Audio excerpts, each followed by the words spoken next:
Hello everyone, and welcome to episode 9 of this video series I'm putting together to go through the text within a manuscript called the Kolbrin. So this will be the third video where we go through texts that are related to Moses and ancient Egypt.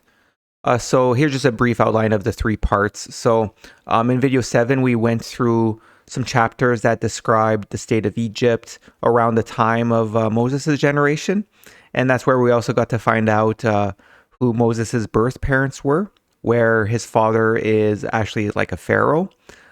So again, like I explained in that video, that's why in the book of Exodus, Moses is found in a basket, because that was a story element to hide the nature of his birth parents. Then in part 2, we went through chapters that described the Exodus, which was quite the chaotic event. And, it was actually quite tragic, where unfortunately a lot of people died as we read. And we also read a few more chapters related to Moses. So in this part 3 video, we're going to be going through the chapters of story in the Book of Gleanings that revolve around a character called Hurmanetar, where, as we'll be going through today, it seems as though Hurmanetar in the Kolbrin is meant to reflect Moses. Now, the thing is, you'll see that it also includes a lot of elements related to the Epic of Gilgamesh, and that's where like it's to be expected because, as I explained in the previous videos, when Moses and the priest from Egypt decided to leave Egypt and establish a new nation, they wanted to preserve all these ancient stories and wisdom, which ultimately was talking about like prophets of the past and things like that. So as you could imagine, for the, those who became the Israelites, they wouldn't want to follow stories that revolved around these Egyptian deities. So again, like that's why, as I spoke in the earlier videos, where it really does seem as though some of the prophets in the book of Genesis, like Noah, actually represents Osiris. And so in a similar way, I think it makes sense that they would have taken elements of the Epic of Gilgamesh, which that's the thing. If Moses was alive like around 1200 BC, then that would be around 1,000 years after the Epic of Gilgamesh was written. So that's the thing. Like, I'm not saying that like the Hurmanetar story is like the origin of Epic of Gilgamesh. It's actually, they purposely took elements of the Epic of Gilgamesh. But then as we'll be reading today, there's a lot of elements where it seems to be more reflective of Moses. So yeah, we'll go through those chapters today. And like I said, during each video, I like to start these videos with the music, with those passages for you to read through. It's kind of my version of, let's say like gospel music or things like that when you go to church. But, like I always say, since I use music from other people, I'd like to just highlight it before we get started. So both songs are related to Star Wars, where the first song is called The Desert, which was just one of the songs that was played during Star Wars A New Hope, which was, it's episode 4, but it was like the original movie. And it was composed by John Williams. And then the second song is called The Mandalorian Theme, which is the theme song of the TV show The Mandalorian. So that song was composed by Ludwig Göransson. However, the version that I included was a cover by someone called Alina Gingertail. So reasons for using it is, like always, it's great music. I like it. but also, as you maybe saw during those introduction passages, the Hurmanetar story, the first chapter is called The Birth of Hurmanetar. So it kind of includes a bit of a story of how he's like a prophetic child, similar to Star Wars, where in some way, he'll bring balance kind of thing. And there was also a passage where the wise men in the story of the birth of Hurmanetar came from the Temple of the Stargazers. So anyways, I thought it was fitting. But yeah, I just want to highlight how, for the cover by Alina Gingertail, I also included a song from hers in video 5. And that's the thing, I find her covers are... the original songs are very good too, but I just find her covers to be really good. And what I find just very impressive is that she actually plays all of her instruments. Like she does it all herself. So I included a link to the songs in the description if you want to take a look. Okay, so we're just going to go through just a quick outline of the chapters of the Kolbrin we'll be going through today. So like I said, the main focus is we're going to go through chapter 6 through chapter 10 of the Book of Gleanings, which are related to the Hurmanetar story, where chapter 6 is called The Birth of Hurmanetar. Chapter 7 is Companionship of Ysera, where Ysera seems to be he's manifested as a human being on Earth, but he seems to represent like almost like a spirit guide or maybe even a manifestation of the Holy Spirit. Then chapter 8 is Hurmanetar journeys to the Netherworld. So that has similarities to Gilgamesh going to the Netherworld. Then chapter 9 is a bit of a separate story in between where there's a little bit of a love story between Hurmanetar's nephew and a maiden. And then chapter 10 will be, it's called The Death of Hurmanetar, where we see Hurmanetar in his old age. So like I said, Hurmanetar has many similarities to the Epic of Gilgamesh, and at first I was going to cover it in this video, but these chapters are quite long, so instead, once we go through this video, if you want, you could go through section 9.6 of the report that I put together that's linked in the description. So in there, I include parts of the original Babylonian story, and I kind of include a bulleted list to point out the similarities between the two.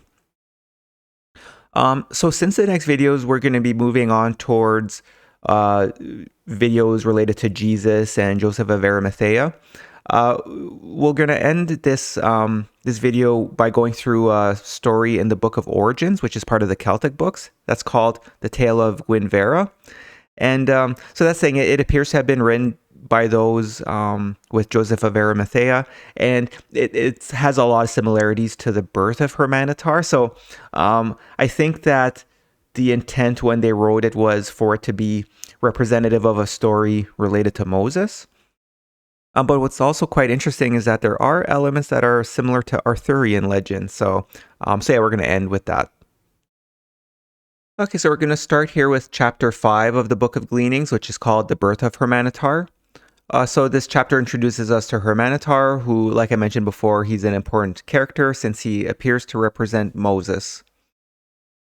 So passages 1 to 4 begin the story by transitioning from the story character Hanok in the previous chapter, where Hanok built an ark to survive the biblical flood.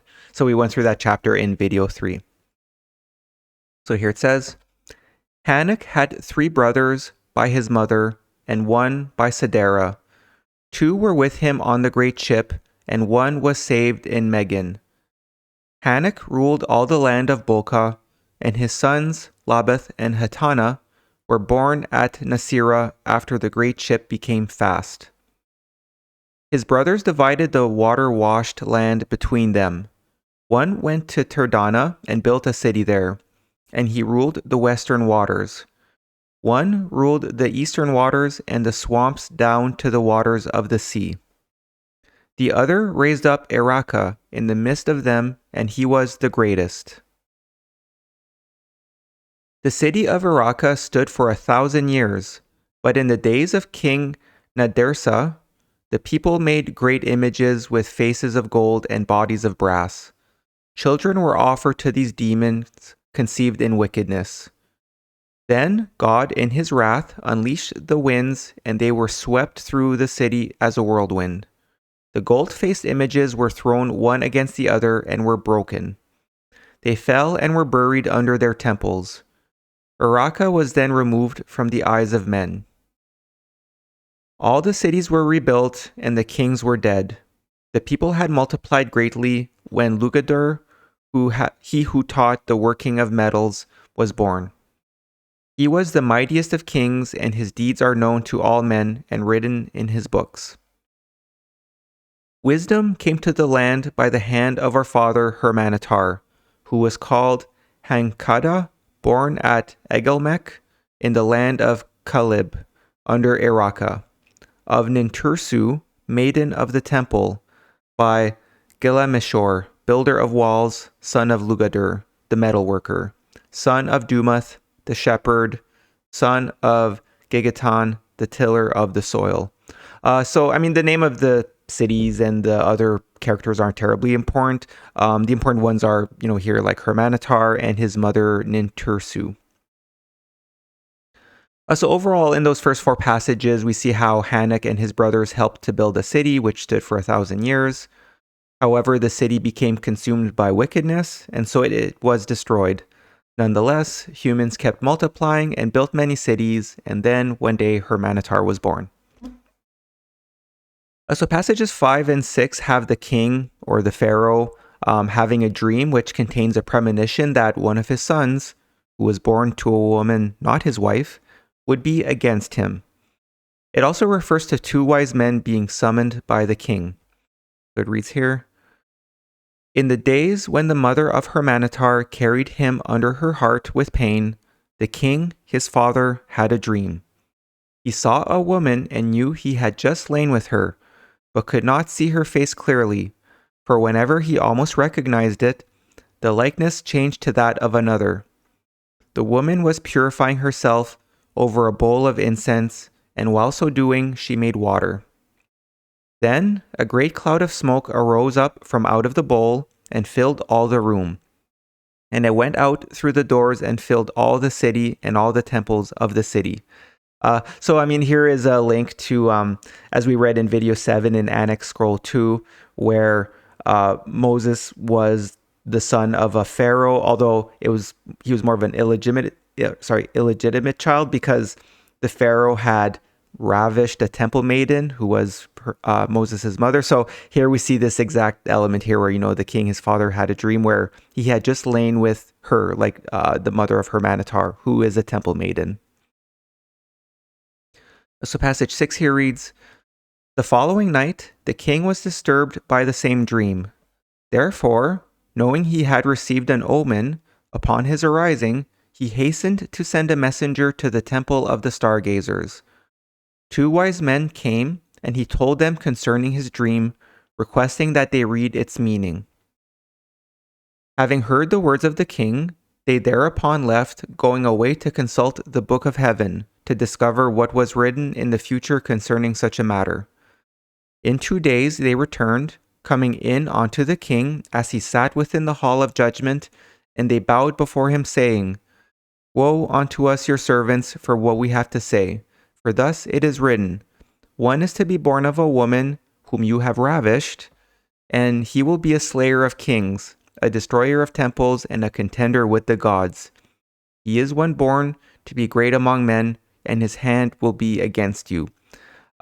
So here, it features 2 wise men, and they consulted the book of heaven. So this could be a link to the sons of fire, because sometimes when it says the book of heaven, I think that's a reference to the sacred scriptures. So next passages 7 to 11 have the king wanting to put a stop to this unborn child, but the wise men state that shedding this child's blood on the land would bring bad fortune because of the mother's lineage, being a maiden of the temple. Therefore, the king sent soldiers to apprehend Nintursu. So here, starting with passage 7. Hearing this, the king bethought himself of the woman he had taken by force, but they were many and scattered. So he sent again for the wise men, requesting their aid, and the wise men received his words. Now, the wise men knew these things were written of a son to be born of Nintursu, but they were perplexed, not knowing what to do, for she was a maiden of the temple of the 7 enlightened ones, which had been built in the days of Sesuda. If the blood of one thus born were shed, or its breath stopped within the boundaries of the land, the corn would perish within the furrow, and the blossom would fall from the trees, so that they yielded no fruit. So here, I guess another part that's a link to Moses is when we read about Moses' mother in Annex Scroll 2. It also mentioned how she was from an important lineage, like she was a temple maiden, but from a special lineage. So this is another hint here where it speaks of Nintursu being a maiden of the temple of the 7 enlightened ones. And so I guess one thing to keep in mind when we read through the next passages is that there was a passage in Annex Scroll 2 which essentially said, it was kind of a summary about how the priests of the Sons of Fire had worked in secrecy to arrange a plan so that, baby Moses, the master in Annex Scroll 2, would be saved, because in Annex Scroll 2 it had this exact same element where the pharaoh had found out that the temple maiden who he ravished was pregnant, so he wanted the baby and maiden to be killed, but through some secrecy the priests of the Sons of Fire made it so that the pharaoh believed that they were killed, but they weren't. But not only that, then Moses was brought into the household of the pharaoh and grew up there. So that's the thing. I just want to mention that as we go through the next passages. It's just, that's another part where it fits with Moses. So it continues here. Yet the wise men were not loath to bring down the wrath of the king upon this temple, for it was one whose god had but small estate. Yet it paid no tribute to the god of the land. Nor did they desire to deceive the king in this matter, for if by perchance the deceit were uncovered, they lost their protection. The wise men therefore went before the king and spoke thus, O king, light of our lives, we your servants have discovered this child, though it is yet unborn. It is to be born of a maiden bound to the temple of the seven enlightened ones. Therefore, its blood may not be shed on land worked by the hand of man, nor may its breath be stopped. So now we say unto you, send those who are your most trusted servants. Let them take this maiden and carry her away to a place afar off. If it be beyond the boundaries of this land, the child, when born, can be slain there, and no evil will befall the lands of our gods. So essentially, the wise men here are telling the king, like, oh, don't kill the maiden with the unborn child on this land because it'll create a curse on the land. So instead, send out some of your men to capture them, take them out of the land's borders, and then you can murder them. So it continues here. Hearing these words, the king remembered the maiden he had taken for his pleasure, for while hunting he had come upon her as she bathed. Neither the temple nor its god was known to him, and he had no fear of its priests. The king called his chamberlain to his side, a man most trusted, and charged him, saying, Go take this Nintursu, this temple maiden, and carry her into the land of Kithis, entering by stealth. She is with child, and when it is born, slay it, letting its blood fall upon the soil of the land of Kithis. The chamberlain prepared and departed, taking with him men of blood and their captain. They traveled, so they came upon the temple at first light in the morning. Nintursu was taken, and they left ornaments of gold and silver. Here, I know it's a little bit hypocritical, they take the maiden and, telling the temple like, oh, for your troubles, here's some gold and silver. So next passages 12 and 13 have baby Hurmanetar born during the days of a full moon. Therefore, because of this, the soldiers had to wait since slaying the child would bring bad fortune to the land.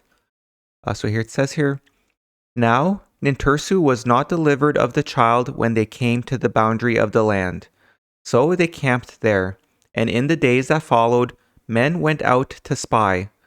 The captain was a man skilled in war and courageous, a man of many battles, and Nintursu spoke often with him. But between her and the chamberlain, few words were spoken. It happened that when Nintursu's time was upon her and the child to be delivered, it was the days of full moon. Therefore, the child could not be slain. So they bided until the dark of the moon. Then, when the order of things was right, the chamberlain called the captain and said, This is a task for a man of blood, and I am not such a one. Therefore, you take the child and slay it over the border. 7 men will go with you, that all these may bear witness to the deed and swear to it. So essentially, like, the chamberlain was the trusted servant of the pharaoh, but maybe he didn't want to kill the baby, so he ordered the captain of the guards to go off and to kill the baby.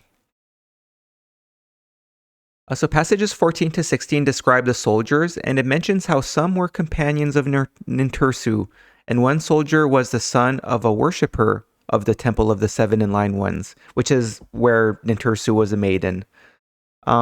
So yeah, I think that's a hint to say that, like, oh, some of these soldiers were aligned with, like, the secretive Sons of Fire.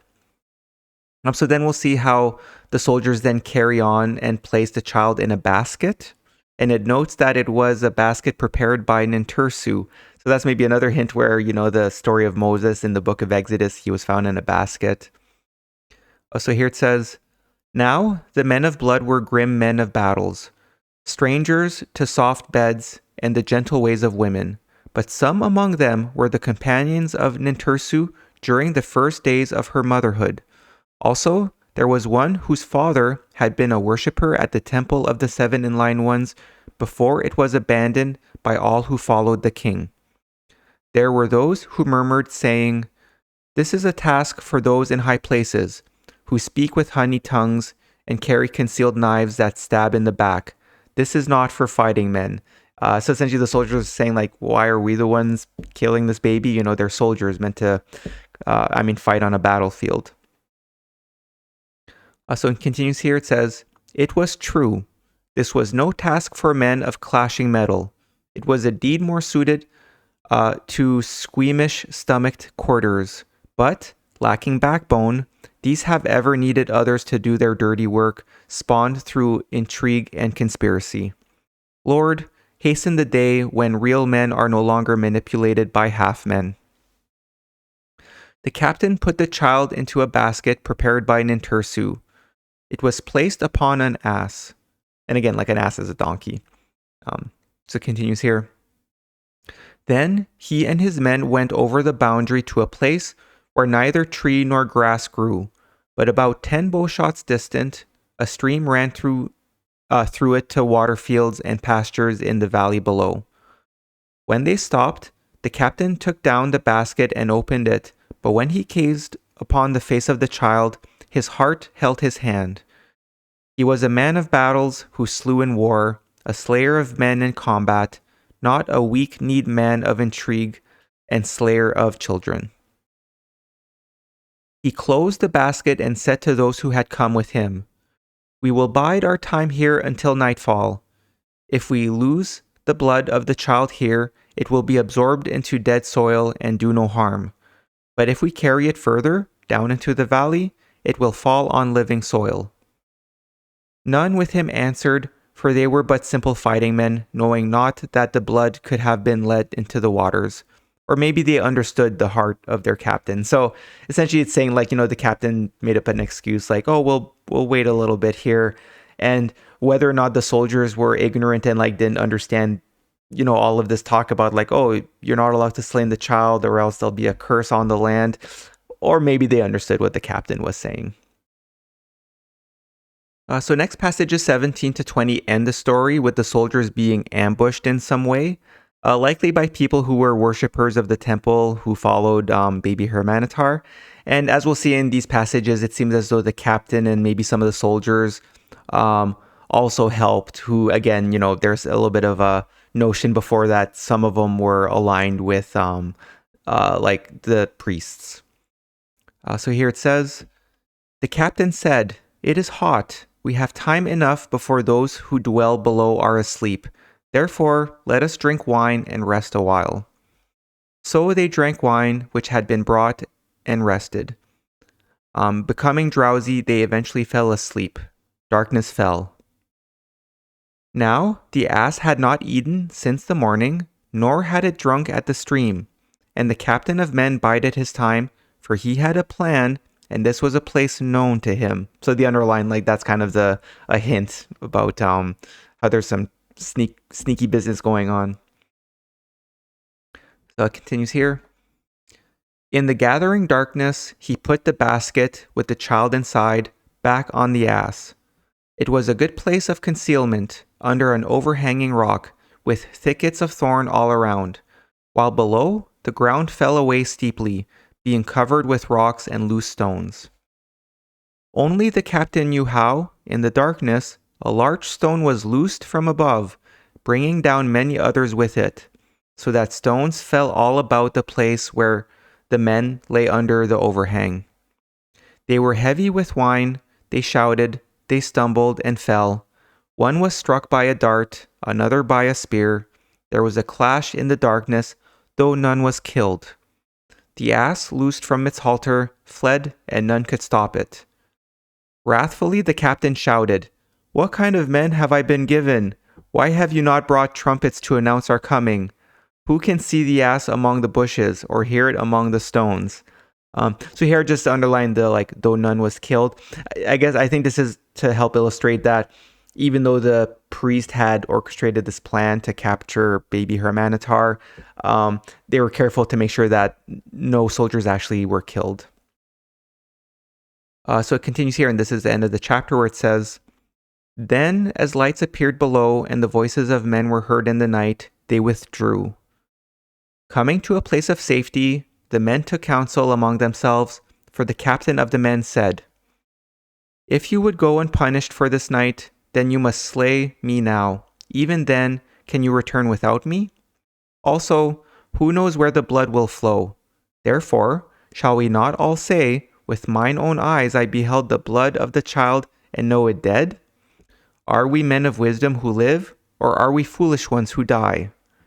Thus, borne on the back of an ass, Hurmanetar came to the land of Kithis." And in terms of this quote here from the captain, essentially he's kind of saying like, hey, like we'll be in trouble if the king or the pharaoh finds out that the child survived. So let's all be smart here and all pretend that the child was killed, right? So yeah, this is the end of the chapter. Okay, so now we're going to move on to chapter 6, which is called Companionship of Yadol. So passages 1 to 3 introduce Hurmanetar in terms of, in the previous chapter, he was simply a baby. So now we'll get to see him as a, child, but then also adult. So these first passages describe him in his early years. And as we'll read, it describes him as being a very wise and capable child. But then he got into trouble when he was 17 and he fled to live in the wild. So here it says, concerning our father Hurmanetar, these things were written in the scroll of Pakahaman, scribe of the Firehawks. Generation had grown out of generation, and the Lord of light and life had hidden himself, for he knew the nature of man, and none could find him. Time passed, and they sought him no more. Then, high-riding, ass-born, came one who was to reveal the light to men. Praises to the Lord of light and life for him, Hurmanetar, the Lightbringer. He wandered the hillsides among shepherds who tended their flocks with care, and he learned their ways. This was the wisest of men, and his body was filled to overflowing with manly powers. Wide striding, he measured the mountains, broad pastures. In anger, his face burned like the sun at noontide, while in benevolence it shed the calm glow of the moon in the night quietness. In courage and skill, none could match him. So just before moving to the next page, just want to point out where it says like the scribe of the Firehawks. I think that's meant to be a reference to the sons of fire. And another thing too is that so even though in Egypt there was always this, this priesthood and with like twice-born prophets, this really helps to show that as we discussed in the previous videos, despite there being all these in-line ones, it does really seem as though things were maybe in a bit of a precarious situation where in one of the chapters that I pointed and said like this appears to be like personal writings from Moses, there is one where it says it is I who rekindled the flame. So here in the similar way it says, then high riding, ass-born, came one who was to reveal the light to men.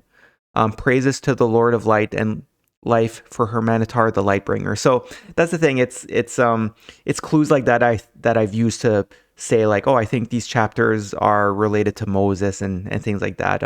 Especially those where it seems like it's a personal message, right? Because I mean that's a pretty big claim to make in other chapters, like, oh, these are personal words from Moses, right? Okay, so we'll finish the passages here. It says, he was a child like no other. Before others crawled, he stood upright. He learned his letters at 3 years. He could read and write at 5. He taught those who attended the temple with him when he was 7. He was 10 when his foster father joined his father's, and the estate was divided through the women. At 12, he changed the course of the river, falling down from the mountains to lead it through new pastures, and thus his mother became rich. At 13, he was sent to the shepherd of the city and trained with spear and shield. At 17, he slew the king's right-hand man and fled to the mountains of Akima. Like a beast of prey, he wandered at will. He was the mountain dweller, firm of limb and swift-footed, taking according to his whim for those who passed his way. Mighty was his bow of ashen wood. Sinew-strung, it sped swiftly, his straight-shot arrows. So next passage 4 introduces Yadol, who's an important character in these stories of Hurmanetar. So like I mentioned in the introduction, he's either like a manifestation of the Holy Spirit or a spirit guide who communicates with Hurmanetar. Although like in the story, he's, he appears as like a, as a human being. And we'll see throughout this chapter how sometimes Yadol hides from him, which seems to be dependent on whether Hurmanetar is acting properly or not. So passage 4 says, high on the mountain wandered another, Yadol his name, one who lived on herbs and wild honey, tall and long-haired, for no knife had ever touched it. His hand tamed a wild wolf cub, and it was his companion. Wherever he went, it followed. The wild beasts did not molest him, and he walked freely among them. So passage 5 has quite a bit happening, where at first we see how Yadol interferes with Hurmanetar and frees a deer that was stuck in one of Hurmanetar's traps. So we'll see how Hurmanetar became furious, but then he could not find the elusive Yadol. So then afterwards, Hurmanetar becomes hungry, and because of that, he was less cautious, which got him in trouble with a group of men. Now, at the end of the passage, Hurmanetar escapes, but he's hit by an arrow. So here it says, Hurmanetar was a trapper of wild beasts. He dug a pit at the place where they came down to water, and other traps were set. Yadol passed that way, the pit was filled in, and the traps broken. The ensnared deer was set free. When Hurmanetar returned and found the pit filled in and the traps broken, his heart was seized by a whirlwind. He raged against the skies, he swore against the trees. He sought for days, he sought but could not come upon Yadol, the evasive one, the cunning one.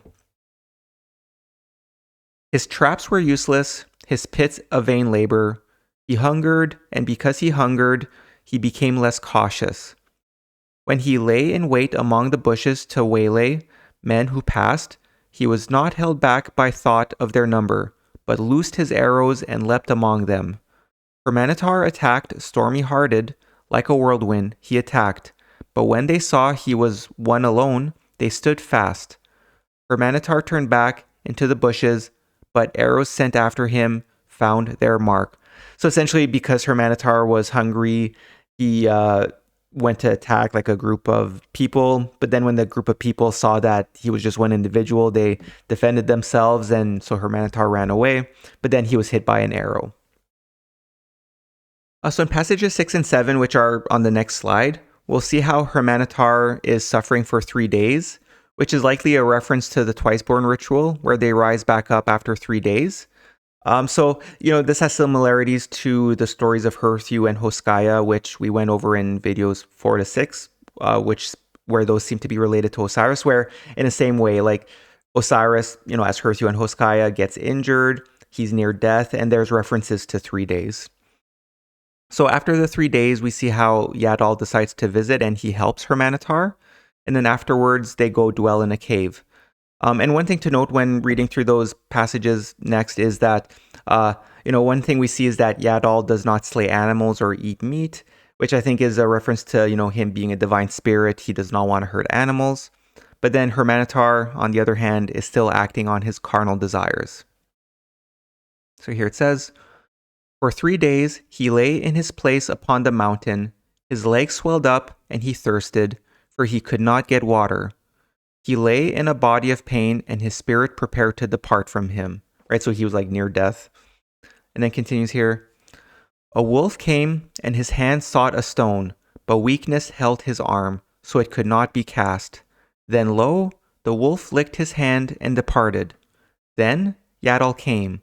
In his hand was a skin filled with fresh water, and he knelt beside Hurmanetar and gave him a drink. Yadol dressed the wounds and brought herbs to eat, and so it came to pass that Hurmanetar grew strong again. Thereafter, Hurmanetar and Yadol dwelt together within a cave among the mountains, but Yadol would neither slay for meat nor eat of it. Yet they roamed the wide mountains together in joyous companionship, and their days sped swiftly by. But Hurmanetar longed for other things, and therefore was tempted to attack men who passed, for he desired fine meats and garments and ornaments for his body. Okay, so next passages 8 and 9 have the king of the land devise a scheme to capture Hurmanetar alive. Because, I guess they heard of Hurmanetar because, before he had attacked those people who then shot him with an arrow. So the king sends hunters, but also a harlot. Men being men, they figure that they can lure Hurmanetar in.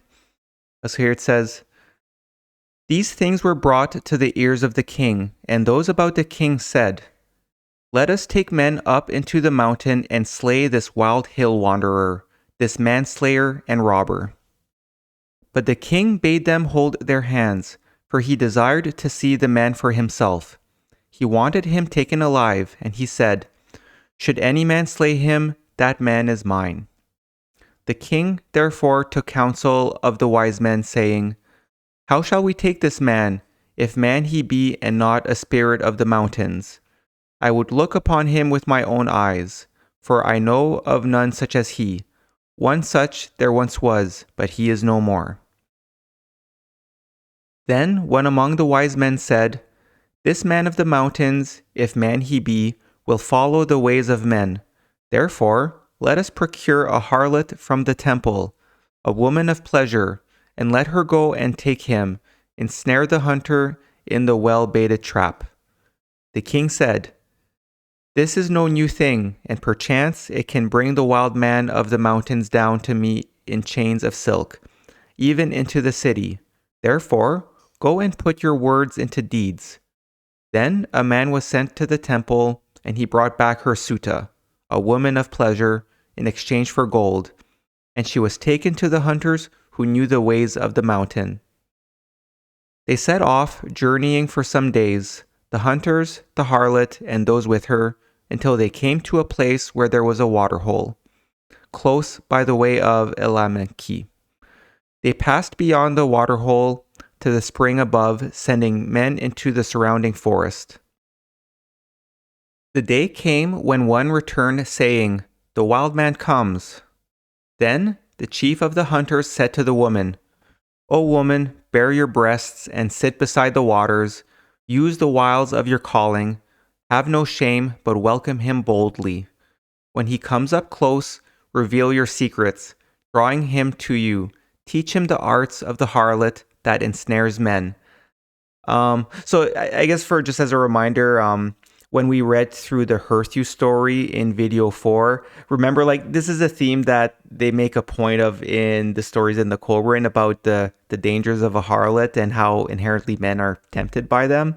Because as in the Herthu story, like Heberus, even though he was like the wise old man, he had become tempted by one of Idlevar, like the king in that chapter's daughters. So just as a note, like, that's the thing. It appears in a few of the stories. So yeah, now we're going to read through passages 10 to 17, which is a bit of a long set of passages of how the harlot tempted Hurmanetar. So as we're going to read through those passages, initially Hurmanetar resisted, but his thoughts were no longer purified. And so because of that, Yadol actually leaves the cave where they were dwelling together. So because of that, eventually Hurmanetar agrees to go back to the king with the harlot Hirsuta, but Hurmanetar did not know he was walking in a trap. However, as we'll read in passage 17, the king welcomed Hurmanetar and gave him rank, and he was arrayed in many robes.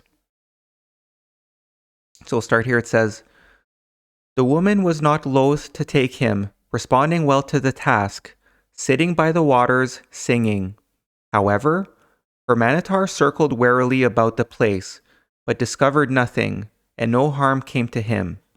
He drew closer, and when he did, the harlot revealed her secret charms and was well pleased by the eagerness he displayed. She instructed him in the harlot's art, and they dallied there for several days.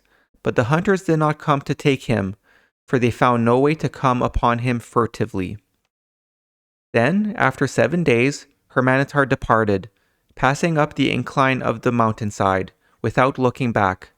The harlot was afraid because the hunters murmured against her, but it was not her fault, and the chief of hunters said, "Wait and see, let us bide a while yet." Hurmanetar returned to the place where the wild deer grazed, but Yadol was not there, and when he crossed the wind of the deer, they fled away. He went to the cave where they shared their rest, but Yadol was not there.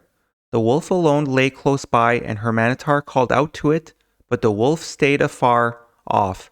It would not come near, because Hurmanetar was not purified from contact with the harlot. For a day and a night, Hurmanetar stalked the mountainside, wide-stranding along its path. But he did not find Yadol. Therefore, he returned to the place where he had left the woman. She greeted him warmly, making him welcome with cooked meats, rejoicing in her heart. They remained there for 3 days, and she tamed him to the need for a woman. Then the day came when she said, "You are wise, you are strong even as a bull. Why run wild upon the mountainsides with one who deserts you at will? Come with me unto the king, for he has heard tales of your might and would close his eyes to your deeds. He will give you a house and gold, and I, Hasurta, will become your servant. The temple of love will be opened for you, and I will show you the delights within. Come and dwell under the shadow of the king, for he is mighty, he is the wild bull, he roars over men."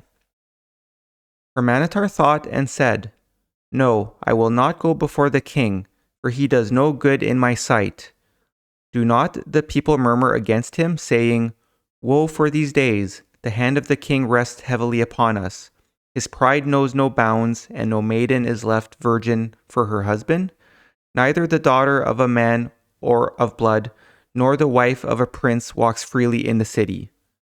Are not all its doors shut like the doors of prisons?'" So here, essentially, like Hirsute is trying to convince him to like, "Oh, come and meet the king. He'll be nice to you." But then Hurmanetar saying no because he heard that, rumors that the king wasn't the best individual. So it continues here. "The woman thought a while, then said, 'Who tells these things of the king? Are their words established? He is the great king, a mountain licked by 10,000 tongues. The king whose whispers fills the judgment hall, whose voice echoes 1,000 leagues away. He is the glorious king, a man perfect in strength and proportion. His body is one to delight the eyes of any woman. None other has his wisdom and knowledge. Therefore men talk against him, for it is the nature of men to be jealous of those who such excel.'" So essentially she's saying like, "Oh no, those things you hear is because the other men are jealous of this king." And Hirsute continues here saying, "Let us go. Let the king see you face to face and rejoice, for you are alike. O come with me to where each day brings new delights, where the young women are gaily robed and the young men wonderful to look upon. Come to where breezes are filled with sweet smells, where beds are soft and rooms perfumed. Come to the place where life is enjoyed. Come, serve the king. As you are now, so was he in his youth, but youth departs, albeit slowly. He is the never-resting one, the son of the Lady of Battles. Come and do not fear. All will be made ready for you. Even now the wise men tell of your coming, and men wait to escort you in peace." Hurmanetar was swayed by her words and said, "So let it be. Where you go, there go I." So then Hirsute gave him a necklace she had brought and led him to the tents of the hunters. But when they saw him face to face, they were afraid. Such was the light held in the eyes of the stalwart, wide-striding one. Yet they recognized him as a man like themselves, and their fear passed. So it was that Hurmanetar went with them and with the woman, came to the city and went before the king, and the king looked upon him with favor. He gave Hurmanetar wine, and he was drunk, and oil for his body, and he was anointed. He was arrayed in 3 robes. He became a man of rank. He was given a house and servants, and he was given a watchman. He became captain of the guards, and none was like him. So, he was actually, well received by the king and was given rank as a captain of the guards. And I underlined here where it says he was arrayed in 3 robes. I don't know if there's maybe any relation to in the book of Genesis where I think it's Joseph was given a coat of many colors. So anyways, I'm not sure. So next passages 18 to 21 have Hurmanetar not necessarily enjoying living in the city, and he still has feelings for the harlot Hasurta. So we see how he ventures to try and find Hirsute, and eventually he does find her. However, the people of the city begin to not respect Hurmanetar since he was with a harlot.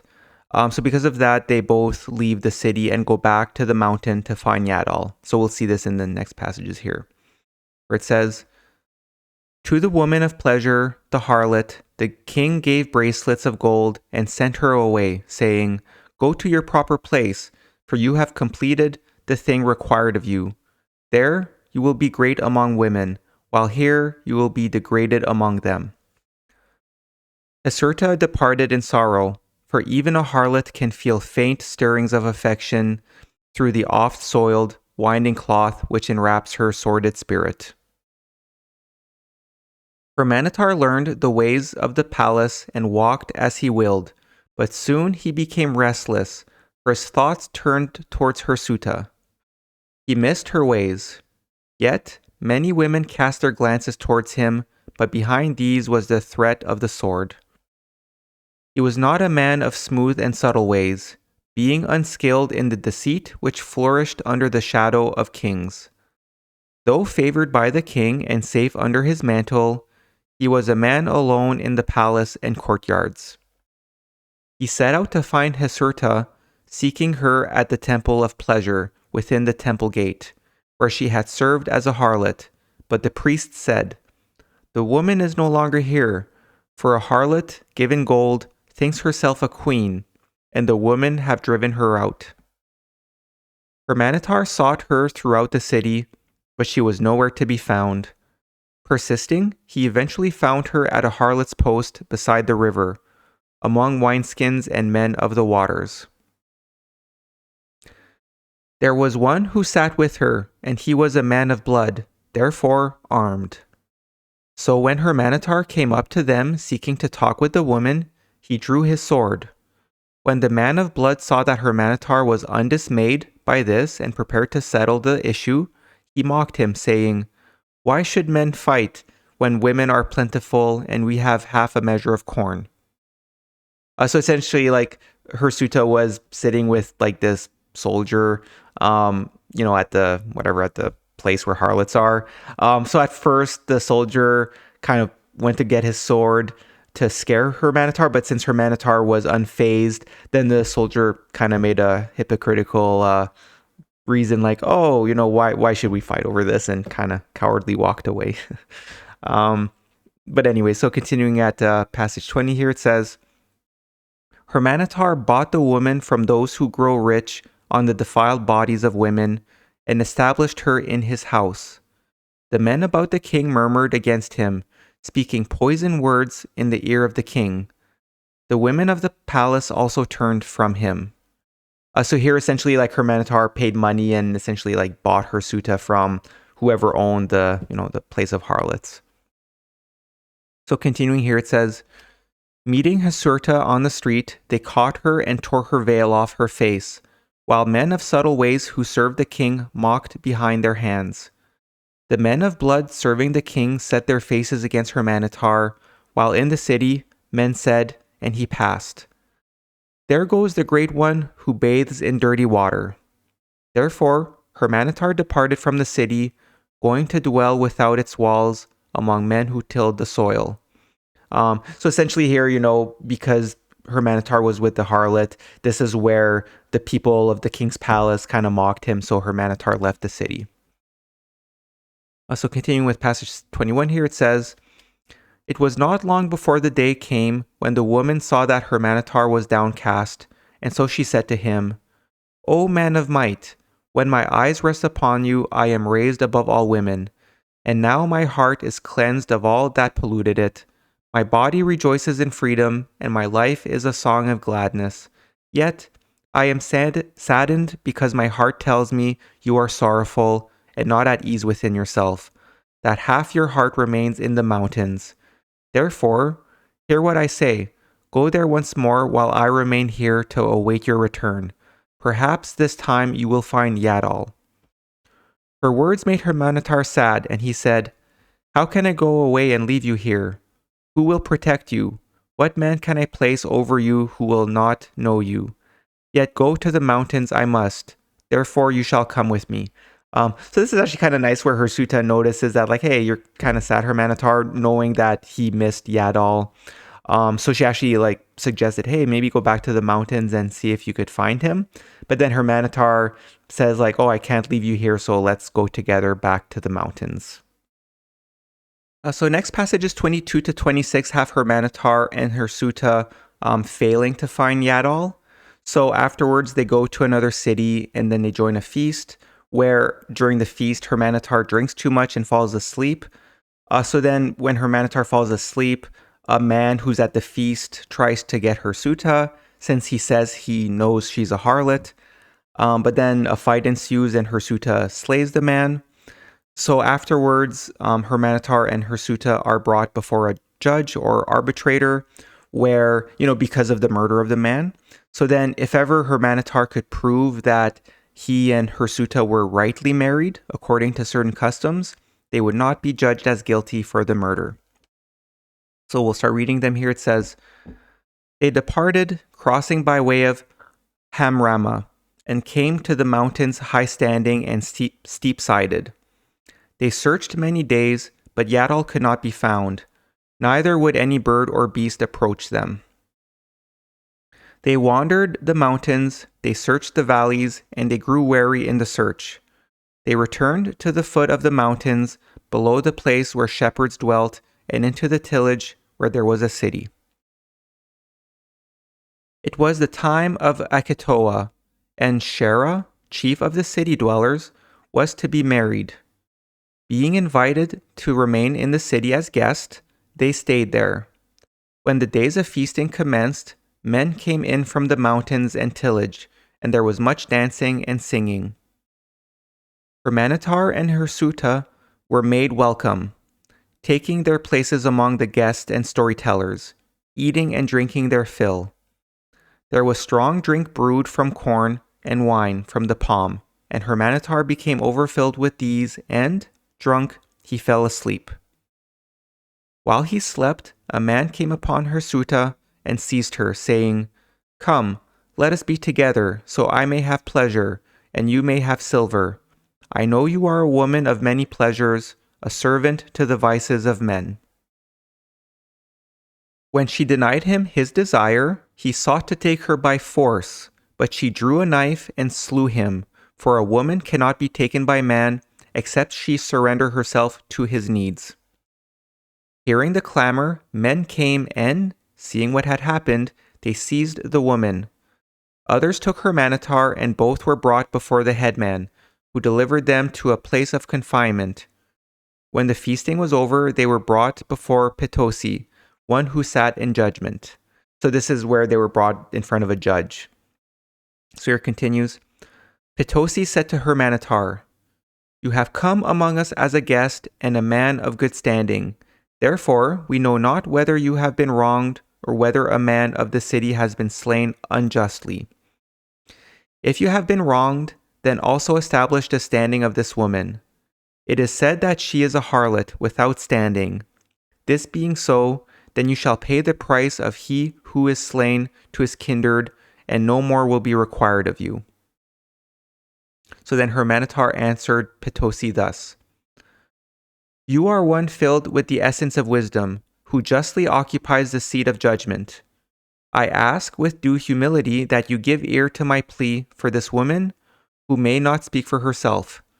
Denounce her I cannot. Instead, I will claim her as wife under the law of Hudashum, for she has dwelt with me for 20 months, and in that time has not known another man, nor have I cause for complaint." So that's what Hurmanetar said. So next here, passage 25 says, "Hearing this, and because Hurmanetar made claim to the law of Hudashum, Petosi sent for Enilrich, priest of the great temple, that he should say whether or not Hirsuta stood before him as the wife of Hurmanetar. When the priest came, he inquired of the woman whether she were a virgin when Hurmanetar took her. Had she said yes, then the passage of 3 months would have given her the standing of a wife, but she answered no." So essentially here, the priest is saying and I guess this is just kind of reflective of the customs of the city, whether or not these were customs that were set forth by, reflective of ancient Egypt or the Sons of Fire. But here it says that, had she been a virgin before being with Hurmanetar, then they would have only needed to be together for 3 months to be considered properly wed.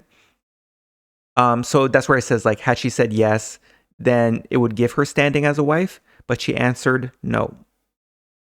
So then it continues here. The priest asked her if she were a widow when Hurmanetar took her. Had she answered yes, then the passage of 20 months would have given her the standing of a wife, but she answered no.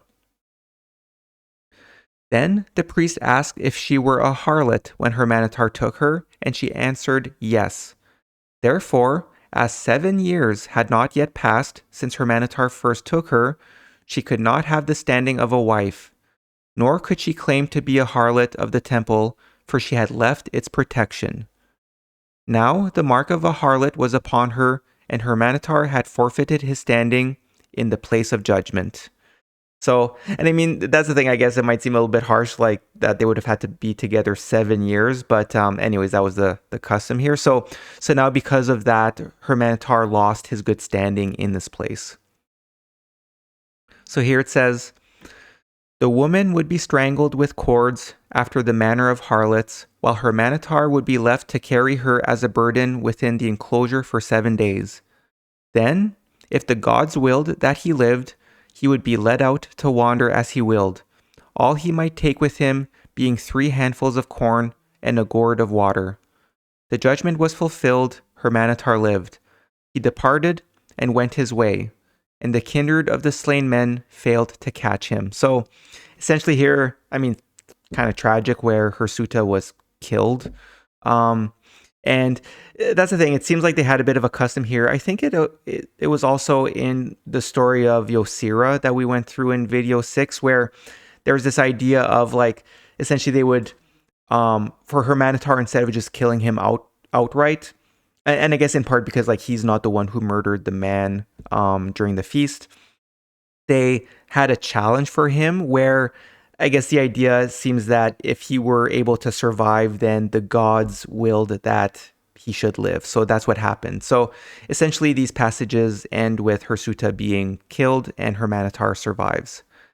Now, as read in these passages, the chapter has some similarities to Abraham and Sarah, where, Abraham lies to save Sarah's life in the book of Genesis. However, in this story, Hurmanetar and Hirsuta don't lie, and as a result, Hirsuta is killed. So now passage 27 moves forward, where we have Hurmanetar return to live with his mother, and we also see in this passage that he misses his true love, Yadol. So here it says, Hurmanetar passed across the land, coming at last to the temple of the 7 illuminated ones, and his mother was there. She dwelt alone with only an old serving woman, for now the temple was desolate and without walls. For 2 years Hurmanetar dwelt with his mother, but then his heart went out again to the companion he had left upon the mountainside. He said to his mother, I must depart, for my heart cries out for one who saved my life and whose ways are mine. Great is the love of man for woman, but greater the love of man for man. Kind of touching. But anyways, it's before moving to the next passages, I just want to highlight here where it says like coming at last to the temple of the 7 illuminated ones. So that's the same reference of the temple where like Hurmanetar's mother was noted to be from in the prior chapter, like the birth of Hurmanetar. And the other thing to note too is I think I may have covered it in one of the chapters about Osiris, but like in the flood stories or those related to Osiris, it makes note of how after the flood, like there was essentially the high priest and 7 other priests who survived the flood, and like those may have been like the only priests who were the children of God, or the priest who lived in the holy mountain who survived the flood. So that's the thing. I guess I think that where it says of the 7 illuminated ones, it's a reference to like the temple that was set up, after the flood, of like those who survived the flood. So next passages 28 and 29 have Hurmanetar finding Yadol almost immediately. So they returned to where Hurmanetar's mother Nintursu dwelt, and they both remained hidden. So here it says, So Hurmanetar came again to the mountains, and lo, he had entered the forest but half a day when he came upon Yadol. How warm was the greeting, how strong the embrace. Hurmanetar said, Long have I sought you and found you not, yet I come again, and you are here. And then Yadol answered, It was because of the harlot. I was here, but you saw me not, nor could I make myself known to you. Hurmanetar returned with Yadol to the place where his mother dwelt, and they remained there, none knowing what they were, for they were garbed as priests. They tilled the ground about the place, enjoying its fruitfulness, and both were nourished by the wisdom of Hurmanetar's mother. So, so here, that's why it seems like Yadol's kind of more of a like spiritual companion, because he says like, I was here, but you saw me not, nor could I make myself known to you, because he was with the harlot. And the other thing to note is that, like here it says, they were nourished by the wisdom of Hurmanetar's mother. So it helps to show that Hurmanetar's mother was like a very wise temple maiden. Or I guess, by this time she would have been older. So passage 30 speaks more of Hurmanetar's mother, and it turns out she is the last of an ancient lineage dating back to a very, very long time ago, since it refers to a time when God walked with men, which is likely a reference to the children of God who lived in the Fable Garden, which is kind of like I spoke about, the reference to the Temple of the Seven Illuminated Ones. And also, this is again one of those links where in Annex Scroll 2, it does say that the Temple Maiden who was Moses' mother was of a sacred lineage. So here it says, Nintursu was the last of the line of Sesuda. 10,000 generations had passed since the beginning, and 1,000 generations since the recreation. The children of God and the children of men had passed into dust, and only men remained. 100 generations had passed since the overwhelming deluge, and 10 generations since the destroyer last appeared. Once man lived for less than 20 years, now his years were 70. Once God had walked with men, and men knew only God. Now he was hidden behind many veils, and few saw him, and then but dimly and with great distortion. Where once there was one God, now gods, like with a lowercase g, were as numbered as the stars. So yeah, here, I mean, I think these are probably not exact, but this passage here kind of gives a bit of an idea in terms of like the span of time, where it says 10,000 generations had passed since the beginning. So the beginning being like creation, 1,000 generations since the recreation. We'll talk about that. There's a later chapter which does talk about, that's the thing. There are a few chapters in the Kolbrin which seem to speak of like times even way more ancient than the flood, which is kind of wild to think about, because like if the flood was 12,000 years ago, like we talked about in the video 3. But anyways, that's this, here the beginning is creation, but then 1,000 generations since the recreation. But we'll talk about that in a future video. And then, 100 generations had passed since the overwhelming deluge. So like 100 generations since the biblical flood. And then 10 generations since the destroyer last appeared. So maybe talking about like another time that there was a big destructive event that was classified as a destroyer event. I mean, again, like these probably aren't exact because it's talking, 1,000 generations, 110. But it's quite interesting. And then the passage here finishes, it says, Yet the great key remained in the midst of men, and it was here at the temple of the seven illuminated ones, the key of life, the key which was given into the keeping of our father, Hurmanetar. It is a secret thing, something exceedingly great. It is not lost, but has come down to us and is known in our times. So, I mean, this key, we'll actually talk about it in a later chapter of Hurmanetar, but it could be a reference to the sacred writings. But it might also be the secrets of how to perform the twice-born ritual. So next, passages 31 to 35 have Hurmanetar meeting a stranger who is on his way to challenge the king. So we'll read in these passages how the stranger is about to get married, but the king has set a law or custom where the king is the first to sleep with a newlywed virgin before the husband. So then Hurmanetar, being someone who defends good people and fights wickedness, decides to be the stranger's chosen fighter against the king.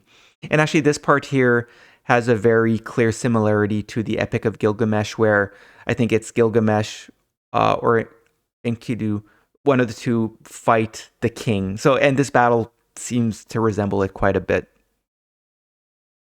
Oh, actually, I just consulted section 9.6 of my report, where, like I said, I list there the similarities between Gilgamesh and the story of Hurmanetar. And actually, like I was saying, it's actually Gilgamesh is the king, and he goes to enter a wedding chamber, and Enkidu fights Gilgamesh, but then they both survive, and then they become friends. So yeah, that's the part. It's actually like Gilgamesh and Enkidu who fight, which is similar to what we're going to read in the next few passages here. So here it says, "Now, one day, as Hurmanetar sat beneath a tree, enjoying its shade at the height of noon, he saw a stranger approaching. The man was weary and staggered, so Hurmanetar sent his servant to bring him into the shade. The servant hastened out and brought him in. He was given refreshment and his feet washed. And when this had been done, Hurmanetar asked him where he was bound, and the stranger replied." So then this is the stranger talking. "I go to Tegel, for in that place there is a mighty man and a just one who will give ear to my plea. For untoward things are happening in the great city, things which should not be. The people cry out in the place of assembly, but they cry to the wind. Gilnamer has seized the heart of the king and now rules. In 12 days I am pledged to marry, but there is no lightness of a bridegroom in my heart, for the king elects to be the first with the bride. This is the custom come down to us from the gods of old, but my heart is wrung like a grape. I cannot find it within me to give her into his keeping on the wedding night." And this is still the man talking. It says, "Therefore, I go to find one who can challenge him at the door of the bridal chamber, as the custom permits, for this is no low-born woman. But this is a thing none has heard of as having been done before in our times, for men fear the gods. I know of none other who may stand before the king as one sanctified." So then here, passage 32 says that Hurmanetar heard him and replied, "Be of good heart and go no further, for I am that man." Hearing this, the stranger, filled with gratitude, fell upon his knees before Hurmanetar and said, "How can I thank you? How can I repay you? What can I give?" But Hurmanetar answered, When a man does what has to be done, then payment and reward sully the deed." Then he called Yadol and said, "Prepare, for we go into the city of the king." And because he was sanctified, Hurmanetar claimed the protection of Erakir. Then they offered prayers in the antechamber between heaven and earth. So it continues here. "They dwelt with the brother of the bridegroom until the day of the wedding feast came, for the bridegroom was not of this city. When the feast was over, and before the guests departed, the bridal chamber was made ready with the bride within, and the young messenger of the temple went about making his call. Then the king came to the antechamber, passing by the husband who was to wait without. But there, standing before the door, was Hurmanetar, his right hand on the pillar, for none might otherwise challenge the king, and in his left hand were the reeds. Those who were gathered there, the men and the women, drew back, and men of the king's guard came forward, each claiming the right to enter the combat on behalf of the king, for one man could precede the king, but no more. Such was the custom. The choice of whom to fight from among those who came forward lay with Hurmanetar, and because he chose the captain of the guard, a man skilled in war, the people were amazed. But Hurmanetar knew the man's weakness. No more than 5 blows were struck when Hurmanetar, leaping to the left-hand side of the captain of the guard, drove up under his armpit so that he fell to the ground and died. So essentially, when the king arrived at the antechamber expecting to get to sleep with the bride, that's where Hurmanetar kind of was the hero challenging the king. So at first, before the king, as we'll see, they're going to fight, I guess the king was able to choose a champion, although the choice was actually with Hurmanetar. But Hurmanetar kind of brazenly chose the captain of the guard, the most skilled one. But as we just read here, he was successful and killed the captain of the guard. So then it continues here in passage 35, which says, "Then Hurmanetar and the king girded themselves and fought in the high courtyard, and it was a fight such as men had not seen before. The young and the old, agility against experience, stamina against cunning, they were both equal in the fight. They slashed at each other until their weapons broke and their shields split. They grappled, they stamped, they rolled in the dust, they lashed out at each other, and the combat went on until the water ran out, and still they both stood. Then they could no longer fight with weapons, but stood disarmed, and this time neither might cause the death of the other. So actually it would be quite interesting to see, like, if one day we make like a movie or something like that to show this fight. Like, it just, their weapons broke, their shields split, like it was quite the battle. But it continues here, it says, they circled each other warily, keeping away from the balustrade. Then Hurmanetar jumped aside and with a swift movement caught the king to him, twisting him so they both fell down into the courtyard below the ground, and the king fell over his shoulder so that his breastbone broke, and he remained on the ground. Then the king's guard gathered about him, and a man skilled with medicines came forward. Though grievously hurt, the king would not die. Hurmanetar gave his seal and right to the husband and, with Yadol, parted the men who stood about in silence, for they could not harm them. So Hurmanetar and Yadol departed from the land, for it became close to them, and, mounted on mountain asses, they set out the way of Anhu. So again, it's quite the epic battle that it described there. But in the end, Hurmanetar won, and the king had been injured but didn't die. So passage 36 closes the chapter with Hurmanetar and Yadol leaving the king's land, where it says, Hurmanetar crossed the wide plains with Yadol until they came safely to the stream of bitter waters, brought there by Momentum, and so they came up to Matur, close by the forest of cedars, and dwelt there. This is the place where there was a temple to Gwinvera the guardian. So just as a note here where it says the forest of cedars, in the previous video we went through a chapter where, like I mentioned, it seemed like it was one of those chapters where it was like a letter potentially written by Moses. And it mentioned how he was by the land of cedars. So this is, again, one of those, I know this might be a bit of a, like, generalized landmark, but that might be a bit of a clue connecting them together. And like I mentioned in the previous video, it might be a reference to Lebanon, which is just north of Israel, which was known as the land of cedars. So now we're going to read through chapter 7, which is called Death of Yadol, which, as you can tell from the title, the chapter does end in a bit of a tragic way. But yeah, so overall, this chapter has Hurmanetar getting a little bit too focused on earthly things. So at the beginning passages that we'll read through, he becomes married, although later he has a child with another woman who's a queen. He also becomes the captain of the queen's army during a battle. So passage 1 indicates that Hurmanetar married someone called Astmeth, the daughter of a governor. Here it says, Hurmanetar married Astmeth, daughter of Anukis, governor of all the western parts of Hamanas, and the mother of Astmeth was Nephorbtama, daughter of Hahuda, prince of Karami. In those days, Dadi, daughter of Samshu, king of all the lands to the north, even to the land of everlasting night, ruled all the eastern parts of Hamanas, and of all women she was the most beautiful.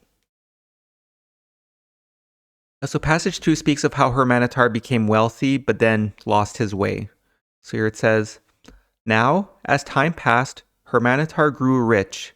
He built himself a great house of cedar wood and had many servants and concubines. In these, the days of his greatness, he forgot the teachings of Nintursu, and the great key lay hidden, for the hours of his days were filled with worldly matters. So yeah, here in terms of, losing his way, he forgot the teachings of his mother Nintursu, who was the wise woman who kept the secrets of the ancient children of God. And so because of that, this great key lay hidden. But we'll find out more about that later. So next passages 3 to 13 is a bit of a long story about how Hurmanetar met Deity, who's a great and beautiful queen. Again, keeping in mind that in passage 1, it mentioned how Hurmanetar had married someone else. But yeah, overall, the passages describe how Hurmanetar was slandered and captured, but when the queen Deity saw him, she looked upon him with favor. Hurmanetar then becomes quite close to the queen, but then later it's a time of war, and Hurmanetar becomes the captain of Deity's army.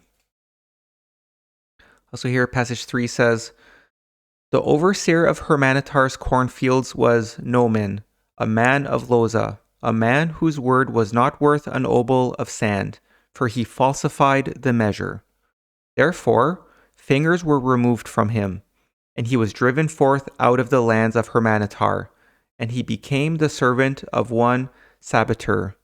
The Sabater dwelt on the road to Milcom, outside the city of Kithim, where Deity ruled, and Deity was a great queen. In the days when men came to Kithim and Lodar to buy and sell, before the feast when new milled corn was offered to the bull of Yahana, Hurmanetar went up into the city of Kithim to pay his tribute. Now, Gilamshor, the king, had died because of the thing hidden in an earthenware box, and the new king, wishing to know where he stood with the gods, sent for wise men who threw bundles of cedar wood before him. They saw he was destined to reign in greatness and prosperity, providing that he never quarreled with a queen or killed a child.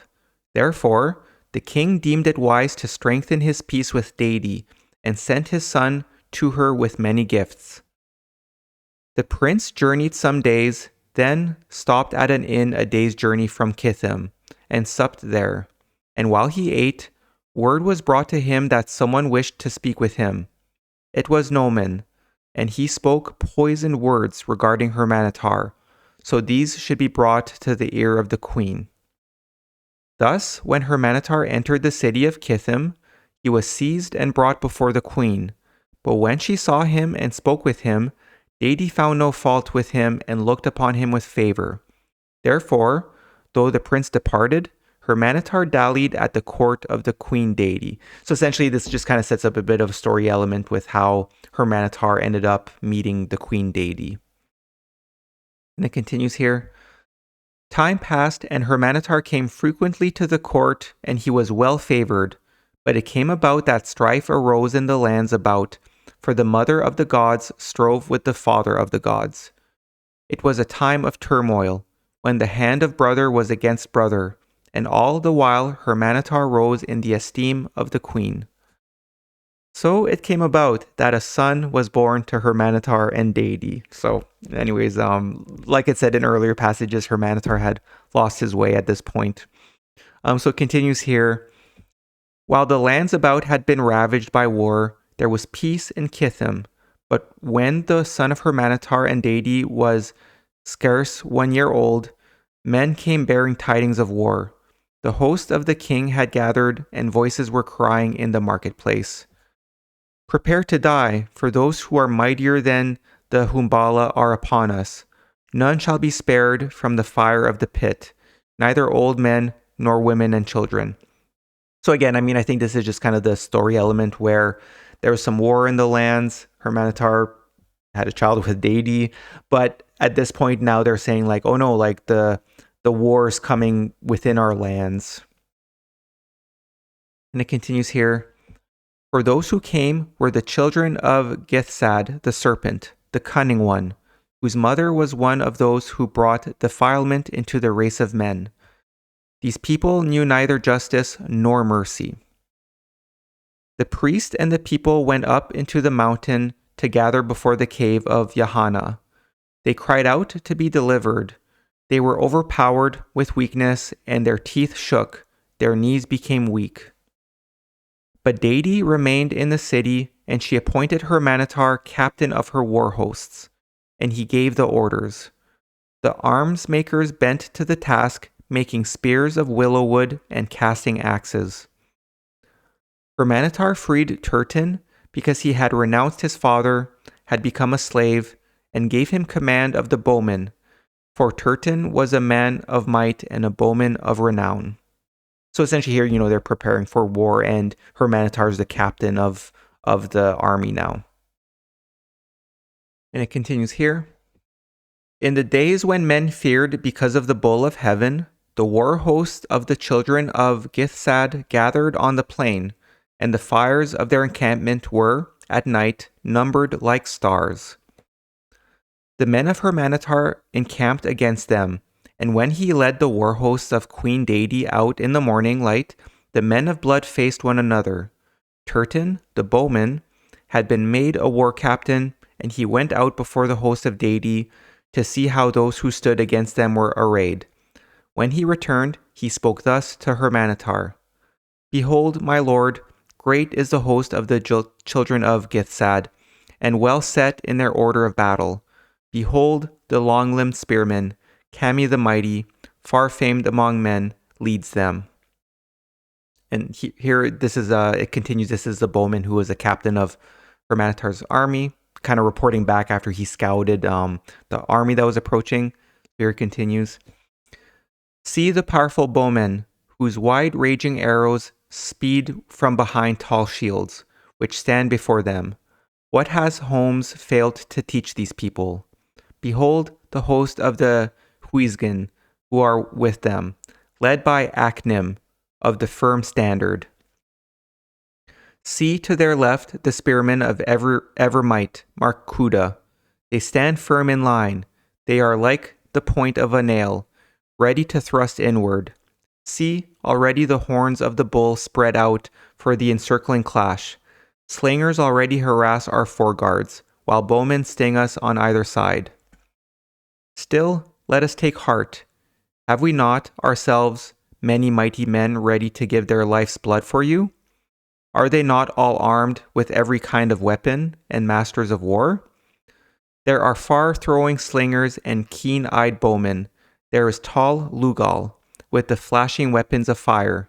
Yet, we can number our host, while the numbers of those who stand against us seem countless as the sands. Then Hurmanetar raised his voice, calling upon his men to stand firm-footed in line to await the clash, and up before it he said, so this is Hurmanetar addressing his army, saying, Think of your duty, and do not waver before the thrust. To step back in battle is to step back from manhood. To take flight would cause men to tell of your dishonor now and in the days to come. And to an honorable man, the disgrace of dishonor is worse than death itself. If any of you run, the staunch ones who stood firm will say you have fled the battle through fear, and your comrades who expected your support will treat your name with scorn. Those who stand against us on the field of blood will speak of you with contempt and derision. They will mock your courage, and for a true man there can be no more shameful fate.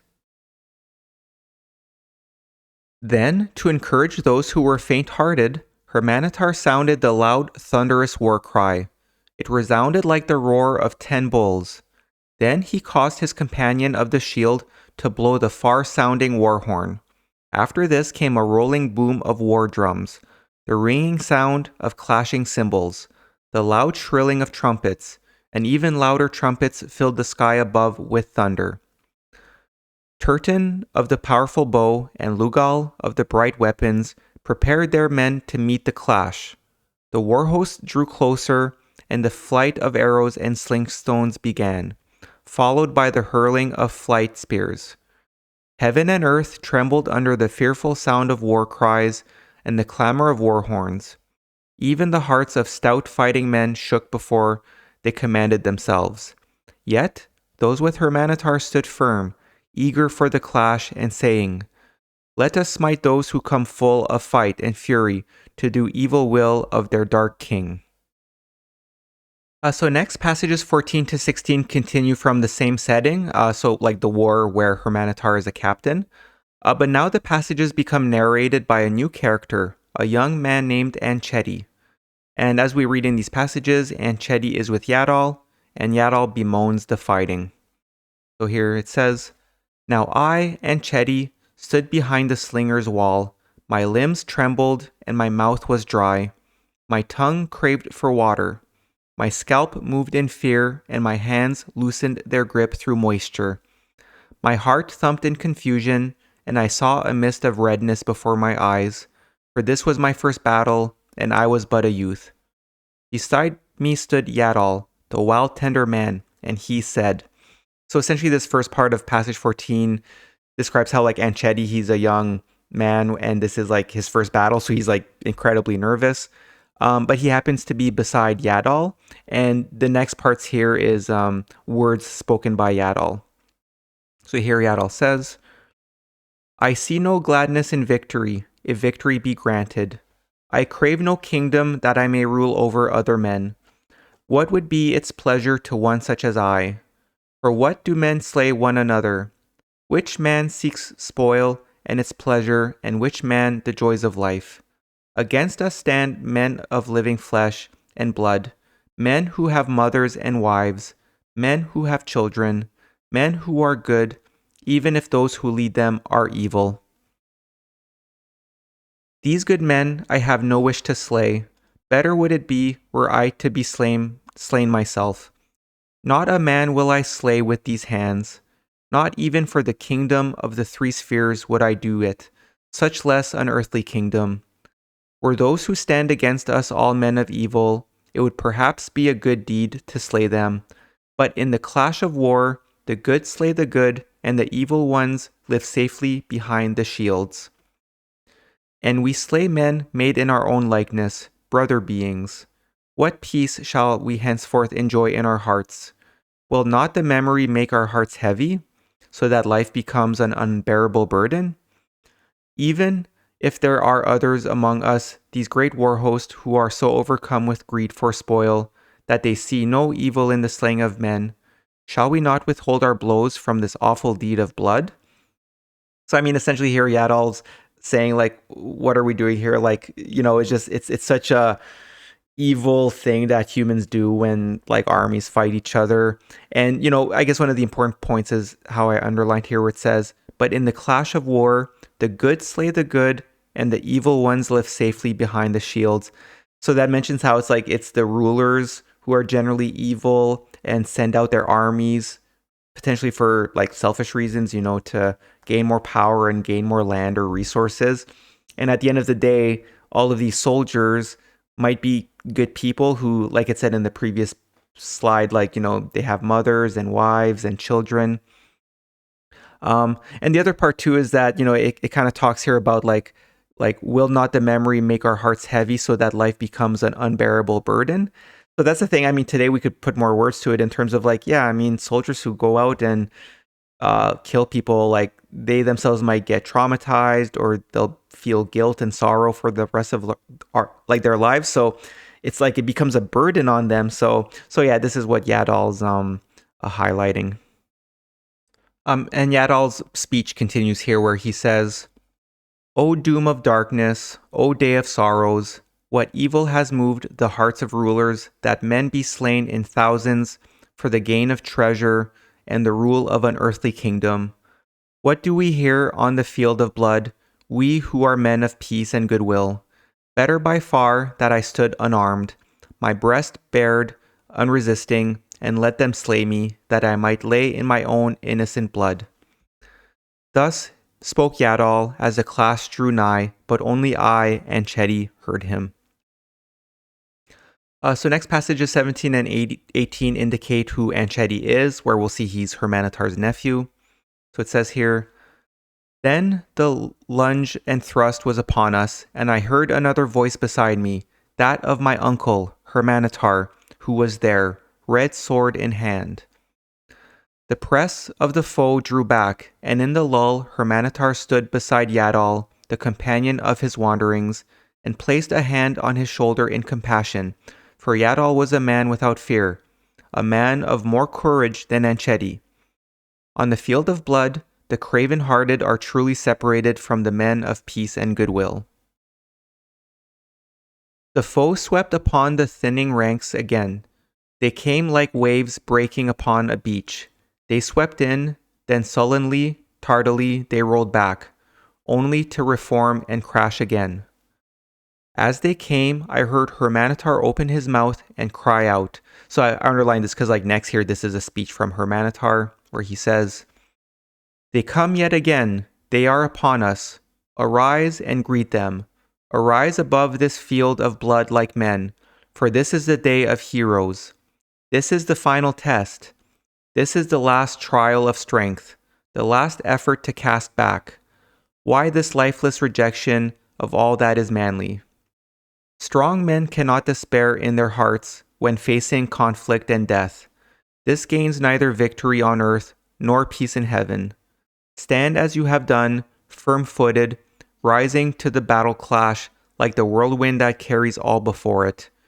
We are but men who know nothing of the causes of gods and their ways. I fight for the cause of loyalty and honor. I know not whether their victory or ours be best for the true cause of God, but I fight. Come, rise to the clash." So next passages 19 to 23 end the chapter where Yadol is a casualty of the war.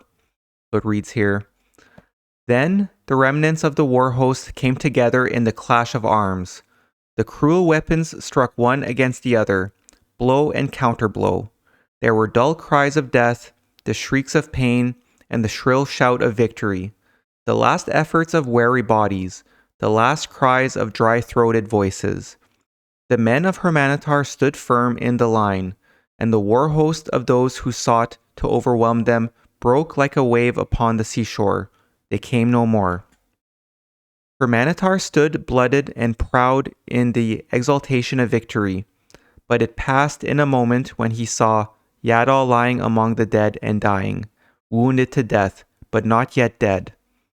He had taken upon himself the spear thrust meant for Anchetti."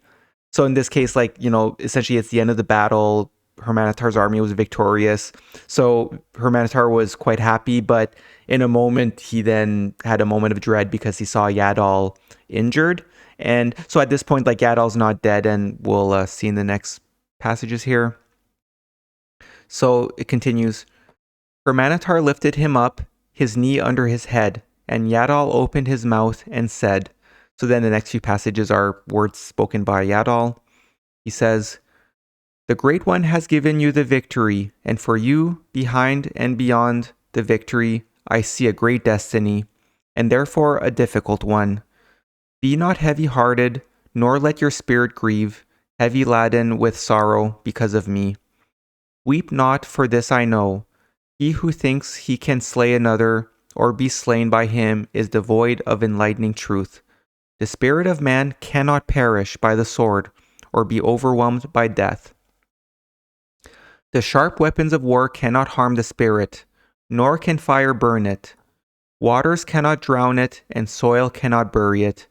My spirit departs to its abode beyond the power of sharp sword, beyond the reach of thrusting spear, beyond the range of swift arrow. Now, face to face with what must be and cannot be altered, face to face with the ultimatum of destiny, cease from sorrow." So part of the speech here is saying that even though he's dying on earth, he understands he's not actually dead, because again, this is a whole thing where we're eternal souls, and when we die on earth, we simply go to the sphere of heaven. And again, that's where you get judged. You either go to the light side or dark side, or if you still have room for learning. That's the thing. When we go through later chapters, it does speak of reincarnation. But anyways, I digress here. So here's the continuation of Yadol's speech, where he says, "What is this passing thing called life, this fragile flower so tenderly cherished, seen in its true frailty here on the field of blood? Does it have any real meaning? Here on the field of blood, the dead sleep to awake to glory. To the victorious ones remaining alive, there is glory on earth. So do not dally here with the dying. Arise, go to your proper reward, and lay me down to mine. Fear not for me. Already I see the welcoming light beyond the veil. We shall meet again." And then passage 23 says, "Thus Yadol departed from earth, and he was laid to rest in glory. He sleeps among the hills and trees, among the wild birds and beasts, which were his friend." These words are cut on his tomb. He was a man of peace and died because other men were not as he. So yeah, it's a bit of a tragic ending to this chapter here, but tragic on earth, but like he said, he understands he's going to heaven. Okay, so now we're going to read through chapter 8, which is called Hurmanetar Journeys to the Netherworld. So overall in this chapter, we see how Hurmanetar undertakes the difficult journey to reach the Netherworld in order to get assurance that his friend Yadol is still alive in spirit. And the Netherworld is essentially another name for like the sphere of heaven, like it's the spirit world. So passage 1 has Hurmanetar pondering about Yadol. Is he dead since his mortal body died? Or is he still alive somehow? So we'll read through the passage here. It says, "Perhaps no man of his day properly honored Yadol, for he was beyond their understanding. But Hurmanetar loved him, and Ancheti never forgot him. Long days the thoughts of Hurmanetar rested upon Yadol, his friend, the companion in the joyous hunting on the mountains. Long he thought." So this is a thought by Hurmanetar. "What manner of sleep is this, if sleep it be, that fell upon Yadol? Has he decayed into dust to become nothing, as my eyes declare? Or does he live in some strange way? Did not the worm fasten onto his body before it was laid to rest? Yet he knew it not." Long hours had Hurmanetar sat at the feet of Nintursu, the wise, yet faced with the blank stare and deaf ears of his companion, he had begun to fear the certainty of death. Like many before him, he sought to penetrate the veil. And again, Nintursu, the wise, is his mother. So passage 2 sets the stage for the next few passages. We see that the queen deity is not the best of characters, and she took credit for winning the war. However, as noted here, her time will come. So passage 2 says, "Therefore, having claimed audience, Hurmanetar came before the queen to state his intention. Deity, having been victorious, was exalted in her own eyes and cared little that the battle had been won for her by Hurmanetar and others. Now that the danger was past, she dallied with new favorites, not knowing the day of her retribution would come, as come it surely did. For she was carried off captive in chains to become the plaything of a cruel king." So kind of foreshadowing what would happen to her. So passage 3 to 10 is a fairly long set of passages of a discussion between Hurmanetar and the queen deity, because at this point her day of retribution has not yet occurred. So Hurmanetar, being heartbroken about Yadol's death, wants to go on a journey to the place of the dead to discover whether Yadol still lives in spirit. The queen does not understand, and it results in a discussion about the nature of God, where she defends the gods of the land who are not the one God. So essentially, as we'll see in these passages, it's kind of a discussion between lowercase gods and the God, the Supreme Spirit. So here, starting with passage 3, it says, "Having come before the queen, Hurmanetar spoke thus. O great queen, exalted above all others, great lady of battles, though dwelling here under your great shadow, I am as a cat among pigeons, as a wild boar among a docile herd. Therefore, I would spread my wings, going to a distant place to communicate with my God. I would seek entry into the place of the dead. My heart is consumed with sorrow because of the uncertainty that grasps my heart. My spirit is restless. I shall seek to discover if my friend and companion yet lives in the land of shadows, or whether he is no more than mere dust, the plaything of the winds."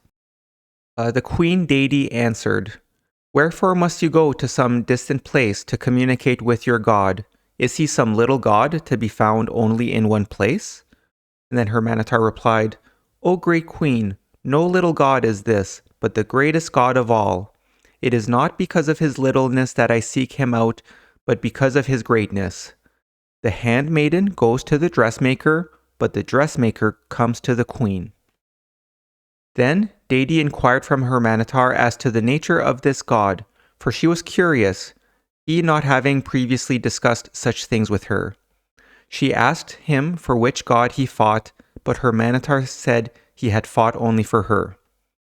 Hurmanetar said, "We have a god, you and you have a god, and I have a god. The people have their gods, and the strangers within your gates have their gods. But hidden behind all these is another god. These lesser gods are no more than his members. It is this God whom I seek." So, I mean, when reading these passages, that's the thing, you got to pay attention to where it says like these little g gods and the uppercase God. Then it continues here. "How can I, a mere mortal, describe him? Only this do I know, as I learned it in a remote temple. This God came into existence before all else.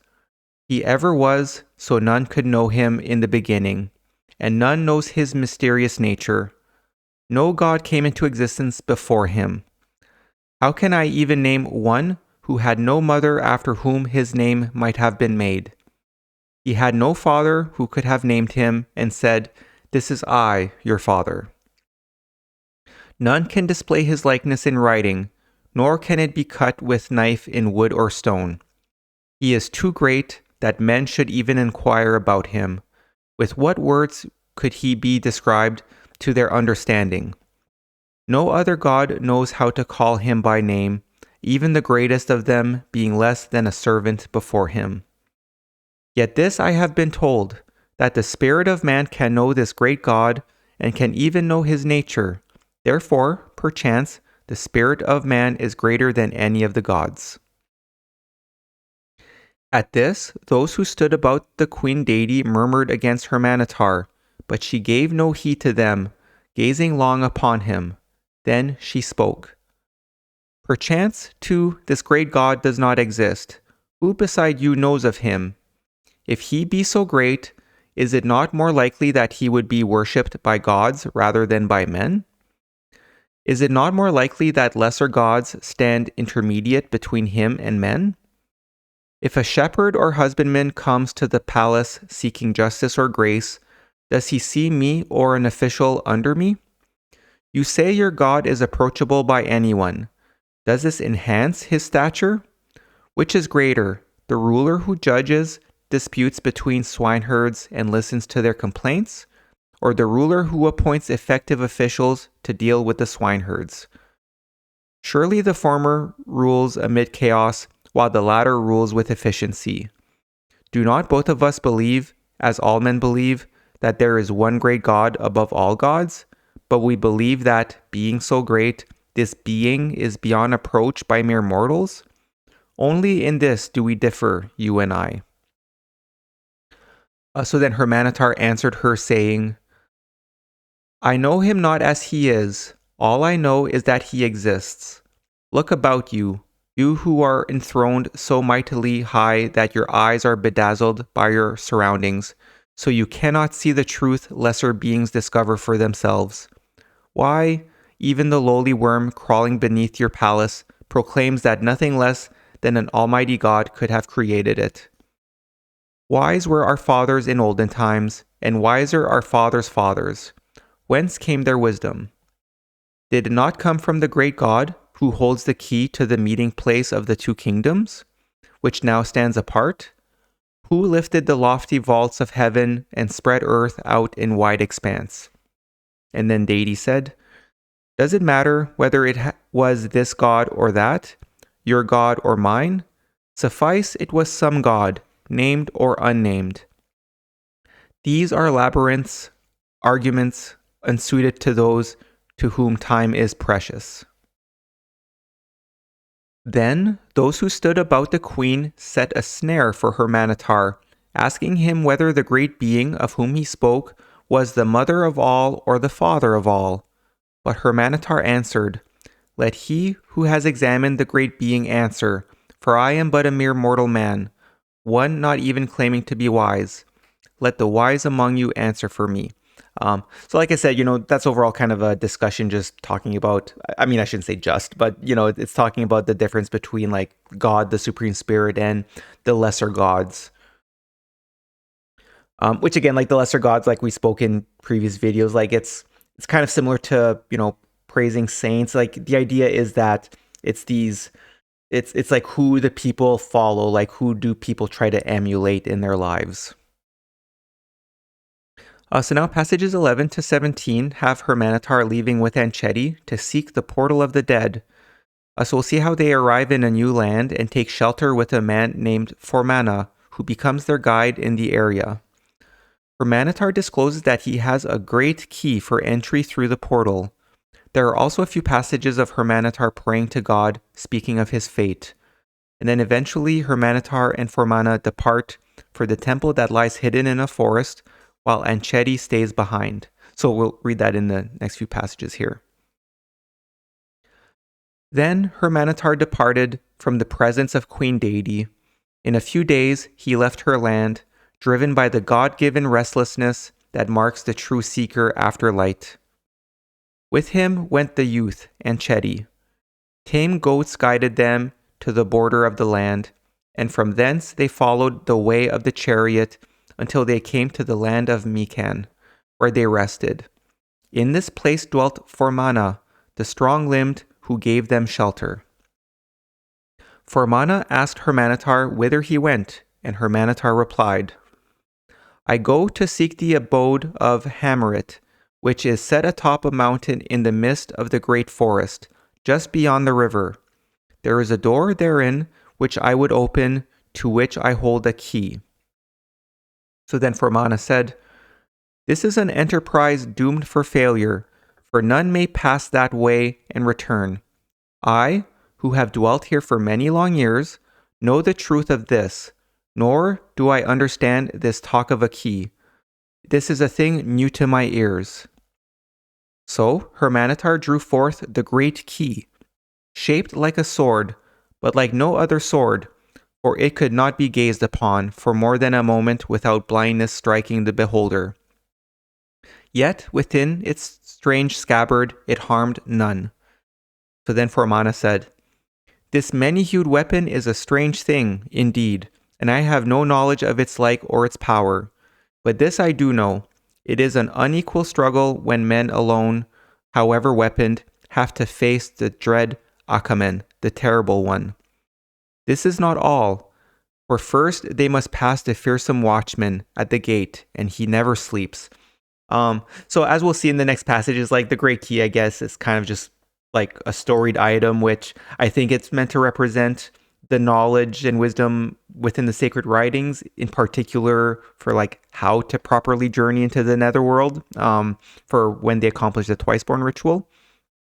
And just as a note, like this Great Key was mentioned in an earlier chapter where it was like Hurmanetar's mother, Nintursu, who held the wisdom of the ancient children of God, had this Great Key. So the passages continue here where Hurmanetar says, I have set my heart on this enterprise because of my friend. Also, if there is an evil thing lurking within the forest, it must be destroyed. I am one whose destiny is already written. I must die that men might live. What a man cannot escape, he must face manfully. Then Hurmanetar left Formana to go apart into a place of solitude where he prayed. So the next passages here are a prayer by Hurmanetar. And yeah, like this part where he says, like, I must die that men might live, that's a bit of it'll become clear in video 14 when we go through the chapters about the Twiceborn ritual. So here's Hurmanetar's prayer. He says, O Father of the gods, hear me. Hear me, O Father of the gods, for there is evil abroad in the land, and men die of despair. Even the tallest of men cannot reach the heights of heaven, or the swiftness of them encompass the earth. Yet, men must struggle against things beyond their reach and overcome evils, which overshadow the whole land contained within the bitter waters. My destiny is decreed. I alone will enter the gate at the abode of Akamen. O Father of the gods, when I return, I will set up your name where now the name of other gods are written, little gods of no standing before you. I will raise a great straight monument to your sacred name, if I could but know it. Why did you move me, Father of the gods, to embark on this enterprise unless I were destined to accomplish it? Why fill me with the restless desire to perform it? How can I, a mere mortal, succeed without aid? I sought no more than to know the lot of my friend, yet a greater burden has been allotted to me. If I die, it may be without fear, but if I return, may that return be glorified by the knowledge of truth. O Father of the gods, stand by my side. Help me overcome the lurking thing and show it the strength of a son of Sesuda. So then when Hurmanetar returned, he felt strengthened, but Formana tried to turn him away from his intention, saying, Desist from this thing. Put this enterprise from your thoughts. You have courage, and it carries you far, but does it not also sweep you along, as one caught in the swift river current is swept to destruction? You cannot know what this means. The guardian at the gate alone is like nothing on earth. His weapons are like no others, for they are invisible and strike down from afar. Why strive to do this thing? Is this no equal struggle? And then Hurmanetar replied, My heart is set on this matter. Though I must journey along an unknown road, perhaps a road of no return, and fight a strange battle, go I will. I fear not the terror at the gate, nor that which dwells within the abode of Akamen. So next Formana replies, If go you must, then I who have seen many pass this way will go with you to the gate. Even through the forest I will accompany you. For am I not one who has been purified before the sacred flame? But is it wise that any other should go with such as we? Surely this youth, your attendant, this young man of few years, inexperienced in things such as we must face, should not accompany us. Is it not more fitting that he remain here to protect my daughters? Is it not better to exchange his inexperience for my experience, his youthful strength for my wisdom and cunning, his endurance for my steadfastness? So overall in these passages, so Formana's someone like an elder, well, maybe not elderly, but a well-experienced person who has kind of gone into these whatever the wilderness that leads to this place of the dead where Hurmanetar wants to go to try to go to the netherworld. So I mean, Formana was trying to say how dangerous it is and things like that, but Hurmanetar's determined. So then Formana's like, okay, well, I will be your guide. And since Anchedi is quite young and inexperienced, and it's a dangerous road, he should stay behind. So then passages 18 and 19 have Anchedi staying behind and praying for Hurmanetar. So here it says, Though Anchedi protested, it was agreed that he should remain behind at the dwelling place of Formana. So, making things ready, Hurmanetar and Formana departed in the morning light, while Anchedi remained behind, a guardian of young women, and his heart was sore. He raised his voice to heaven, saying, O Father of the gods, whom Hurmanetar knows, why did you give him this restless heart? Why did you bestow it upon him? You have stirred his spirit, so now he goes into unimaginable danger. O Father of the gods, of whom I am ignorant, overlook my shortcomings and hear my voice. For this day until he overcomes the evil thing and returns, let him ever rest in your thoughts. Stand by him when he faces the watchman at the gate. Strengthen his arm when he strikes at the thing that lurk to devour. What these might be or their nature is beyond my imagination. I know them only from the talk of men, each of whom sees them from a different stance. Yet, have any truly seen and lived to return? I know not, but I pray sincerely for him, whom I serve. So again, this helps to show how it's like such a dangerous path, and there's these like guardian at the gates and things like that. So I mean, it's kind of setting up the story to be like this is like a incredibly dangerous journey that Hurmanetar is going forward to. So yeah, passages 20 and 21 speak of the difficult journey to the portal of the dead. So it says, When Hurmanetar and Formana came to the edge of the forest, they were attacked by lions, but they slew the beasts. Then they entered the forest and saw great trees, such as they had not seen before. They went sleepless, for dread things lurked in the murky light of the forest. They pressed on, coming to the foot of the mountain where they camped and slept, for it was an open place. Then, as the sun rose next day, they climbed the mountain until they came to a cleared place before the cave known as the Portal of the Dead. Here, Hurmanetar took leave of Hurmana, who remained in a hut just beyond the cleared place. So, like in the previous passages, Hurmana said, I will take you up to the place of the Portal of the Dead, but will not follow you in there. So next, passages 22 and 23 have Hurmanetar enter the temple or the cave.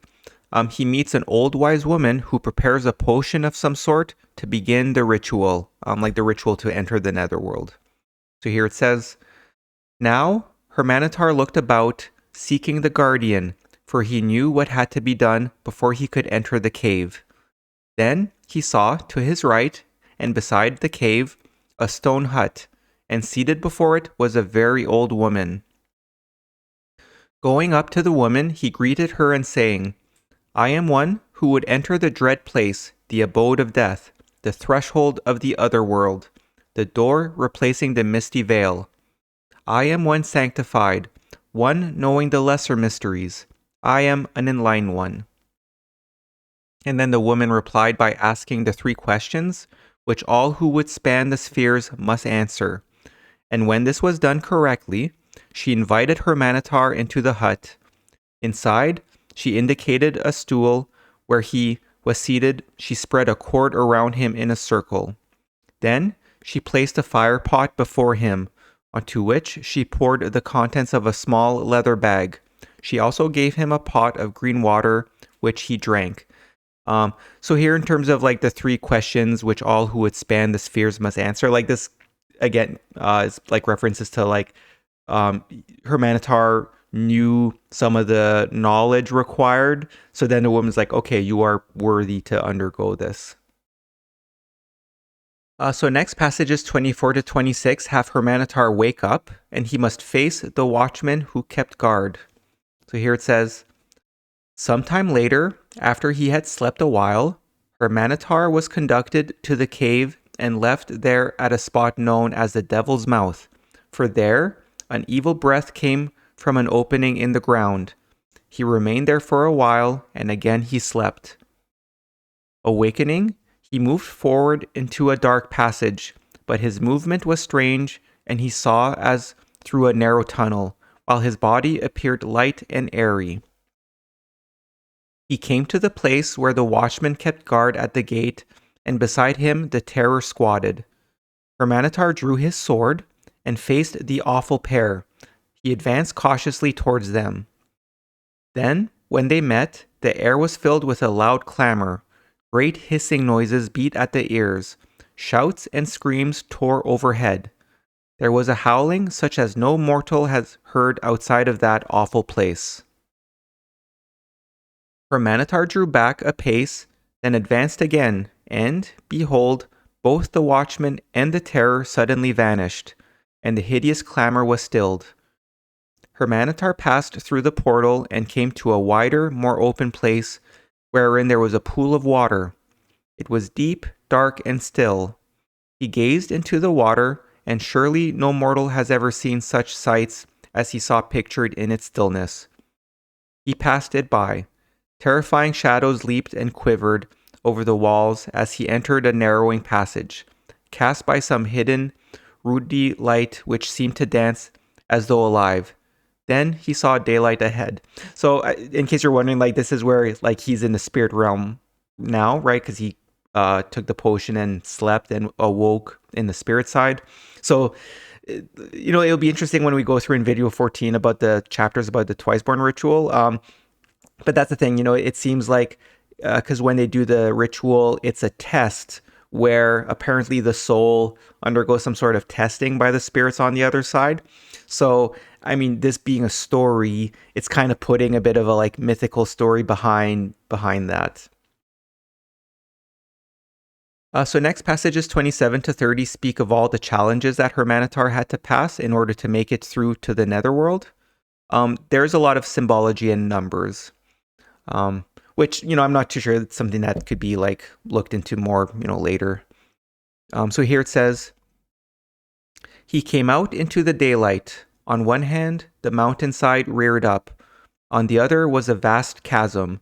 Between the two ran a narrow path, and up this he went. Great birds attacked him, eagles and birds with strange heads.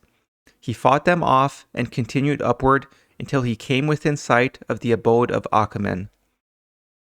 He came to it after the long journey upward and stood before the great brazen doors, the 7 bolted doors. Hurmanetar saw no guardian before the doors, but he heard its voice as it asked the 7 questions. He who had sat at the feet of Nintursu remembered well the replies to make, and as each was answered, a bolt slid back. 7 questions were asked, and 7 answers rightly given. The great doors swung apart, and Hurmanetar passed through, entering the courtyard of Achamen. So this underlined part again is essentially kind of saying that Nintursu, who held the secrets of the children of God from before the flood, like she knew the how to answer in the spirit world for to pass the test, essentially. So it continues here. Within the courtyard, Hurmanetar fought and overcame the 4 great beings, which feast on the bodies of men, but the sword of Hurmanetar laid them low. He passed through the hall of contest, where good and evil spirits fight an eternal battle for the souls of men, coming into the chamber of death. Now weary, he sat himself down on the stone called the seat of Machalam, for it was then in this place he waited. Then Achamen the Terrible came, and Hurmanetar strove with him for half a day, and prevailed, and so he entered into the place where stood the door of the spheres. This Hurmanetar opened with the great key. He passed through and entered the abode of the dead. He held fast to the great key, for without it there was no return. Nor could it be held by his own powers alone, but only through the additional powers of those who might come to his aid. So next passages 31 and 32 have Hurmanetar greeted by a beautiful spirit being. And there's also a reference to a tree with forbidden fruit, where it notes that the fruit was stolen by a serpent. So that reference is on the next page, but I just have a note here where, considering Moses' influence on the book of Genesis, this element may be similar to the forbidden fruit in the Adam and Eve story. And as we'll see, it actually has a very similar context. Although keep in mind, here the forbidden tree is in the netherworld, it's in the spiritual side.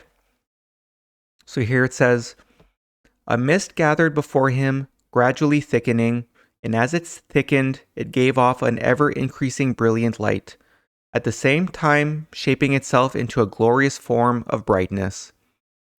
When the shaping was complete, a being stood there, radiant as the sunlight, and lovely as the moonbeam. Hurmanetar heard a voice coming out from the glorious being, which said, so then these are words from the spirit being,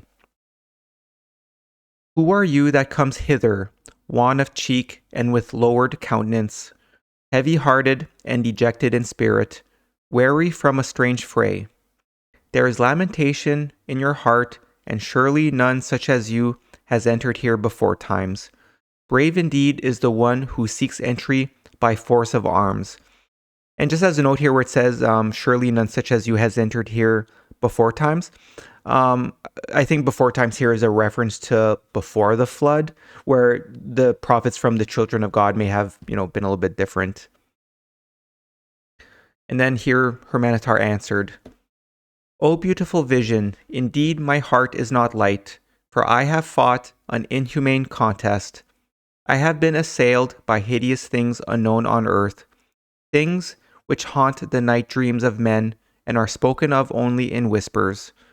I have come seeking a friend, a companion of the hunt, the loyal one of my wanderings. His death lies heavily upon my heart, therefore I have dared to come even onto this place. And then the form of beauty said, He whom you seek lies beyond the waters of death, but you who have passed the guardians are permitted to go thence. One thing, however, you must not do. In the midst of the waters grows the plant of eternity, the forbidden tree of which you and all men may not eat, a fruit of which was stolen by the serpent of ancient times. Partake of it now, and you will suffer everlasting changelessness, the most dreadful of all fates. Go, tarry a while, then return this way. So yeah, the forbidden tree and the serpent, there's kind of a bit of a similar tone as in the Adam and Eve story.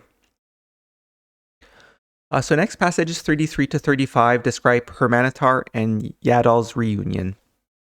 So it says here, Hurmanetar passed over the still sullen waters to the land of waiting, where all spirits shine redly. He passed through the great doorway and came to the place of glory, the land of eternal living. He saw his friend, his companion of the hunt, the loyal one during his wanderings. Behold, there before his eyes was Yadol. Hurmanetar knew him, though he stood forth in a form more glorious than can be described to the understanding of men. He was here, life was in him. He was here in a bright and flowering place, a place of trees and waters, a place such as no man can describe. Yadol spoke with Hurmanetar, and he spoke of things long forgotten by men, and revealed truths unknown since the days when men walked with their father. So here the reference to like truths unknown since the days when men walked with their father. This could be a reference to, before when humanity lived in a fabled garden. And it continues here. They spoke one with the other. They rested in pleasant places. They embraced and they parted. Before Hurmanetar left, Yadol said, so then these are words from Yadol, as you have passed through the portal of death, while yet uncalled from the embrace of the flesh, for no purpose other than gaining assurance that the dead do not pass into dust, it is decreed by the ordinance of this place that your life shall be shortened. Time enough you will have, therefore record the things of which we have spoken, that they may be guiding lights to men. Set them down in 2 books, one recording the sacred secrets, more precious than life itself, and for the elect alone. The other recording the sacred mysteries for those who sit at the feet of the elect. One will be the book of truth unveiled, and the other the book of veiled truth, the book of hidden things. So the first thing I underlined where it says your life shall be shortened, I guess that might be a bit of a reference to Moses as well, where because essentially here it's saying that like, oh, technically you came here under like not the best of intentions, where he came to the netherworld to see like, oh, is Yadol, my friend, still alive? So because he kind of went there with potentially kind of selfish desires in a way, his life is shortened. And this has a similar tone to Moses in the book of Exodus, where he disobeys God. I think it was with the whole hitting his staff on a stone. And because of that, his life was shortened. So that might be a link to Moses. And I guess I did talk about this in previous videos, or at least in video 1, but I think this is quite important where it says, set them down in 2 books, right? Like Yadol in the netherworld taught him all this wisdom. So that's saying in terms of the 2 books, one recording the sacred secrets more precious than life itself for the elect alone, the other recording the sacred mysteries for those who sit at the feet of the elect, where it could be called, one will be called the book of truth unveiled, and the book of veiled truths, the book of hidden things. So this is why I think that, especially this being a story which I think there's a lot of similarities to Moses, and since it's written in the book of Gleanings, I spoke before that it seems as though the stories in this book were all written by Moses' generation.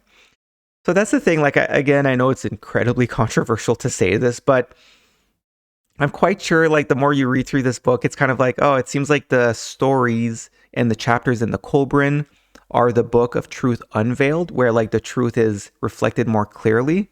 Whereas here we see, like, Hurmanetar, who, again, if he represents Moses, he was also instructed to write a book of veiled truth, of hidden things, where that's the thing. I'm quite sure that then, like, what became the book of Genesis and at least the early parts of the book of Exodus, maybe that book of hidden things, where it includes elements of the truth, but not the same level of truth that was kept for the inner circle of the secretive sons of fire, for the prophets and things like that. So again, I know that's quite controversial, but while studying these, it kind of seems like that's what it's describing.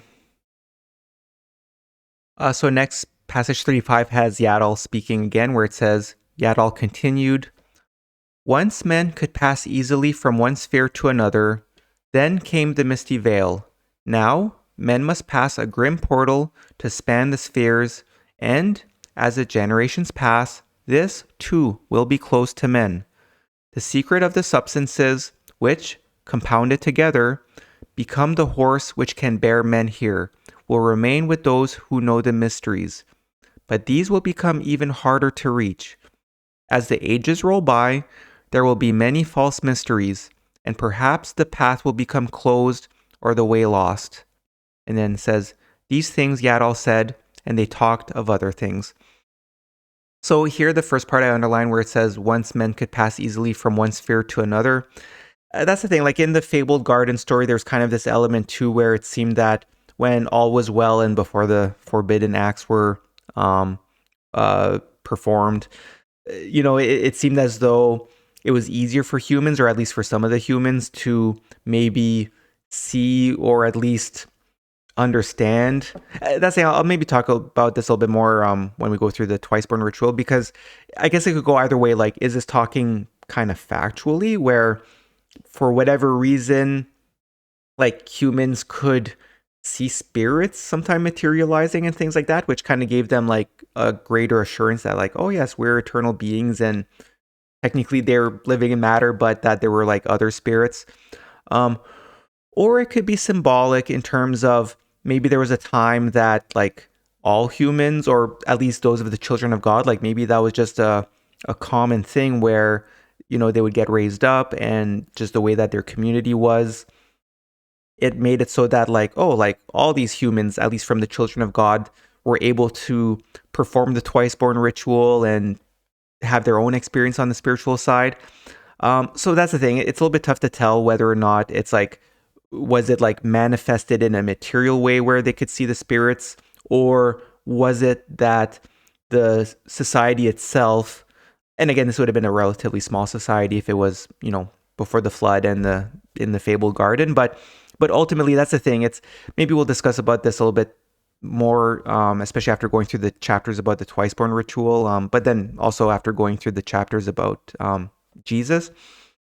But that's the thing. It's a little bit hard to say if it was like, did it really happen where humans just naturally could see the spirit beings a little bit, like the veil was withdrawn?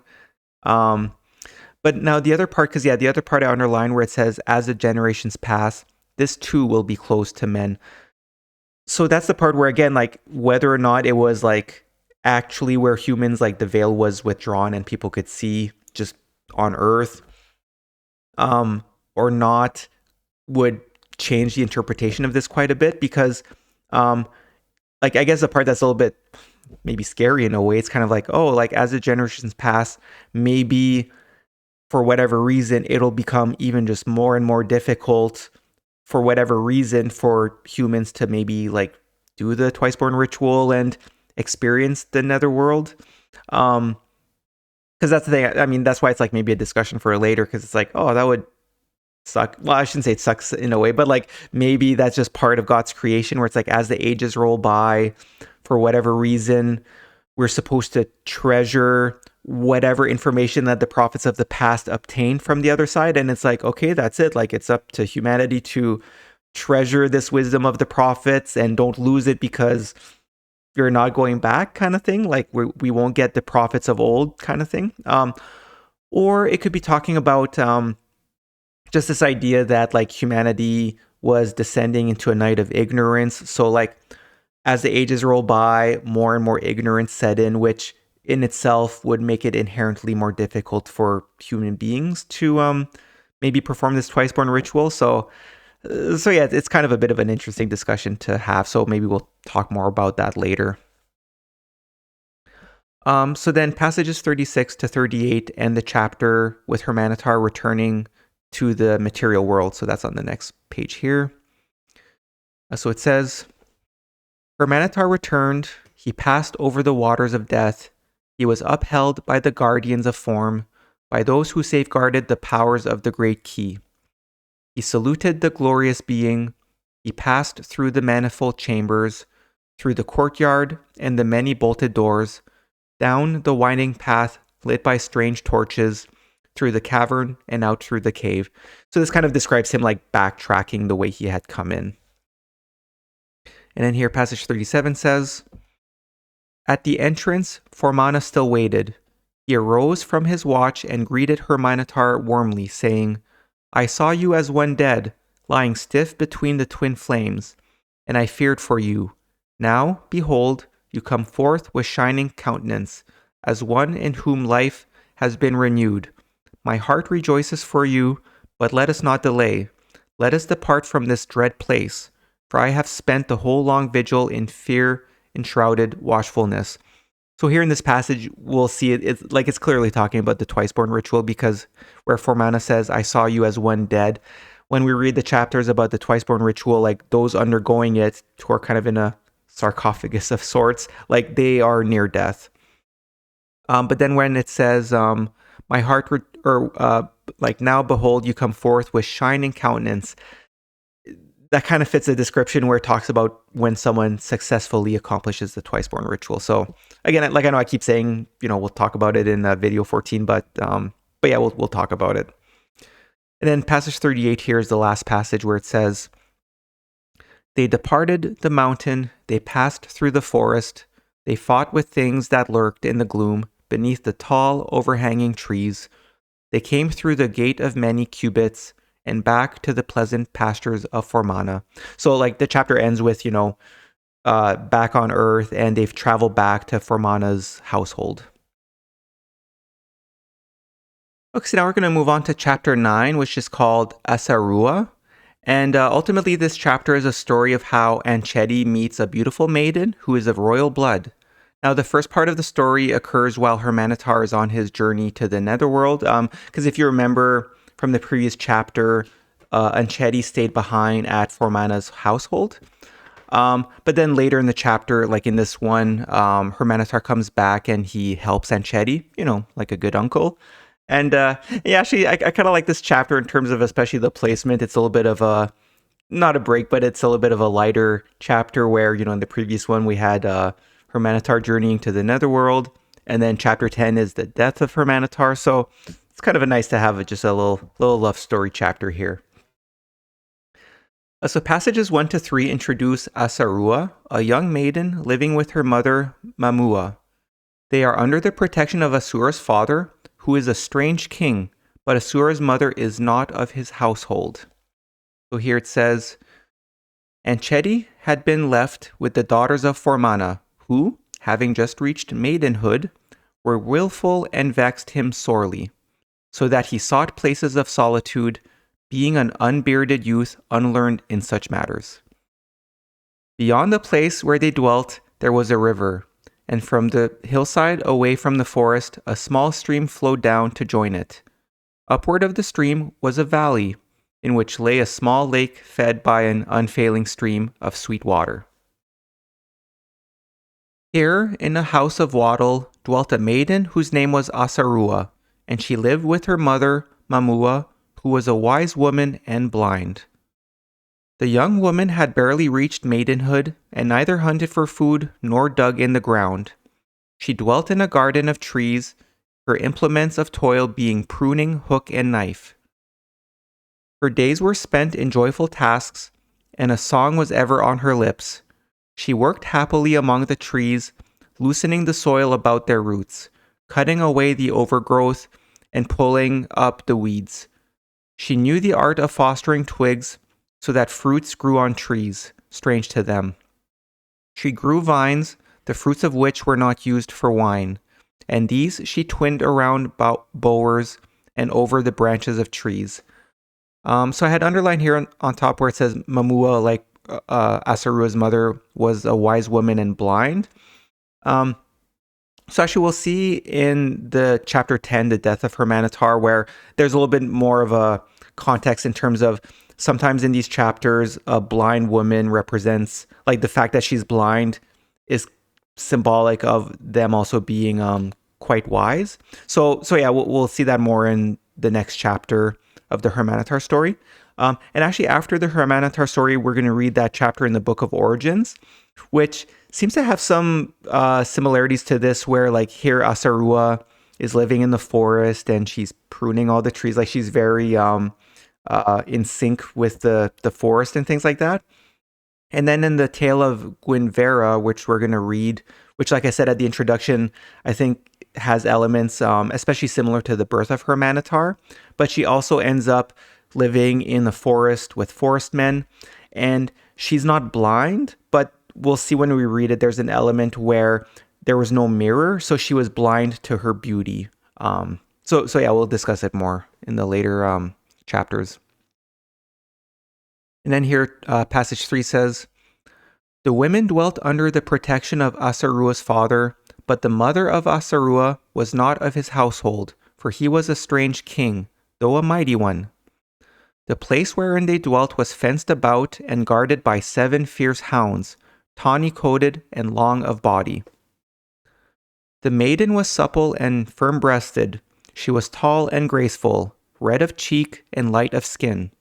Her sole garment was plainly woven and unadorned, for she lacked all the things with which women bedecked themselves.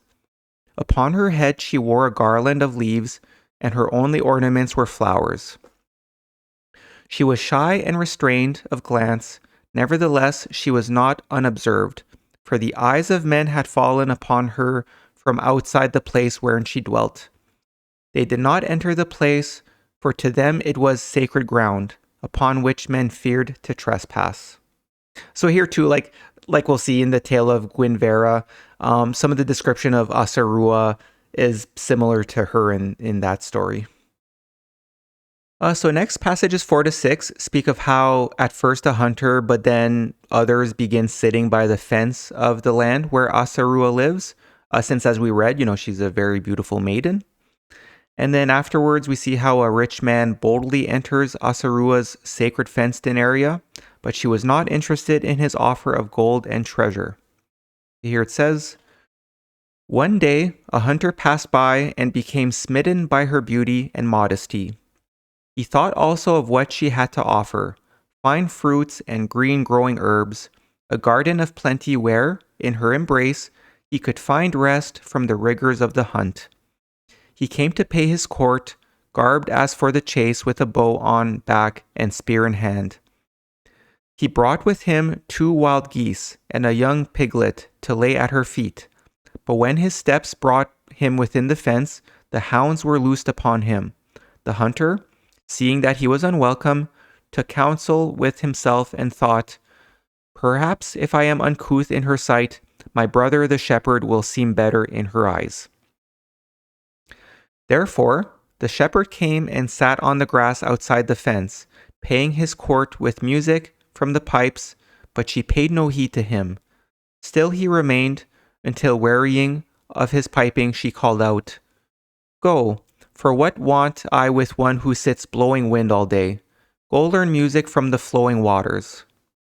And then next here in passage 6 it says, "In the days that followed, others came, among them a merchant, a rich man, a lord of grain fields and vineyards. Word of her beauty had been brought to him, and he was challenged by her inaccessibility. So he thought, 'If indeed it is as men say, then I will have this woman for my own. Have I not riches enough to provide all that gladdens the heart of a woman?' So he came wearing a mantle of scarlet with brooches of bronze. He wore buckles of silver and ornaments of carnelian and gold. He was a man possessed of a smooth, well-oiled tongue, the owner of a storehouse of fine words. He came with attendants who drove off another who sat outside the fence. The merchant came boldly through the gate of the fence, but Asarua met him. When he paid court with bejeweled words, she said, 'What have you to offer but gold and treasure? Think you that such unfeeling things can capture my heart?' Am I to be bought as a woman bound within her father's household? Am I to be another counted among the many women you have known? An occupant of a corner place within your heart, O man of many lovers? Then he was wrath with her, but she took no heed, and the hounds drove him off, even the lordly one, for the ground here was sacred. So next passages 7 and 8 are a lovely story of how the young Kailedy and Asarua met. So here it says, one day, not much later, the young Kailedy came that way, and in passing, he saw the maiden Asarua. But because of his unfamiliarity with women, he hesitated to speak, though he, too, was smitten by her beauty and maidenly bearing. Passing that way again, Kailedy stopped by the place, and seeing an old woman seated beneath a tree, he said to her, Mother, may I have some water, for I am thirsty from journeying? And then the woman replied, My son, there is water in plenty below on the other side of this place, which young ears should hear, but I am blind and cannot see. I, too, thirst, and therefore I beg that you enter and bring me cool water from the pool below the waterfall.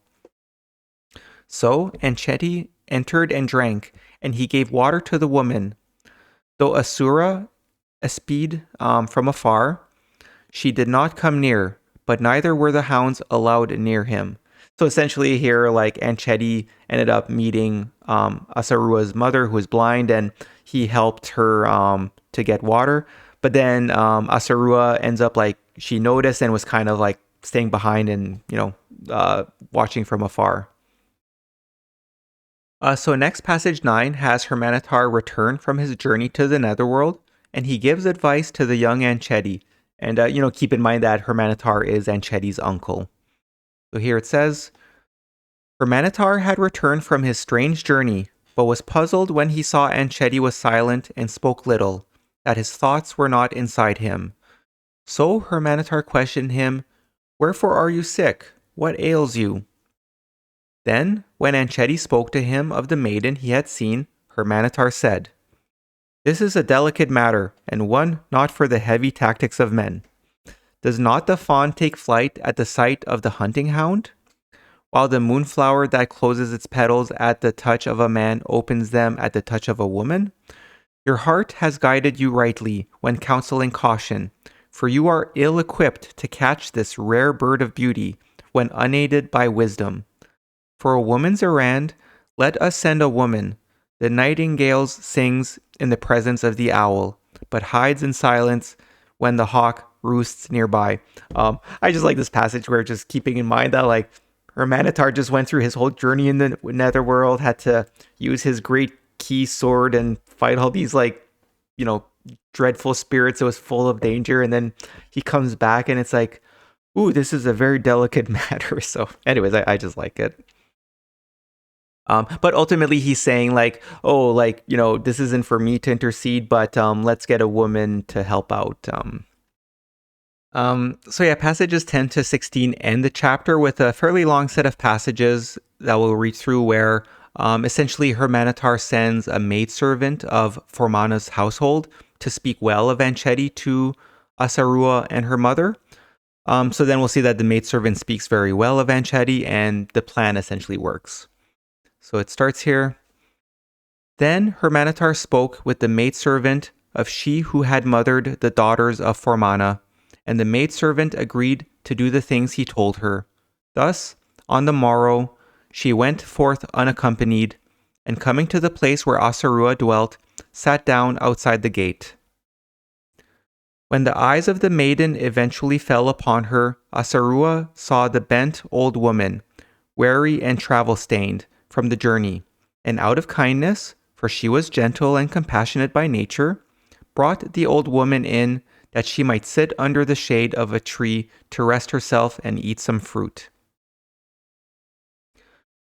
After the maidservant had rested in the shade and refreshed herself, she spoke to Asarua and said, How lovely is your garden, how well watered, how bright and refreshing its many fruits. I have heard much of this place, but more of you and your beauty. but no words of men have done justice to what I see with my own eyes. And then Asarua said, The words of men often differ from the thoughts of their hearts, while flattering words are bait above a well-set trap. Let us not talk of men and their wiles, but of more pleasant things. Come, let us walk around the garden. And then passage 12 here. They walked and came to a place where grew a tamarisk tree, and about the tamarisk entwined a vine holding many bunches of grapes. The old maidservant said, Behold this tree. Of what value would it be were it not for the vine? Would it have any value except as firewood? And what of the tree to which it clings? Would it not straggle along the ground, laying in the dust to be crushed underfoot by the passer-by? It would be a helpless thing unable to raise itself up, a barren creeper bearing no fruit. So see what benefit comes from their union, and learn wisdom. Is not the tree named as a man is named, and the vine as a woman named? We who are old see lessons in such things, and, in learning from them, gain wisdom. The young are ever loath to even read to their benefit from the book which is always open before their eyes. So here, essentially, the maidservant is kind of saying like, oh, it turns out that this tree and the vines, like, both together, working together, both produce fruits, versus if they were separate, one would just be good for firewood and the other one would be trampled like the vines as opposed to being on a tree. So, I mean, here is where the maidservant is trying to tell Asarua, like, hey, like, as an old wise woman, there's something to be said about, like, a man and a woman being together and being better because of it, sort of thing. So now passage 13 says, Asarua listened, but said little, and as they walked, the maidservant spoke of the young daughters of Hurmanetar, whom she had nursed, and of the ways of man and woman. She spoke as such women speak, her tongue following a winding road. The speech of men comes out like an arrow, but the speech of women comes out like a puff of smoke. Men talk with the naked tongue, but words from the mouth of a woman are veiled and devious. The tongue of a woman is a sword sheathed in silk. Not for naught are women called the twin-tongued. So here at the end of the passage it says, Perchance these words were added in the days of Thalos, for not all men think thus of women. So this is a note, and I think there may be a few passages here and there in the Kolbrin which might seem a little bit like insulting towards women here, because essentially it's kind of saying like, oh, like, men talk with the naked tongue, or it says here, like, the speech of men comes out like an arrow, but the speech of a woman comes out like a puff of smoke. That's the thing, like, it's actually kind of insulting towards women, saying like, oh, men speak directly and women kind of thing. but that's the thing. What I want to highlight is you really got to pay attention to the passages, because here there's kind of a clarification where it says, perchance these words were added in the days of Thalos, for not all men think thus of women. So keeping in mind that these texts within the Kolbrin, and as we've spoken of in previous videos, like, there's a long history of people inheriting the writings. Maybe they're deteriorating, so they like rewrite them. So things like this could have been like added during a certain period, and then another generation looking back and maybe adding a note like this saying like, oh, like, essentially it's kind of saying like, this passage seems a little bit harsh and not all men think thus of women, and it could have just been a relic of like a different generation, either when the story was first written or somewhere down the line over the years. So anyways, we'll continue with the last few passages of this chapter here. So passage 14 says, The maidservant had an inexhaustible supply of words, and Asarua was so taken aback to hear the things of which she spoke that she could find no words to answer. Thus, speaking, they came to the small dwelling place, where the mother of Asarua was preparing a meal. She invited the maidservant to eat with them and to sleep there that night, and this the maidservant gladly accepted. After they had eaten, the maidservant spoke with Mamua, the mother of Asarua, and the talk was of unfortunate women, whose daughters were fair yet refused to be married, daughters who close their ears even to good advice on marriage. Whether such women were true women or unnatural women, I don't know. It just seems like the maidservant's being a little bit. I mean, she has a goal here, right? Like she's trying to explain, like, to speak nicely of Anchetti and being like, your daughter should really marry a man. Like it's a shame that young women don't want to marry. So, anyways, we'll continue here. Oh, I have to admit, I'm having a little bit of trouble reading through these passages just with the note that I talked about before with, how it's a little insulting to women, some of these words. But yeah, so it continues here. The words which mattered were few, while the words in which they were buried were many. But the former were not lost on Mamua, whose ears were not closed to such talk, and they entered her heart. It's just, again, some of the words seem a little bit insulting to women. The words which mattered were few, while the words in which they were buried were many. Anyways, so yeah, it continues here. She gave attentive ears when the other spoke of Anchetti, who, though but a youth, was wise. Though he had not yet drunk deeply from the waters of wisdom, nevertheless, the well from which he drew them was a never-failing one. Be wise, said the maidservant. Choose this young man, for surely none better will come this way. He does not wander from his place of duty. He is not slothful in manner, nor does he spend his days in futile pleasures. He does not go from woman to woman, and while it is true that this could be because of his age, yet he speaks of women only with respect, which is not the way with budding fornicators. He is manly, he is of the blood of kings, and above all he is wise, because he has a wise instructor. He is a youth of good promise, and one who would not bestow his love lightly. So passage 16 here. The mother of Asarua heard the words of the maidservant with both ears, and when the maidservant was departing, said, Come again, when the moon is new, that we may speak more of these matters. And then this is the last passage that continues here. It says, Anchetti visited the place again, and when the maidservant returned at the new moon, Mamua said, It is well my daughter will marry the youth, Anchetti, but first he must bide in the place where he now serves for 1 year. Then he must labor in this place for 1 year. After this, he may marry Asarua with my blessing. So then it finishes here.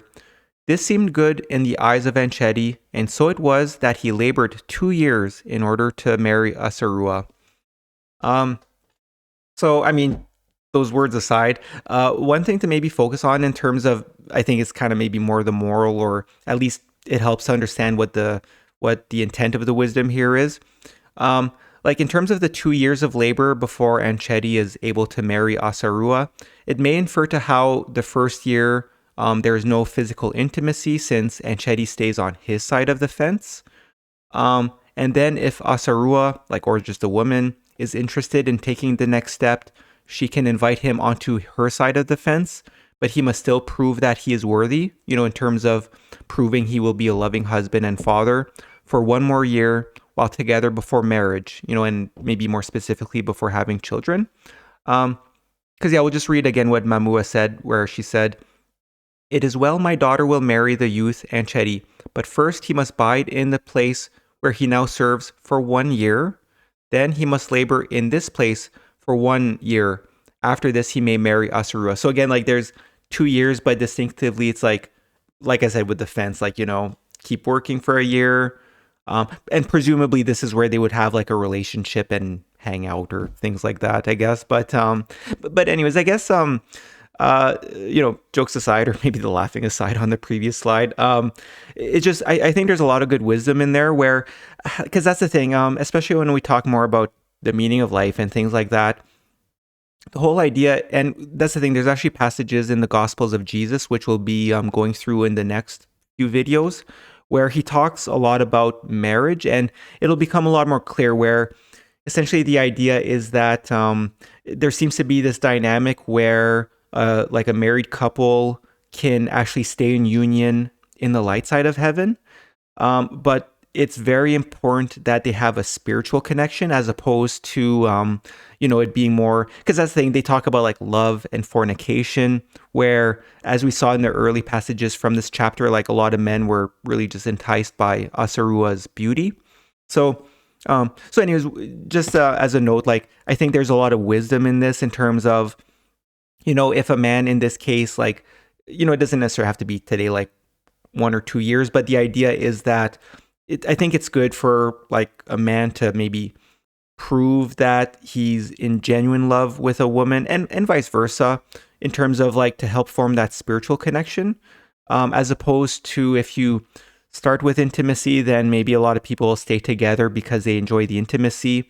But then, as we'll read in passages from Jesus where he talks about it, it's like, I mean, if their relationship was based more off of like intimacy or fornication, as it's said, then there's a good chance that they won't find each other on the other side in heaven. Okay, so now we're going to read through chapter 10, which is called Death of Hurmanetar. So yeah, like I said, it seems like the previous chapter was a little bit of a lighter subject in between the journey to the Netherworld, and then now, this is a little bit more of a more serious topic. But yeah, so overall, and this is the last chapter of the story of Hurmanetar, as you could imagine. So overall, this chapter speaks of Hurmanetar's later years, and it's reminiscent of Moses approaching the Promised Land, but he does not make it all the way there. So keep that in mind as we read through the passages. So passages 1 and 2 have Hurmanetar and Anchedi traveling with their households.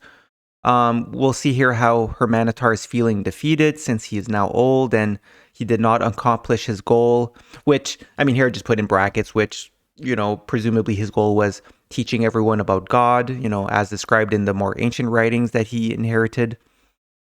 So here passage 1 says, "In the days when the El Shuban were gathered in war hosts, Hurmanetar departed with his household and the household of Anchedi to dwell in the land between the great river of sweet waters and the bitter waters of the west, and they built an encampment there. They were in a land where some men spoke as Hurmanetar spoke, and though there were men of blood with them, the people of the land let Hurmanetar and those with him dwell in peace among them, because in those days men were inflicted with Inahana. When the task set upon him was nigh finished, Hurmanetar knew that his days in the land of the living were not to be many more. Therefore, he betook himself into a place of solitude. There he fasted for many days, casting his spirit that it might commune with the Father of the gods, but the voice of God remained silent. Then he left that place, going into a cave, where he dwelt in the half-light for many days. But again there was no response from the Father of the gods. So Hurmanetar departed from the cave and returned to his people, where he was heard to say, 'Woe, for truly my God has forsaken me, and remains dumb against my pleadings. Yet I have done all the things told me before times, and written in the great book. Wherefore have I failed?' So next, passage 3 has Hurmanetar stepping away from everyone, and he has a strange vision. So here it says, "Then he went apart from the people and slept alone, for his heart was heavy. But behold, in the night he had a dream. In it he saw the sacred symbols spread out upon a cloth of white linen, and each was displayed according to its form. As he gazed upon them and numbered them, each by its own number, an ass came and ate up the sacred symbols, and lo, the ass became a falcon. Then, as he looked, the falcon became a cow, and between its horns was a crown of silver and a crown of gold. And the cow spoke to Hurmanetar, saying, 'Drink of my milk, and anoint your eyes with it. Thus they will be opened, and you will see.' Hurmanetar drank the milk and anointed his eyes, and then he awoke. Remembering the dream and being wise, he needed no other to interpret it for him. So then he straightway did the things which had to be done, about which those with understanding will know, and departed from the people." So unfortunately, as it says underlined here, where it doesn't really go into detail in terms of like what's the meaning of this strange dream. It just kind of, you know, says that like it describes it, and then here it just says like Hurmanetar knew what had to be done, and those with understanding will know. I'll admit, even for me, like I've spent a lot of time trying to think like what all these passages in the Kolbrin mean, and I mean maybe one part. Well, I mean this is just kind of a generalization in terms of things aren't as they seem in this world, I guess. But in terms of like an ass came and ate the sacred symbols. I mean, that might be similar to in the Tale of Hiram, which we read in video 7. It talks about the sacred treasures and Moses or Hiram, sorry. That's saying again, like just a lot of different stories and names for which seem to be stories representing Moses. But yeah, in the Tale of Hiram, there was that part where he had the sacred treasures of Egypt, and some of them were described as like sacred eggs and things like that. And there's actually a reference in one of them where like some pigs had eaten some of them, because that was when he was like losing some of the treasures. So maybe that's part of it. But in terms of the whole, like, then the ass became a falcon. Then the falcon became a cow, and between its horns was a crown of silver and a crown of gold. And the cow spoke to Hurmanetar saying, "Drink of my milk and anoint your eyes." So now, at the same time, maybe it's, as we'll see in the chapters about the Twiceborn ritual, like there are these substances that they would take to help them do the Twiceborn ritual. So maybe we'll just talk more about that then. But yeah, I'll admit I don't know exactly the full-on symbology of this, unfortunately. So the next passage 4 has God appear to Hurmanetar in a similar fashion as a burning bush. So again, like that's just it may be again one of those references where it's like, oh, there's elements of what we know from Moses' story in the book of Exodus in this story. So here it says, Hurmanetar went out towards a place of solitude, about 1 day's journey distant. Having gone about half the way, he became weary under the noonday sun, and so sat down beneath a tree to rest in its shade.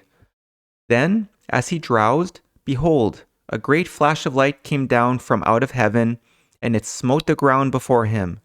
He heard a great noise like a mighty whip crack, and he was blinded.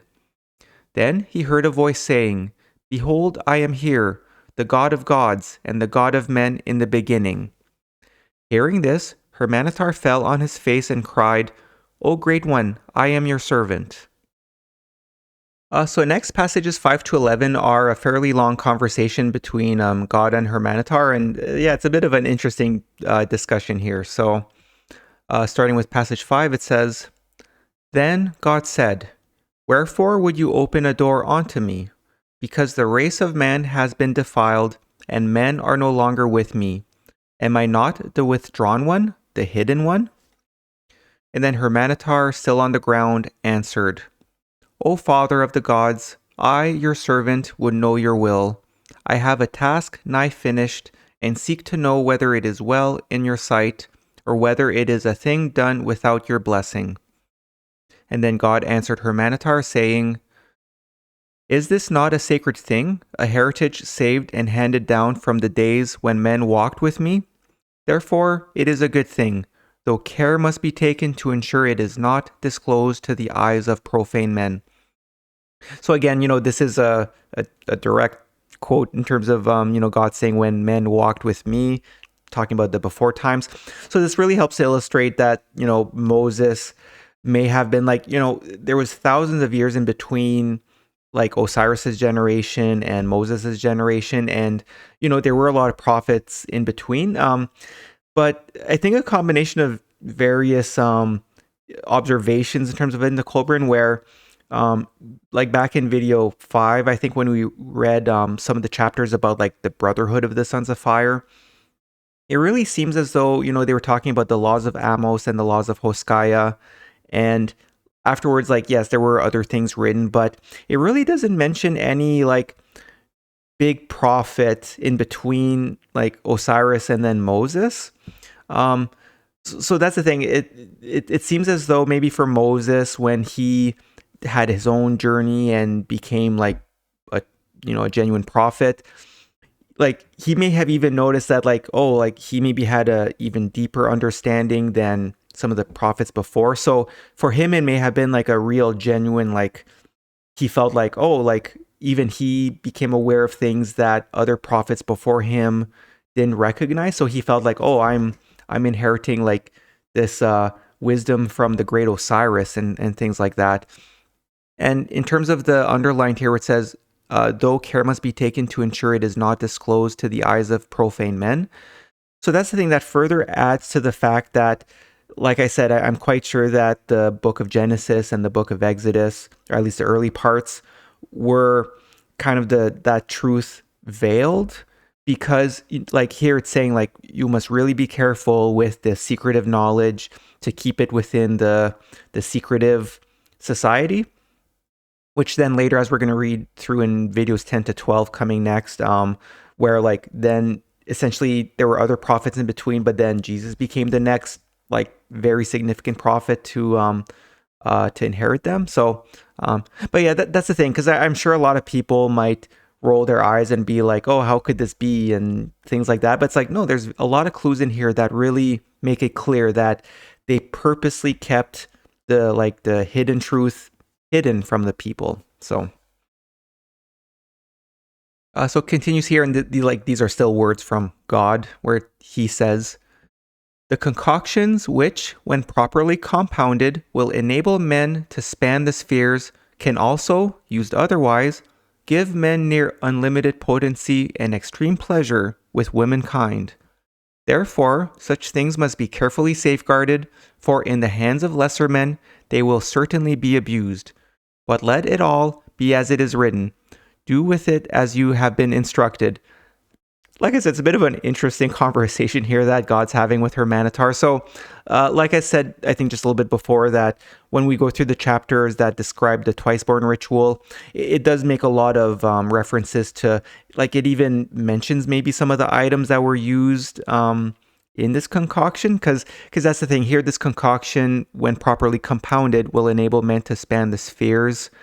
That's the idea of like the twice-born ritual, is that their spirit then gets to experience, similar to when Hurmanetar journeyed into the Netherworld, where there was that old woman at the cave at the temple who gave Hurmanetar like a special brew of sorts.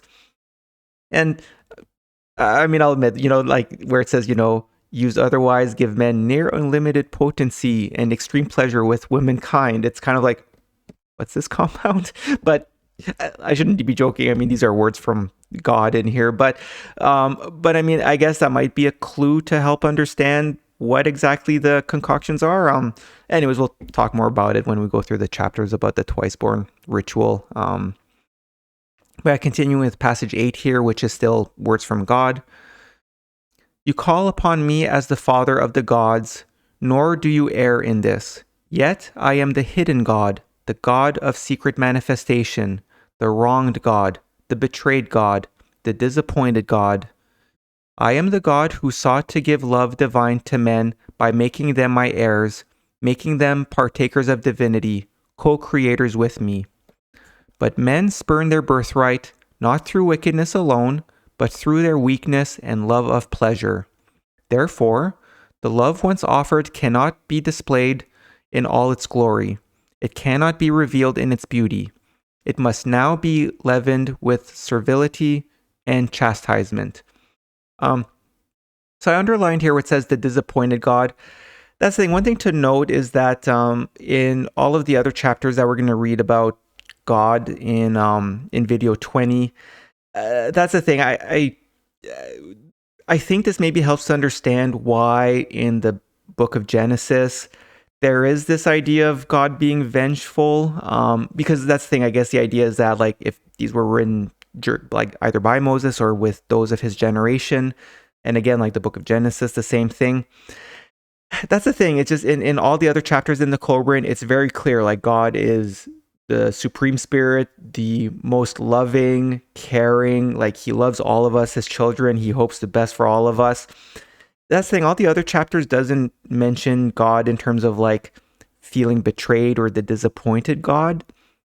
So I just want to make that note. But maybe what's important is that This maybe helps with understanding why, like I said, in the book of Genesis, maybe there's this idea of God being vengeful to some degree, but when we go through the other chapters in video 20, like that is not true at all. Especially there's a lot of chapters where Jesus himself, especially in his secretive books, talks about God, and it just, like there is no kinder, more loving spirit that will ever be than God. So that's saying, I feel like this is the only chapter where it speaks of, where there's like words of God that kind of speak a little bit in that manner. So we'll continue here. It continues here. Again, these are still words from God where he says, "This so that those who are the inheritors of divinity may return to it with undiminished powers, but purged of their weaknesses and love of unprofitable pleasure. This you should know, that men may know. Divinity of itself is not a created thing and cannot be bestowed as a gift. It comes as the crown of achievement. I, the Almighty God, who, by taking thought, can create 10,000 worlds, say this. Men have said, as they will say throughout the ages, why, if God be Almighty, can he not create perfection immediately? Why does he not create beings having the knowledge of divine love forthwith? Why have earth, with all its trials and tribulations? Know this, what appears to you as ages in time is, to me, but a flash of thought in a moment of eternity. I breathed in, the hosts of earths and the spheres were not. I breathed out, and the host of earths and spheres were. I breathed in, and they are no more.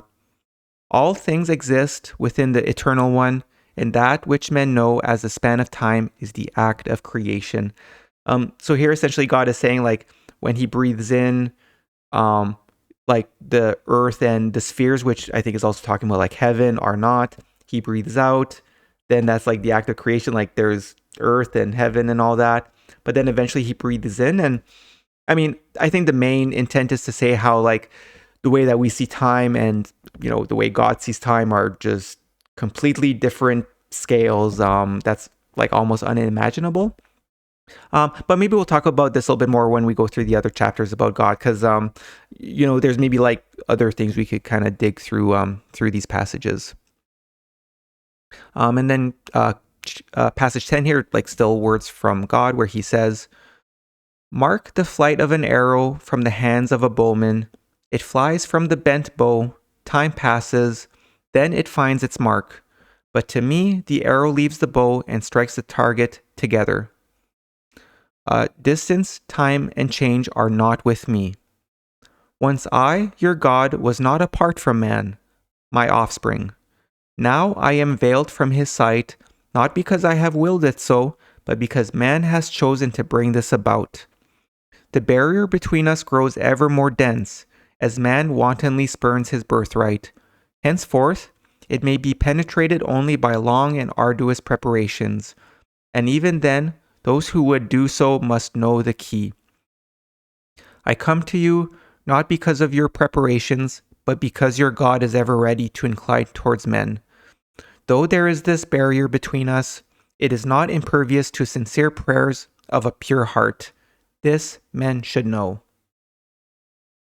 So yeah, actually, like the latter part of this passage is similar to what we were discussing in when Yadol was speaking to Hurmanetar, like at the end in the Netherworld there, where we were talking about like whether or not, you know, it's becoming more difficult throughout the ages for humans to you know, see behind the veil. And the other part here where it says, "But because man has chosen to bring this about," again, like this is where, going back to the fabled garden story where, you know, humanity walked with God, but then Adam and his generation just started walking away from that path and then became lost, essentially. And it continues here where it says, "As for you, your days are numbered. You are now no more than the basket holding the seeds, which will be strewn and sown by another hand. Many things of which I have spoken are not for the ears of men, for such knowledge, freely bestowed, would not benefit them. Other things are beyond their present understanding. Let these, therefore, be recorded onto the generations of men yet unborn. Men are now as children and must learn again as children, being taught childish tales. Therefore, go to Enchedi, and tell him of these things.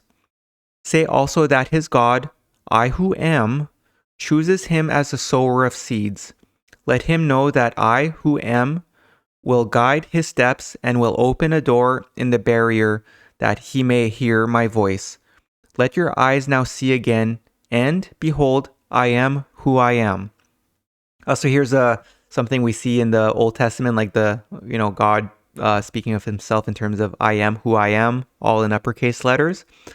But yeah, a few things in here where essentially I think this part is meant to illustrate that Moses understood that this new nation that he had planned won't necessarily materialize in his time. So that the important part is that he's there to scatter the seeds. That's why focus on writing your books, and it'll be a later generation who will learn from these books and hopefully then grow up in divinity. And again, the underlined here is just another example as to why maybe in the book of Genesis, it's a lot of stories, the story of Abraham, Noah's Ark, all these things are stories, because that's just the nature of humanity at the time and still to some degree today. But also, I guess in terms of the story here, it's kind of saying pass it on to the next generation, essentially, because that's the thing, the idea was that there was always a succession plan where the idea would be that each prophet would then hopefully pass it on to someone younger who would also become a prophet. So in this case, God is saying to pass it on to Enchedi, the younger one. And yeah, that's the thing, there's a lot of pretty big discussions to be had where it'll become easier after we finish going through especially the chapters talking about Jesus, because like I said a few times, no one seems to have seen the truth as clearly as Jesus did. So reading through the Gospels of Jesus in the next videos 10 to 12, but then especially when reading through his personal books in videos 15 and 16.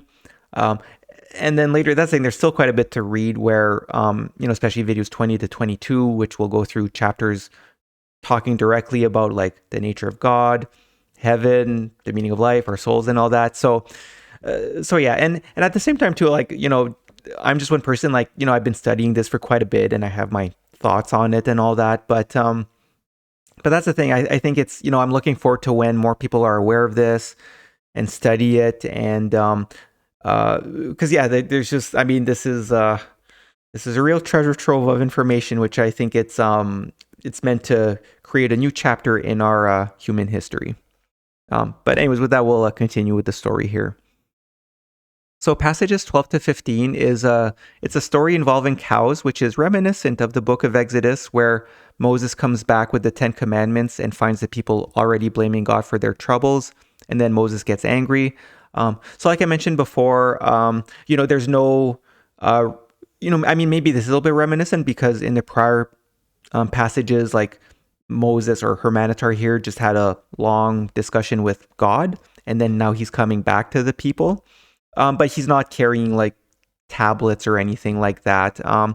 But this is an interesting story, which is kind of reminiscent of that part in the book of Exodus. So here it says, Then Hurmanetar left the place where he had seen the face of the Father of gods, returning to the encampment of his people, which had been set up in the midst of pasture land. When he drew nigh, he saw cattle lying beside the running waters, and men were moving among them. The cattle were dead and their bellies swollen. Men came up to Hurmanetar and cried, Behold, the sustenance of our children is taken from their mouths. The cattle have eaten a herb that burns as fire in their bellies, so they crave water, drinking until they become overfilled, and their bellies burst from within, therefore they die. Who is this whom you call Father of the gods? Perchance the gods do have a father, but where is the God who protects men? Where is the God who is the Father of men? While you leave us to pay homage to the Exalted One, who may concern himself with the affairs of the gods, but has no concern for the welfare of men, our cattle die. Because of your words, we have neglected to build an altar to Shemakin, or to pay homage to Yahana. Truly, we are men who have been deceived and led astray. We are men who have walked with their eyes turned upward and fallen into quicksand. Tell us then, O wise one, who are the gods of men and of cattle? And then here, passage 13 says, this filled the heart of Hurmanetar with ire, and he cried out to the wrathful people. So essentially, I'll just go back here. So, essentially, again, like this is where Moses had gone away. And what happened practically is it talks about how like their cows, which is the sustenance of their children, like, they rely on livestock to, for food and things like that. So essentially what happened was the cattle ate an herb, which caused them distress, where they would go and drink water until they would die from drinking too much water. So here, like as this part of the conversation, the misguided people who are with Hurmanetar are like, how could God allow this to happen, and things like that. And so we'll see next why Hurmanetar's response, where like it says here, he was quite angry. So then this is Hurmanetar saying, wherefore do you cry out to me and seek some God to come to your aid? There is but one God, and these that you call gods, again like lowercase g, are but manifestations of his members. Why do you seek to cast blame on God for your own neglect? Has he not relinquished his hold on all creatures that serve man, and given them into your hands? Behold the beasts of the forest and wilderness. Do they eat of the herb that poisons? Are they not able to know that the herb that is harmful and the herb that nourishes? The herb that heals in sickness and the herb that brings death? Who taught them this wisdom? There are creatures under the care of God, which know not the slothful care of man. Therefore they are safe from the deadly herb and pass it by. But you, having taken these poor beasts to benefit from them, are solely responsible for their well-being. They are your responsibility. This is quite fascinating, where essentially Hurmanetar is saying, like, he's quite angry, like, why are you blaming God? And here again, in terms of the lowercase g gods, where it says, and these that you call gods are but manifestations of his members. Again, like they're not quite real. But essentially he's saying that, and I guess, and I think there's some truth to this, where essentially he's saying that like wild animals who are under the care of God, because, they're out in nature, they know to not eat these deadly herbs. But then what happened is that since humans then took these cows, where it says like, but you, having taken these poor beasts to benefit from them, are solely responsible for their well-being. They are your responsibility. Kind of saying like, how dare you blame God? Like, it's like we're the ones who took the cattle, and now they're under our responsibility, and don't blame what happened due to like these humans' neglect on God. And it continues here. The Father of the gods made cattle as he made all creatures, and while he ruled their ways, they were protected from the deadly herbs. Then men took them onto themselves so they might serve them. They yielded milk and cheese to nourish them, and firm meat to sustain them. Their hides covered them warmly, and they slept. These things the cattle gave, not unto God, but unto man. Therefore, who should protect and care for them, he who benefits or he who does not? Do you expect God to herd your cattle, to keep them from the deadly herb while you slumber in the shade? Is this not a just reward for your slothfulness? You know that the herb is deadly, but these cattle, the dumb servants of man, know it not, for they are delivered into your care. Would you take all they give while denying them the diligence of your protection? What kind of men are you who cry, woe unto us, whom God has forsaken? And then Hurmanetar continues here, saying, who wring their hands, saying, what God shall we seek to aid us in our self-wrought calamity? Arise like men, to shoulder the burden of your own slothfulness and lack of diligence. Never fear that God will fail man, for if man does the duties of man, God will do the duties of God, for it is man who falls short. It is man who seeks to take more than he gives. Surely whatever man takes for his benefit also becomes his responsibility. God decrees that man may take whatever he will for his own use, but in doing so, he must also assume responsibility for its care and rightfully use. Is this unjust? And then it says here, the men said no more. And then passage 15 says, Hurmanetar then made the men draw the cattle up out of the water, and some which had eaten of the deadly herb were saved. He then divided the pastures and sent men to seek out the places of the deadly herb and cut it from the soil. So that's the thing. I think this is a very apparent similarity with the whole thing where, like I said before, when in the book of Exodus, where Moses goes up to Mount Sinai, communes with God, comes down. Because that's the thing. I mean, that's a fairly big story in the book of Exodus where Moses was so angry that he smashed the tablets, kind of thinking like these people are unworthy after he saw that they were, parading around and with those, like the golden cow relics and things like that. And essentially like they turned away from like God, like the Supreme Spirit. So I think this is a fairly similar situation, which again, I think it kind of adds to the idea that, Moses wrote two sets of books and, each had their different intent. Okay, so next, passages 16 to 18 is a story where Hurmanetar finds a man trying to kill his newly born daughter. So just as a note, this story contains what could be considered a controversial topic in terms of abortion. Now, before reading through these passages, I just want to make a strong note that we really need to look at this and see that the more notable lesson is that women are not lesser than men, since women do have souls. Because I really want to make sure that a bunch of people don't misinterpret these passages here. So here it says, one day Hurmanetar was going about the encampment, and he came upon a man burying his newly born daughter. And Hurmanetar was wrathful at the man for such a deed. It was an abomination performed by the sand wanderers and the wild men who dwelt in the wilderness. Taking the child, Hurmanetar brought it to the wife of Anchedi, who saved it so it lived. It was named Mahat, meaning pure of heart, but because of the sand which had filled her eyes, she was blind. The strangers about the encampment became enraged against Hurmanetar because of what he had done. Also, because he had struck the father of the child, so he bled. They demanded that the blood be requited. They said, "This is an unjust deed, for he who buries a daughter because he lacks sustenance for her does no wrong in our eyes.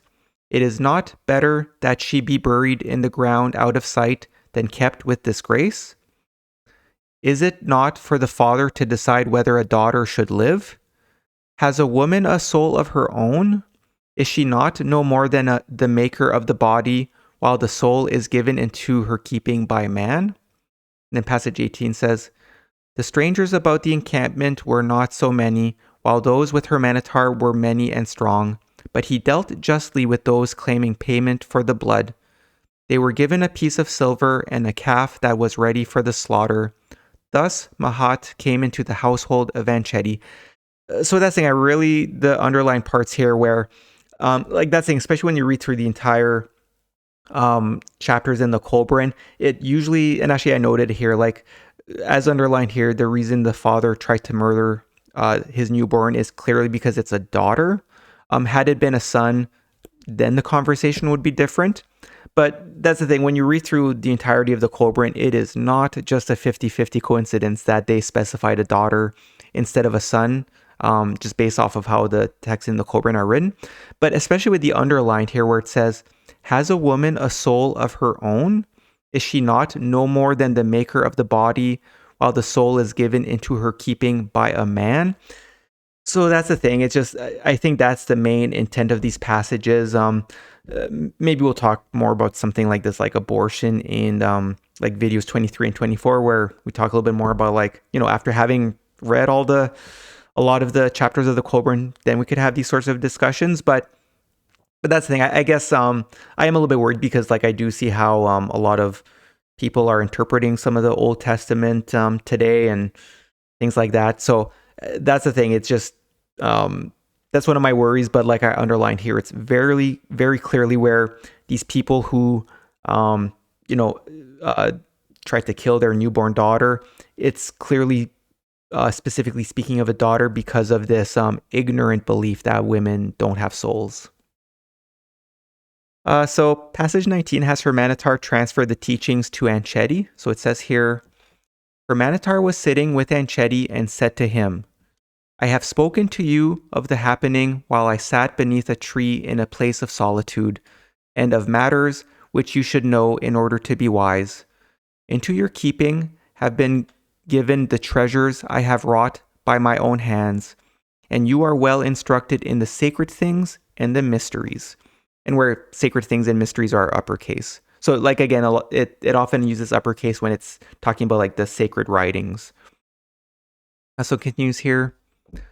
You have a destiny upon you which may not be fulfilled in this place, while the sustenance obtainable here declines day by day. Therefore, let us depart and go a long journey by way of the bitter waters. For should we go by way of the forest or through the great wilderness, we may not live. Our flocks and herds can be driven before us, for the road is wide and well watered. Let us not delay in this place, for already there is a restlessness among the people here.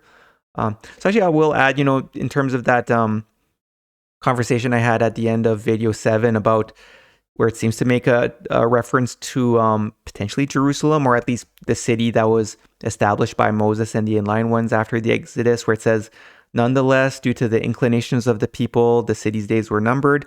So I think this is maybe supporting of that, where it says, let us not delay in this place, for already there is a restlessness among the people here. So anyways, maybe that's a whole other discussion too that we talked about at the end of video 7 there, but I think this adds to it.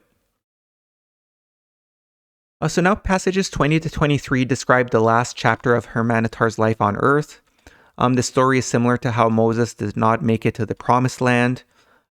However, based on passage 21, which is on the next page, this notion of Moses not reaching the promised land could refer to how he did not successfully establish a new nation to carry the torch of the light of truth as they had planned when they left Egypt. So here it says, so they departed from that place, journeying towards the bitter waters, and when they came there, they turned southward, continuing until they came to Basor. There they encamped, for the death sickness had come upon Hurmanetar. As he lay upon a couch of sheepskins, he called for Anchedi, but he did not come, for he had gone before them to spy out the land. However, Anchedi did come before Hurmanetar passed from earth, and Hurmanetar knew he was there and called him to his side. Then Hurmanetar said, My hour is at hand, but I am without fear, knowing I go not to a place where men eat dust, where all is darkness and gloom. The fears of my youth are but shadows having no sustenance. They flee before the pure light of truth. Upon you there is a great destiny. May you reach out and grasp that which your heart desires, and having attained it, use it to deliver all men from the darkness of ignorance. Go forth like the sun who throws his rays down like a net over the land to enlighten it. Go to a land where the honest man will be made rich and the dishonest man impoverished, for the balances must be adjusted so that riches cease to be the reward of dishonesty and deceit. And passage 21 continues here saying, Go to a land where those holding places of power and position will stand forth as examples of goodness and honesty, where none but the worthy occupy high positions, where those who have possessions and estate use these to succor the needy and resist the strength of those who oppress the weak and unprotected.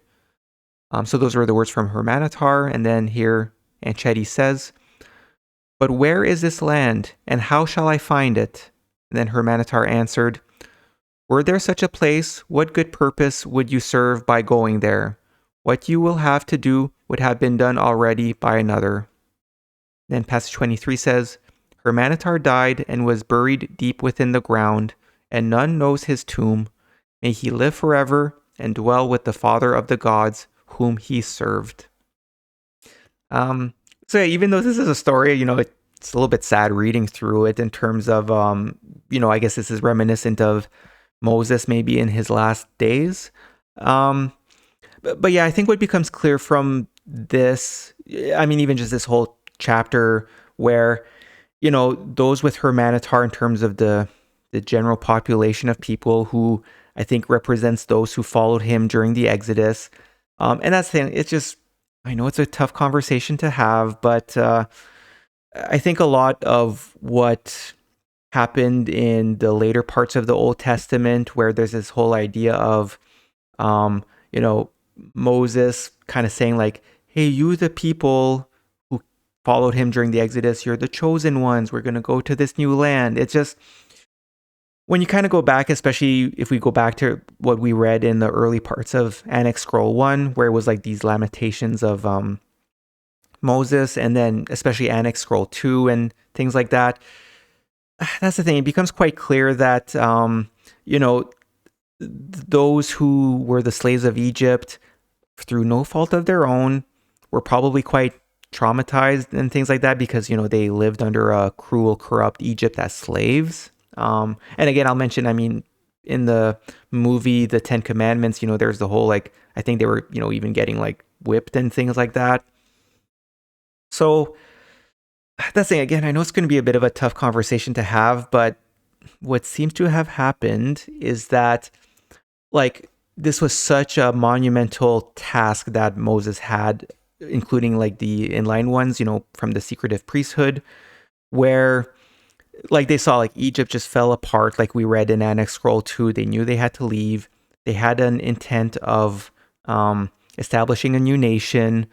So they tried. And unfortunately, it seems like the people who followed them just didn't, even in the story about when he came down and they were blaming God and instead wanted to keep following their lowercase gods because they were angry with, like, oh, how could God let our cows die like this and things like that. It's just, look, this is part of our human history. It's how things seem to have happened, where it seems like, Moses would have told those who became the Israelites, who were quite, in the previous video when we read through the dark days, like about the Exodus, they were quite frightened even when they arrived at the sea. Some escaped, some didn't want to follow. They were all frightened and things like that. Again, it's no fault of their own, and these are human beings who lived over 3,000 years ago. But I think it becomes quite clear that Moses may have said things like, oh, come on, like, you are the chosen people. Come here. We're going to set a new land, and land chosen by God, and you are God's people, and things like that. And it took a life of its own. But here, as we see, it's just here, like, Moses kind of resigned, where it's like, okay, things didn't really work out. So he understood, like, I wrote my books and passing it on to the later generation. And like here, especially with Anchetti, it's kind of like, go find another land maybe and things like that, which maybe could be why there's a few references to Lebanon, because maybe they left the land of Israel and then went further north to Lebanon. So yeah, look, I know for some people this is going to be a very difficult conversation. But at the same time, we cannot let these outdated ideas from, like, and we shouldn't be insulted about talking like this about people who lived over 3,000 years ago. Like, that is ignorant. No, no, like, I know it's going to be a tough pill to swallow, but that is incredibly ignorant to feel sad and, oh, how dare you say these things. It seems like it's what happened and it's part of our human history. And, again, I like, for those who may feel as though, like, how could this have happened? It's just, again, Earth is a testing ground. It's meant to be. That will become more clear when we read through the chapters about the meaning of life and things like that. Things are meant to be chaotic. Sometimes I like to think of Earth as a Thunderdome in terms of, like, it's a place of testing. And at the same time, when you take a step back and think as a spirit or a soul, it's like, wow, what a fascinating story, our humanity, in terms of how things happened and things like that. Um, so yeah, I mean, I'll leave it at that. And again, maybe we'll talk more about it later. And I mean, this goes for many religions. Like the same can be said about some of the people maybe from like the Hindu religions, where it becomes quite apparent back when we read through the chapters from Osiris, where like Osiris visited the eastern quarter and it referred to it as Kindia, which that's the thing. It just seeds were planted by these prophets and it kind of manifested in all these different ways. But yeah, no, especially as we're going to be moving on soon to like the next videos, we're going to start going through the Gospels of Jesus. And that's the thing. Once we go through what Jesus teaches and things like that, we'll maybe be able to further this sort of conversation. So that's the thing. I mean, look, I'm not trying to be insulting when I say these things, but at the same time, it's non-negotiable. Like humanity cannot keep going with these outdated ideas. Like people living today will be cursing future generations if we fail to like adopt and accept these manuscripts here, all because we're feeling like, oh, how dare we think that our ancestors were misguided and things like that. It's just, it is what it is. I mean, look, when we go through the books of Jesus, like I said, I mean, I talked about it in video 1 for those who may have watched it, where it's like the whole, I mean, like I'm talking about, we're going to go through like the secret books of Jesus where he purposely wrote them for a future generation, you know, this whole second coming of Jesus thing. Like it just, again, it's not like he's going to appear again. This is how he's going to this is how he's manifesting. He wrote books meant for the future in some very strange, miraculous way. It seems to have survived, and it's giving us a second version of Jesus's teachings and a second understanding. So anyways, but yeah, no, that's the thing. It's just, I know it might be quite, and maybe I'm repeating myself a little bit here, but it's just going to be a very tough discussion to have, but like we have to be firm about this. Like we can't keep living in ignorance, even though it might hurt some people's feelings. So I will leave that at that for now. Okay, so yeah, the passages we just went through, like those are the last ones about the actual like Hurmanetar story.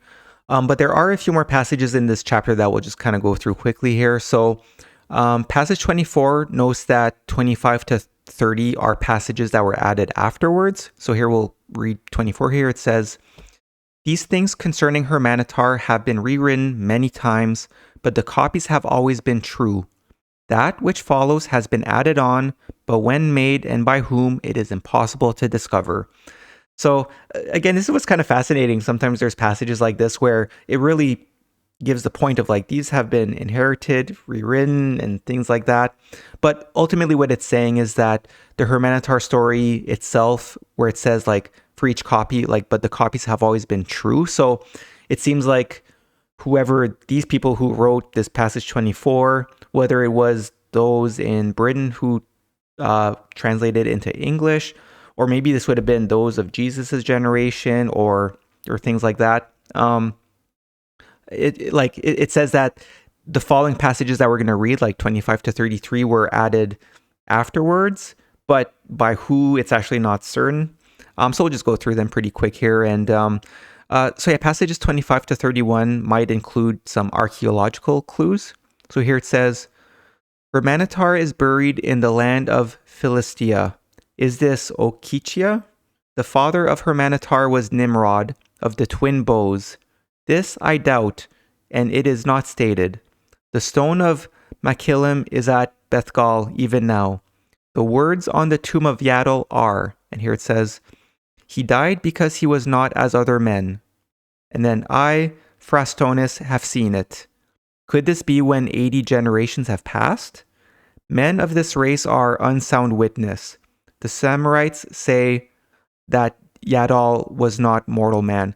And I think these Samarites were correct. So if anything, I would say that whoever added these passages may have been kind of ignorant. I'm not saying that insultingly, but it seems like they kind of missed the boat in terms of what the story is, because it seems like they think that Yadol was an actual human being, where I, Phrastonis, have seen it. And it's like, I kind of doubt that. So anyways, and here continues. This we know in truth. The deeds of Hurmanetar and Yadol are more fully told in the tales of the Hittites. Now, whether or not I don't know what that might be referring to. And then passage 30 says, the shield of Enchedi was called the Big Shaker, and painted upon it was a likeness of the mud-hopping bird. It was this bird that taught men riding, for it left mud marks, which men first read as omens, later forming them into signs, which could be read. They are not as ours, though men among us can read them. And then it says, Enchedi taught the mystery of metals in Okichia, a land of beer, bread, and milk. He was renowned in the twin lands of light.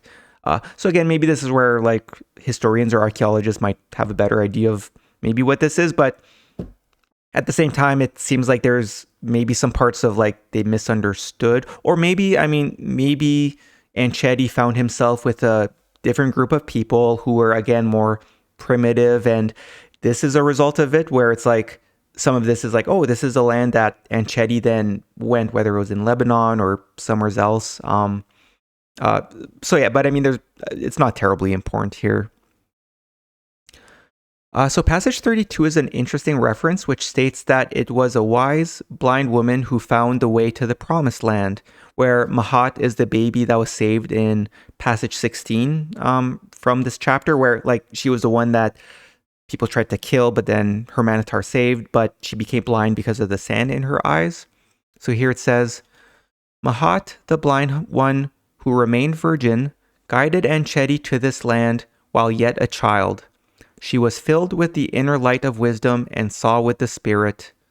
When he knew not which way to go, her father sat her on the ground and held a breast feather before her, upon which she blew.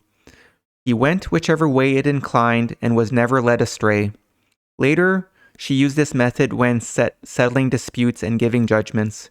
She was greatly honored in the whole land. There was no wiser woman.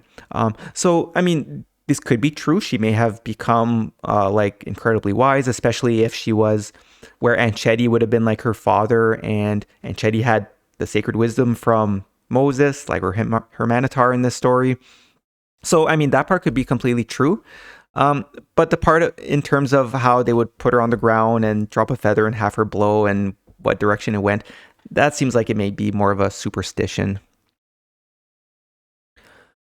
So now passage 33 speaks of past writings that were not carried forward by the scribes, and as we'll see, for good reason. So here passage 33 says, we who make these writings indestructible have abandoned the book of Enchedi, for it has not a value to those who follow us, and this is a work of much labor. So I mean, the first part here, it's like, this is those who would have been rewriting these and trying to make them indestructible, like either written on metal or things like that. So here it's saying they have purposely abandoned the book of Enchedi because, and this is a work of much labor because it's hard to maintain these writings, right, in ancient times. But here's the reason. It says, it contains laws for a people living in a land called Okichia, which was mentioned in the previous passages. But here it continues, who must have been less than barbarians, for he forbade such things as the eating of children newly born, the mixing and drying of their blood for eating in uniting brothers, and the hanging up of women in travail, also the cutting of a woman's private parts, and the deballing of men. So yeah, I mean, I think it's like, it was a good decision to they didn't need this book of Enchedi anymore. And I mean, that's the thing, I guess maybe this does explain that like again, I mean, Enchedi could have been like the prophet that Moses would have handed off the writings to, and they tried their best. But again, this would have been maybe a little bit random in terms of he would have journeyed trying to find a group of people, and kind of like a missionary, he might have found this group of people and like, oh, maybe I'll try here. But then humanity being what it was over 3,000 years ago, they had some very barbaric practices like we just read here. So yeah, I mean, maybe that's part of the story in terms of just what happened after Moses. And And oh yeah, so I included this here. Like this is a passage from Annex Scroll 1. Yeah, I guess I had included it here just to because of the whole thing where, like I said, there's no part in here about like Moses handing down the 10 Commandments.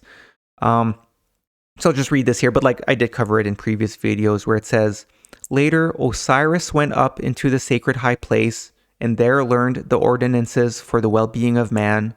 He was given the rules for safeguarding the sacred mysteries, and he was also shown the workings of the great law. When he came down, he chose the best of those about him and appointed the Council of Light, which numbered 24. So, again, with this whole thing, like I've mentioned a few times, where I think it's fairly clear that Moses was purposely taking Egyptian stories to incorporate in the book of veiled truth, for the common people.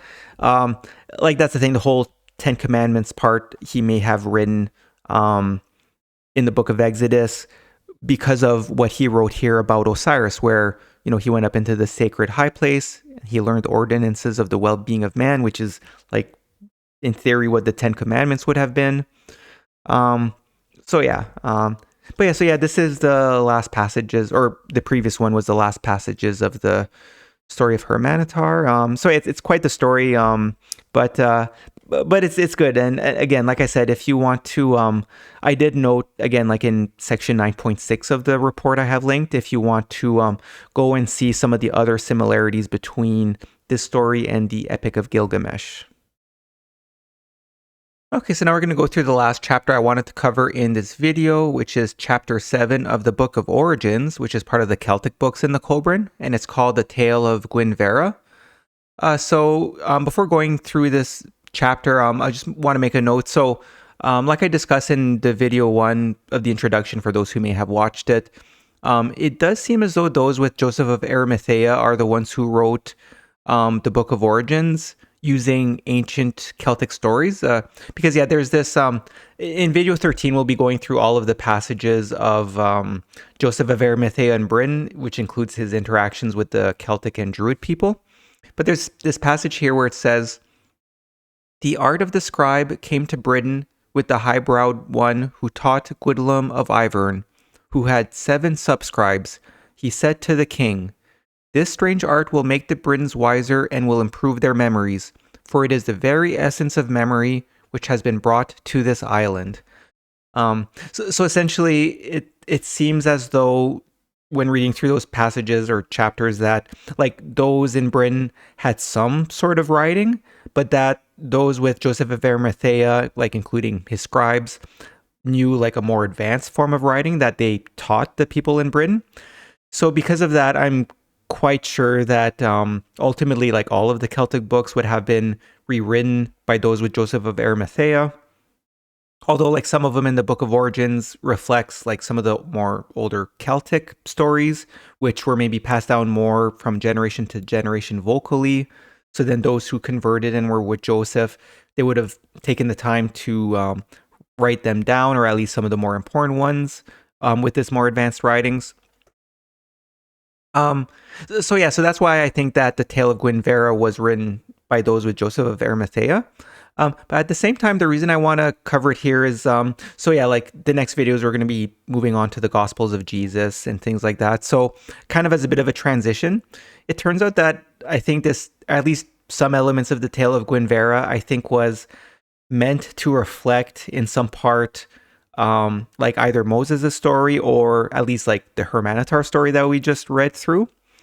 Because we'll see there's some fairly apparent connections, I guess in 2 ways. So one is we'll see like the nativity story of Gwinvera shares a lot of similar elements to the birth of Hurmanetar that we read. But also there's elements of chapter 9 of the Book of Gleanings that we read, that love story with Asarua. Because here Gwinvera is a woman, and she's kind of the hero character. Or I shouldn't say kind of, she is the hero character. So, but there's some parts of her story which seems to reflect that as well. So anyways, we'll go through those. Passage 1 speaks of how the scribes found 4 other tales in addition to the tale of Gwinvera. Unfortunately, they were incomplete, and parts of the Tale of Gwinvera were also lost. So like we'll see, there's a part where it kind of skips ahead in the story because it seems like some of the passages were lost. Um, but from passage 1 that we're going to read, it seems like maybe one of the lost stories could have been the tale of the Three Musketeers, at least the original one. So here it says, because they are incomplete, 4 tales of, and here are the names, like one of them is Helen the Sun-Faced, another one is Lavid the Fool and the War King, another one, the Three Spear Kings, which I think might be the Three Musketeers, and also Helen Blodawed and the Golden Chariot have been omitted. And then it continues here saying, like, this is the tale of Gwinvera as it has come down to us, and to we who reconstruct it, the task is not easy, for the pages are torn in several parts. So this first passage here, I think it's by like maybe the people in Britain from a much later generation who inherited or found these texts and were trying to like these might be from those who originally translated these texts into English. Now, another thing to note before we dive into like the passages of the story is we'll see that this tale also closely resembles that of Snow White, where we see that Gwinvera is the daughter of a battle chief. However, due to a premonition from a seer who has a scry bowl from which he can see things, she is left to be raised by forest men and does not see humans until later when a group of huntsmen find her and are captivated by her beauty, where these forest men could be what led to the like Snow White and the Seven Dwarves.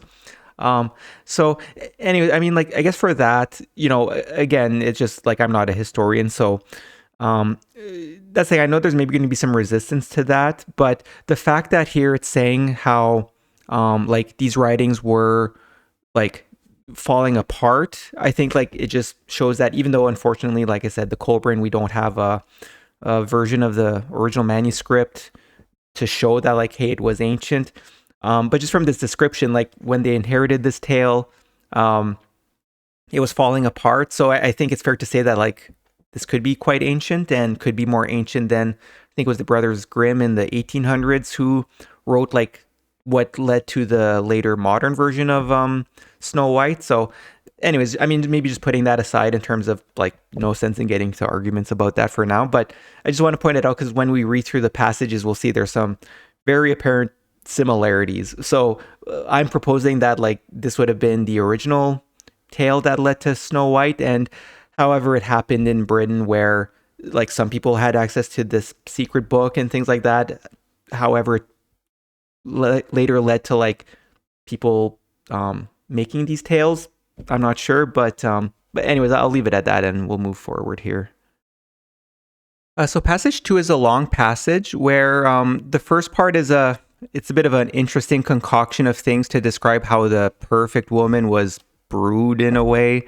But then the latter part introduces Gwinvera. So here it says, the tale is told how, back in the bygone days, when gods walked the earth, they made the first woman in this manner.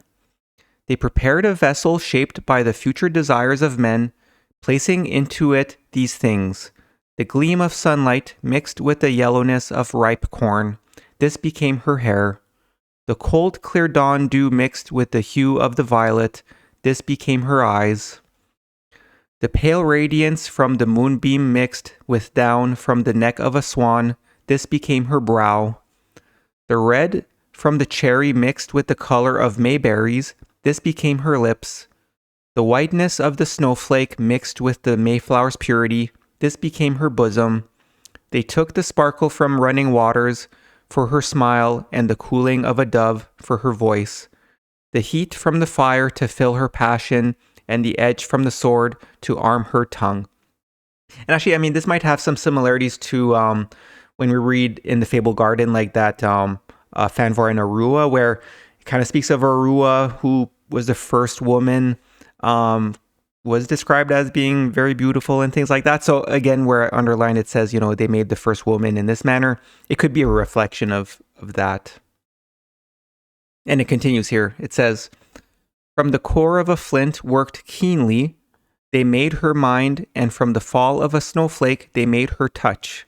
To this they added a blended mixture of extracts from the playful cruelty of the cat, the dancing lightness of the sunbeam's notes, the flutter from the wings of a butterfly, the song of the nightingale, the industriousness of the bee, the gentleness of a mouse, the softness of a rabbit, and the shiver of an aspen tree.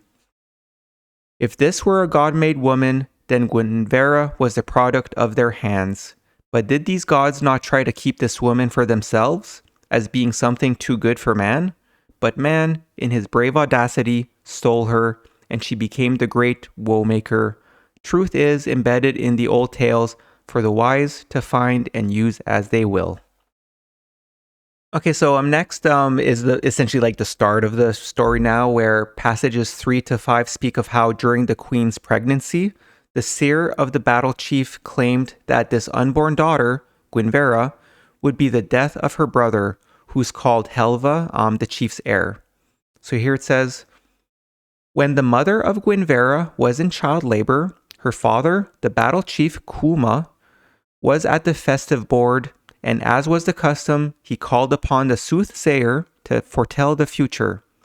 The soothsayer told his lord that the woman child now approaching the veil would grow to be the most beautiful woman in the land, but would be the death of many men, including her own brother, the war chief's only son.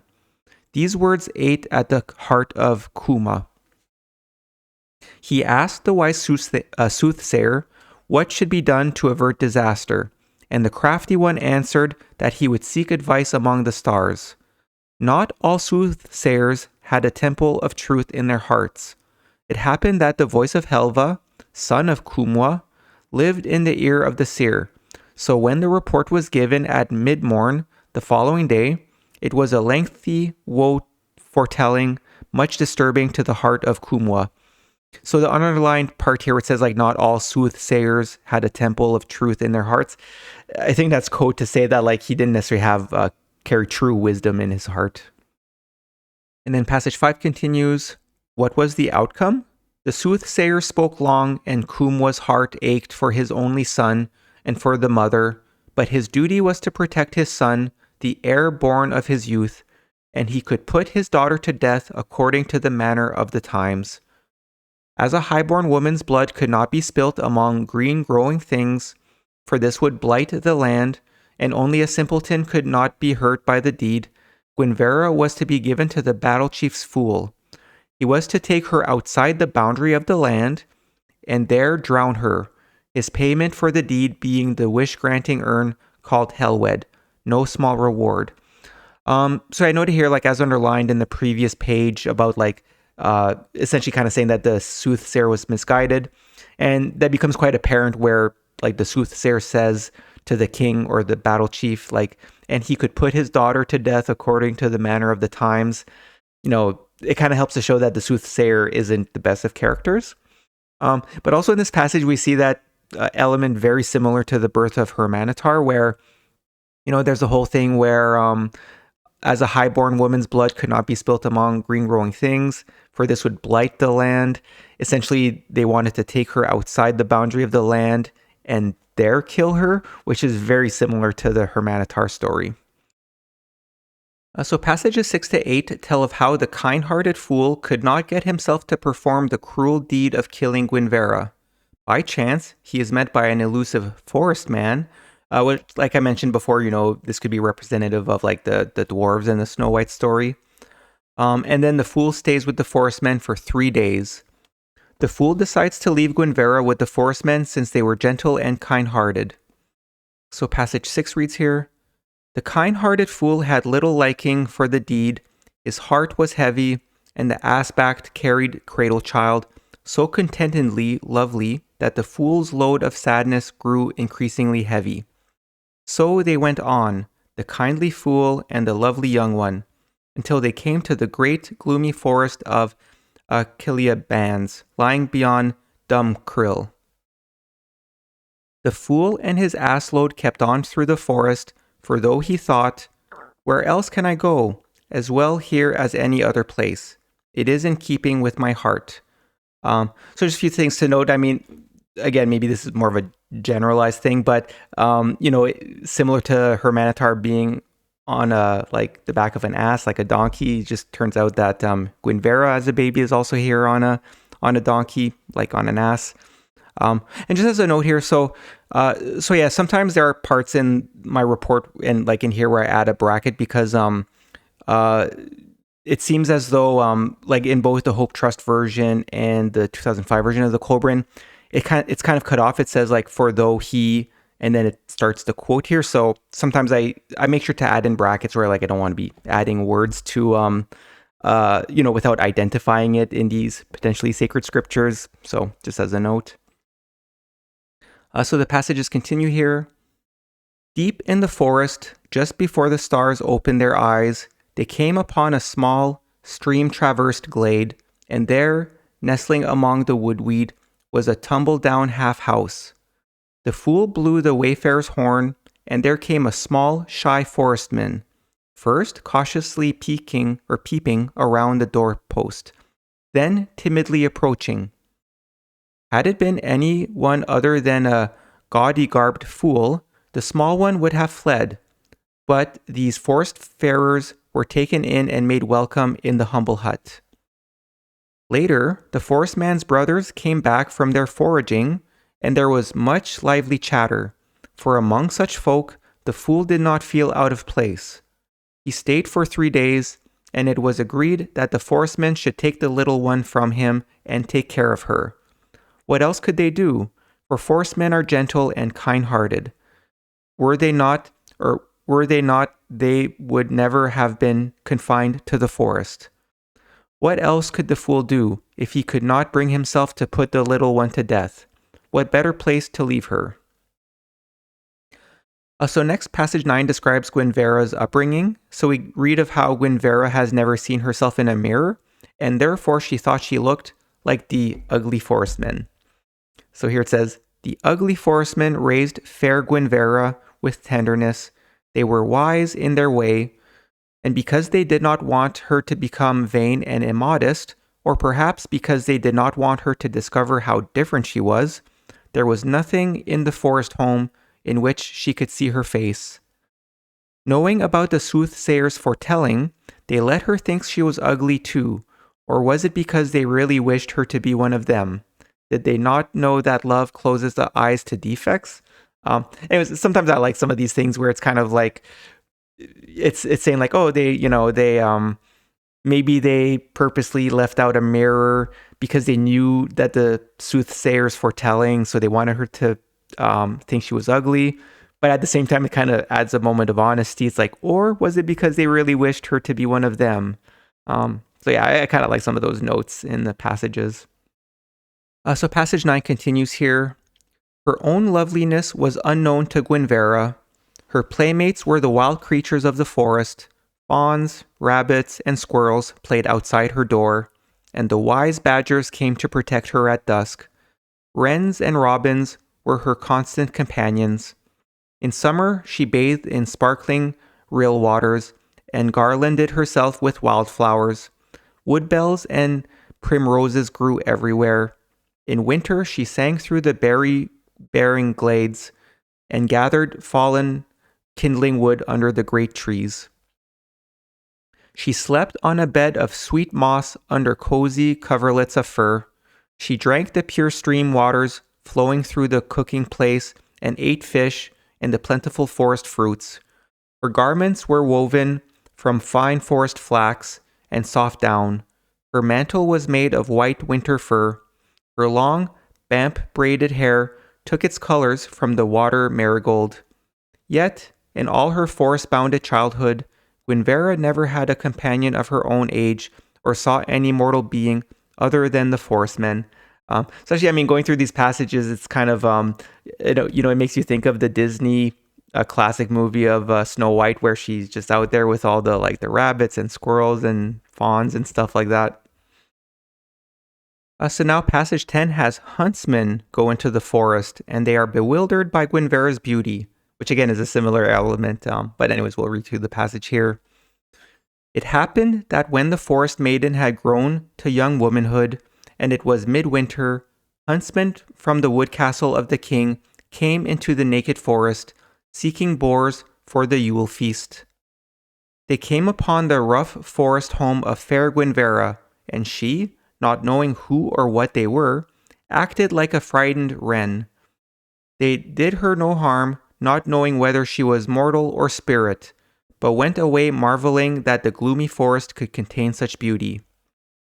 Such a tale could not long await the telling, and men argued among themselves as to whether a wood spirit had been seen or a mortal wood syphilis were known but rarely sighted.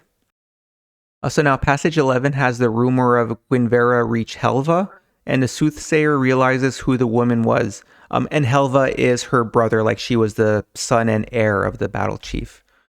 So here it says, "It happened that the tale came to the ear of Helva, and he, lacking neither courage nor curiosity, wished to lead men into the forest to hunt the maiden, be she spirit or mortal. But first, as all wise men do before going on a quest, he sought the advice from the soothsayer. The soothsayer, gazing into his scry bowl, saw the beauty of Gwinvera and knew who she was, and knew, too, that never could Helva venture into the forest, nor would he be safe while Gwinvera lived." So passage 12 indicates that before he died, the fool confessed to Gwinvera's mother that he did not kill Gwinvera. Therefore, she ventures into the forest to find and warn Gwinvera. Now, though the fool who had taken the lovely maid to the forest was dead, he had, before dying, unburdened his heart to the mother of Gwinvera, and she had kept the secret locked in her breast. Now she decided to go to the forest and warn her daughter, lest any harm befall her, for she doubted not but that there would be a hunting through the tree-fast depths. Making suitable excuses for her absence, she disguised herself as a woodman's wife, and with a young attendant, who had been one of the boar hunting party, set out for the forest. So now passages 13 to 15 describe how the soothsayer seer went to the forest and forcibly met Gwinvera. So before parting, he gives Gwinvera some gifts. So here it says, "The soothsayer with 2 companions also departed for the forest, all being disguised as men of the peddling tribe, and because those with him were experienced in forest ways, it was the soothsayer's party which arrived first at the hudded glade. Gwinvera was alone, for the forest men were hewing in the ground, and these being the first strangers she had seen, she took fright, evading them among the trees, from which shelter she nervously peered out. While the soothsayer tried to entice the maiden to tarry, the youngest of the forest men, having hurt his hand, came into the glade. The soothsayer's companions seized him, and the maiden's concern overcame her fears. Rushing to his aid, she was taken also, but no harm was done to her, for those with the old man were disarmed by her beauty. He, seeing this, put on the face of guile and acted as would a true peddling man. They bartered the usual wares of peddlers: cloth, brooches, beads, pins, salt, earthenware, dyes, knives, sweetmeats, cords and flint, taking soft pelts and fruit of the ground. Before leaving, the soothsayer gave Gwinvera, as a parting gift for a lovely maiden, a sweetly perfumed ointment and a mouth-watering cake, both infused with deadly poison. The cake she left, small and tempting though it was, she wished to share it, but the perfumed ointment she could not resist, and it was a womanly thing. So essentially what this is describing is that like the soothsayer went to the forest first and found Gwinvera. And I mean, there's an interesting dynamic where like Gwinvera was hiding, but then one of the forest men went back to the glade because he had hurt his hand. So then the men with the soothsayer grabbed the forest man. So that's why Gwinvera came out, because she was concerned about her, what would have been almost like a family member of that forest man. But anyways, at the end here, the soothsayer gave her a gift, or 2 gifts, like perfume and a cake, and both were infused with deadly poison. So now passages 16 to 18 have Gwinvera poisoned by the perfume, and she begins falling asleep. Thankfully, her mother arrives in time and washes away the perfume. So here it says, barely had the forest maiden used it when the forest men returned. They were early, but heavy rain clouds threatened. Delighted, the new bought wares were displayed one by one, but surprised joy diminished to silence as Gwinvera grew more and more tired, her head at last falling onto the table. The forestmen picked her up and carried her to the bed place. As they did so, there was a knocking on the door. It was the mother of Gwinvera. They let her in, and the thunderstorm broke full overhead. The speech of the forestmen was not easy on the ears. Their chattering was overcome by the downpour. But the mother of the sleeper knew what had happened. The cake she threw on the fire. The sleeping maid she took in her arms, carrying her out into the thunderstorm. Behind the hut she stripped her, and with moss and mud, rubbing hard, removed the ointmentation. Round and round the glades she walked, the small kilted maid, around and around, never stopping. Talking, prodding, lifting, smacking, stumbling together, falling and getting up, slithering on rain-wet moss, bedraggled, muddied, and scratched, on tirelessly until final collapse. The forestmen helped the exhausted woman inside, and the elder made them make hot brews for the still sleepy maiden. Her feet were placed in a wood tub of hot water, and she was seated by the fire. Later, the two women were bedded down together, and in the morning, the forest maiden woke up. So essentially here, the mother of Gwinvera had arrived like after the soothsayer had departed, but, again, kind of like the story element of Snow White, where she fell asleep because of the poison. So, she was going to die. But then, valiantly, her mother came and took her out in a thunderstorm and took moss and mud and all of that to kind of like scrape as much as she could, like to remove the poison. And in the end, they were successful because the next morning here, the forest maiden woke up well. So now passages 19 to 21 have Gwinvera leaving the forest with two sons from a herdsman. The first is Bagot, who's strong and aggressive, and the second is Darren, who's smaller but skillful and creative. So we'll see in the passages where Bagot misinterprets Gwinvera's friendliness and forces himself on her, so eventually he departs. So here it reads, they broke fast with goat broth, but the mother of Gwinvera could not dally over long, nor could the maiden remain with the forestmen, for surely the huntsman would come again. So a grave place was made, ringed around with stones and a mound raised, but no maid slept beneath the mayberry bush.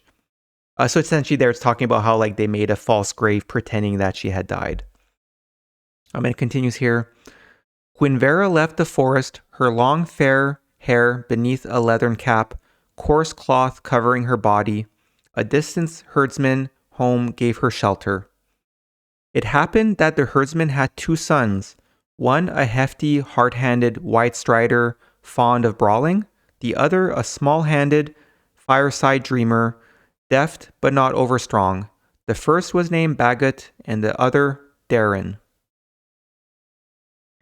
It was only days before Bagot was smitten with the beauty of Gwinvera, but she, knowing not the ways of men, treated him with friendliness and kindness. He, thinking she was being coy and teasing him after the manner of irresponsible women, tried to take her when she was gathering eggs at the hayrick. She fled to the house, and the goodwife and Darren within. Bagot became moody. He sulked the day long and neglected his work. And when once he came on Gwinvera alone, he was overcome. He told her that unless she gave herself to him, he would be riding towards the wood castle on a money-making errand. She said, then having no love for me, what ails you? And so he rode away. So next passage 22 has the seer looking through his magic bowl again, and he sees that Gwinvera was still alive. So we'll read how he sent men to dig Gwinvera's supposed grave, and then he captures and tortures some of the forestmen. Here it says, "Now it happened that the soothsayer had looked into his scribble and seen the grave place in the forest, but looking again, days later, he saw Gwinvera seated on a tussock carding wool, and he knew she lived. He sent men to dig at the grave place, and it gave up its secret. Forestmen were brought in and put to the mouth opening test, but they knew nothing of where she was and could say nothing to lessen their suffering." So yeah, I mean, like this mouth opening test, they were being tortured, unfortunately. Because like they captured a forest man, tortured them in hopes that they would say where Gwinvera was. So next passages 23 and 24 have the seer meet with Bagut, who discloses where Gwinvera was staying. So Gwinvera and Darren flee to the neighboring kingdom, and Helva, who's now presumably the chief, is leading an attack against the neighboring kingdom. So it says here, "So when Bagut arrived with his tale, the soothsayer knew who was being described as having hair yellower than broom flowers, skin whiter than driven snow, hands fairer than blossoms of windflowers, eyes brighter than a falcon's, bosom more snowy than a swan's breast, and cheeks redder than mayberries. Men were sent with Bagut to capture such beauty. But beauty had flown, accompanied by Darren, and sought sanctuary with Pentersil, king of the Hoenn, child of the landholdingers. And this was the cause of the bitter war, which made men scarce in the land. For Helva assembled his war bands and entered the lands of Pentersil, who met him at the place called Rathkelder even today." So passage 25 has the scribes indicating that some parts of the tale are unfortunately missing, but there are a few passages recounting a battle. So here, passage 25 says, "We have reconstructed the tale as found, but here some part is missing, though account of the battle remains." So essentially, like this would have been like not part of the story. It's the whoever was rewriting the story said that, like, unfortunately part of the pages were just too deteriorated where they couldn't make out what it was said. Which again, like that's the thing. I think that's one of the notes where maybe it lends itself to say that maybe this is a very ancient tale where like this original manuscript would have been falling apart. But there are two passages remaining. So 26 and 27 are the ending parts of a battle where, as we'll see, Gwinvera is noted to be like a sorceress who marched through the battlefield unharmed, and Darren was braved and helped defeat Helva's forces. So, as we'll read in the next passages, like, ultimately this completes the soothsayer's vision of Gwinvera leading to Helva's death. So here it says, "The chariot clove through failing ranks, through the drooping spears of the wary spearmen, through the ground-resting shields of the swordsmen, through the gasping forefighters, through the bloody-bodied lines of the axe-swingers. Behind the tossing, red-eyed heads of the white horses, gold-gilded reins loosely held in one hand, and small bright, ash-shafted spear firmly held in the other, golden hair unbraided, streaming behind her, held back from her face by the golden headguard, her brilliantly brooched cloak flapping like the wings of some heavenly bird, Gwinvera sped towards the still-standing bodyguard about Helva. No arrow touched her, no slingstone came against her body. She was like a battle goddess." So that's the thing. It's unfortunate that there's a lot of passages missing because it's kind of like, okay, how did it go from, before to this? There may have been quite a bit of backstory, but unfortunately it's missing. But I mean, here's like, it's a little bit hard to read here, but like, it's very descriptive of like how like her armor, the weapons, and just the battle in general. But the important part is how Gwinvera sped towards the bodyguards about Helva. And in terms of just to describe what it's saying, like, in terms of visually, it's like she would have been marching or running through the battlefield and no arrow touched her, no slingstone came against her body. She was like a battle goddess. And then this is the last passage, 27 here. It says, "On the slope between reed-bordered river and three-crowned hill, the war bands of Helva made their last death-awaiting stand. Then it was all over, and the battlefield foragers did their work. So the tale of the delicate forest maiden who became a rage-driven war goddess, and of Doran who became war-wise in one night, is oft told in the feast halls.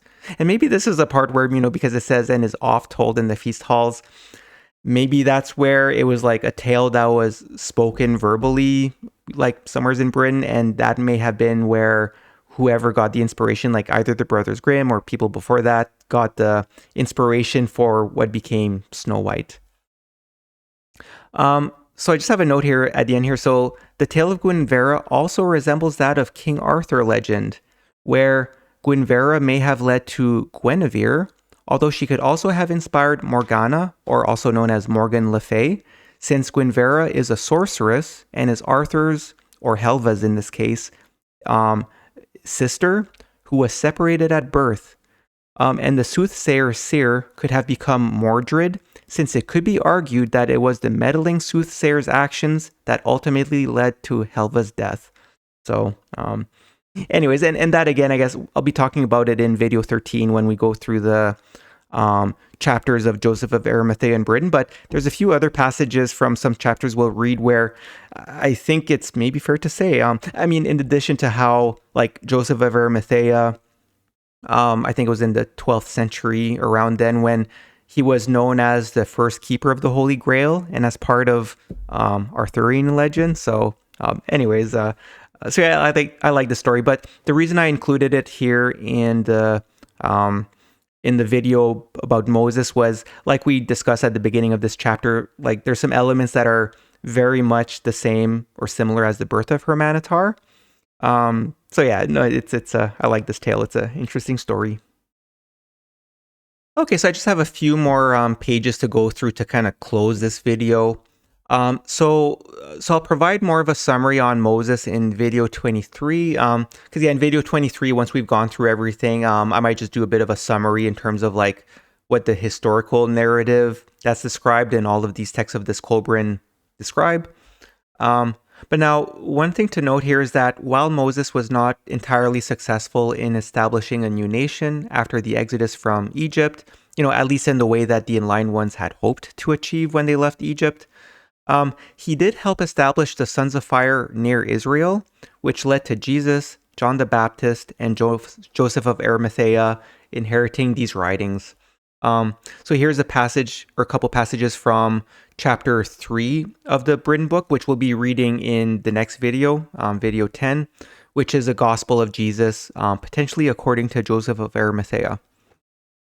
So here it says, Jesus early became a wandering carpenter and then joined the Nazarenes.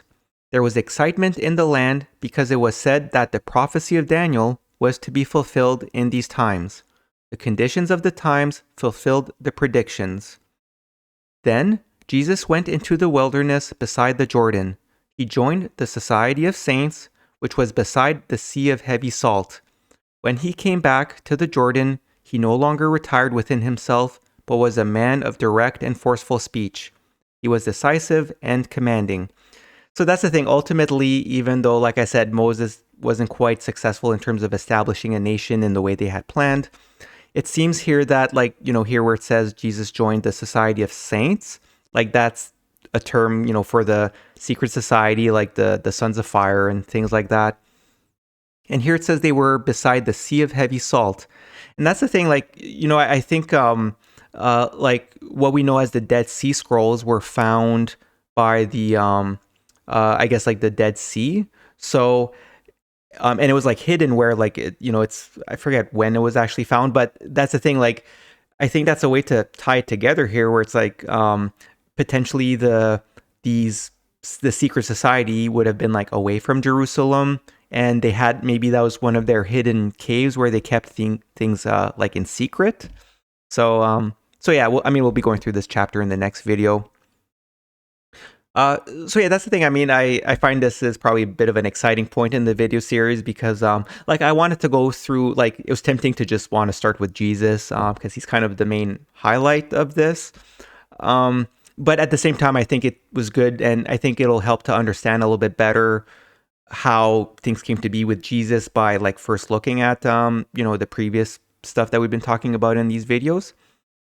So I just, I guess just to kind of recenter here, I just have a list of what the next few videos are going to be about. So videos 10 to 12 will be going through the Gospels of Jesus, where in the next video we'll be going through like that chapter 3 from the Britain book, which is kind of a standalone, smaller Gospel of Jesus. But then we'll start reading through the Gospel of the Kailedy, where that's quite long. It's around 140 pages.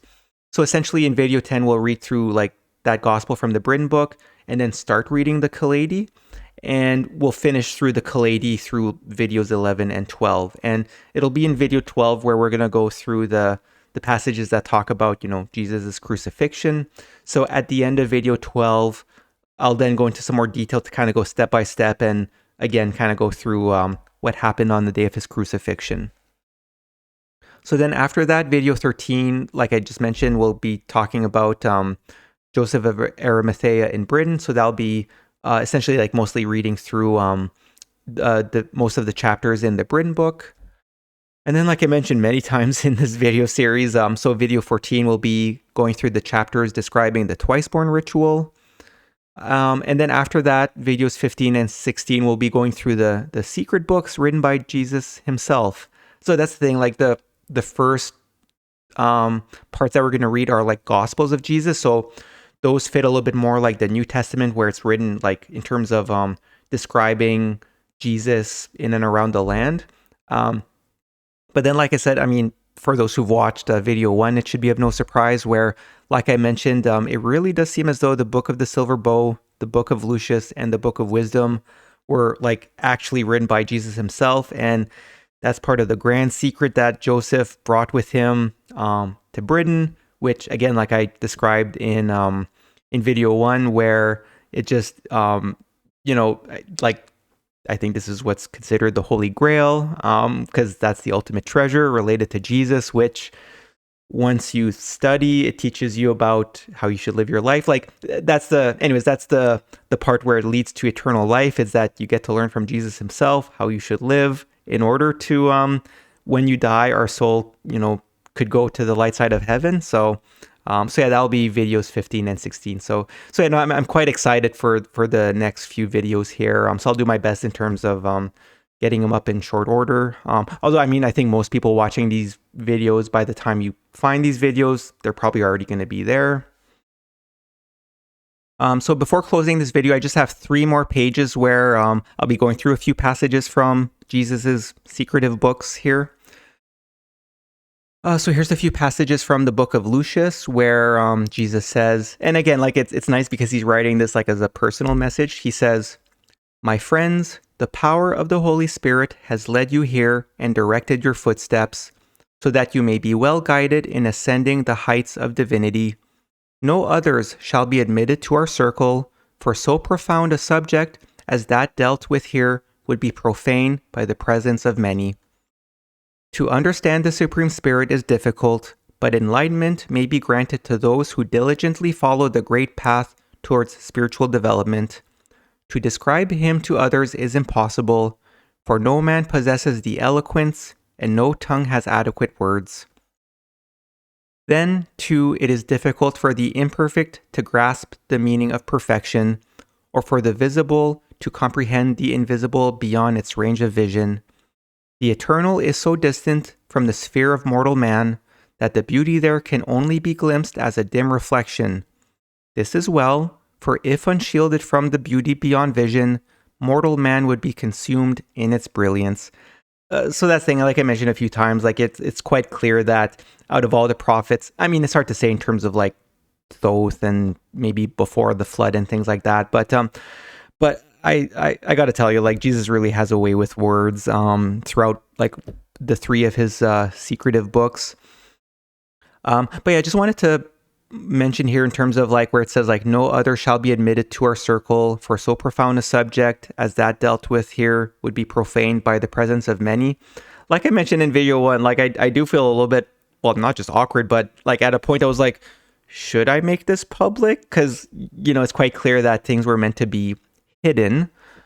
But at the same time, I'll go through a few more passages where I think ultimately it's no coincidence that again, I feel very, like, I'll just say I feel very, very strange about being the one who's like, because like I'm not the only one who knows about the Kolbrin, but I seem to be the only one who's noticed that, like, hey, if you piece it all together, this is Jesus. And I mean, the stuff I've discussed in the previous videos, I don't think I've seen anyone else connect the dots like I did. So no, I'll just say, like, I feel very, very awkward about this. Like, I'm not saying this out of like a fringe theory, like, ooh, the secret book of Jesus and the Holy Grail. It's like, no, just once you piece it all together, I'm like, huh, this is what it is. But in terms of like why I think maybe now is the time to for this to like emerge and hopefully to be known to the world. Again, I don't know when or how. Just trying to do my part with the report I put together to help document it and give it some like reinforcement in terms of like its potential validity. But then again, I'm putting what I put in the report like through this video series. So yeah, I'll just go through the next few passages here. So this is a few passages from the Book of Wisdom, where it says, "This is not the hour of dawning, for it lies still distant, and therefore these words are no more than an arrow shot in the direction of the rising sun. He who writes them now will never put them into effect, for a child born prematurely has little chance of survival. A ship is not launched on the floodwaters, and a harvest is reaped only when the seed is sown in its proper season." So as I underlined here where he says, like, he who writes them now will never put them into effect. And here where it says, like, these words are no more than an arrow shot in the direction of the rising sun. That's the thing. Jesus understood that, like, his message here was meant for future generations when humanity has grown in intelligence. And as you can see, even just in this passage here, like, as we know, Jesus really spoke in parables, or he taught through parables, and he's kind of doing the same thing here. And then another one here is passage 4:13. It says, "In these times, men lack the strength of character to seek fame and seek notoriety instead. But this is no more than fame's horribly distorted image. Men are deficient in the qualities which should spur them to seek fame through service and sacrifice. They lack the driving force and inspiration which should come from their national spirit. The fertile fields of inspiration are now overgrown with weeds, and the refreshing waters of spirituality are stagnant. The sun of a new inspiration, the dawn of a new day of hope, will surely follow this night of darkness. Then mankind will surge forward once again to storm the spiritual heights, bearing a new standard, a new banner with the device of spiritual inspiration." So the underlined here, part 2, is again, like, it helps to show that Jesus understood that he was writing this for future generations. Like this, the sun of a new inspiration, the dawn of a new day of hope will surely follow this night of darkness. Like, that's the thing. Jesus saw that, like, we were kind of in a night of ignorance. And again, here says, "Then mankind will surge forward once again to storm the spiritual heights." So that's the thing in terms of, like, I know that's one of those big things in terms of, like, what's the second coming of Jesus, or what's the book of Revelation meant to say? Anyways, I spoke about it in video 1 if you watched that, but that's the thing. It becomes quite clear that was the meaning. Like, there's not going to be any, like, 4 horsemen in the sky. Like, he's not going to come back physically. It's, in the same way, like, it's always the story, right? Like we read today, for Moses at the end, in the death of Hurmanetar, like, he acknowledged, like, okay, I'm writing these books. It will be for a future generation. And then Jesus inherited it, and he performed the twice-born ritual and became a prophet like no other. And this is the last passage I want to go through before closing this video, where, again, this is from the Book of Wisdom from Jesus, where he says, "The amount of spiritual experience and enlightenment permitted any man is just sufficient not to upset the balance of his life or nullify his earthly existence. This is a fact which should be clearly understood by those ignorant persons who rail against the lack of divine intervention or guidance.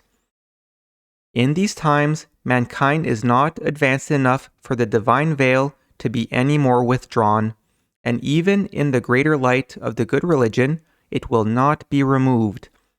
The 2 realms of spirit and matter mind and body must remain separated by a near impassable gulf, which can be spanned only by the utmost effort.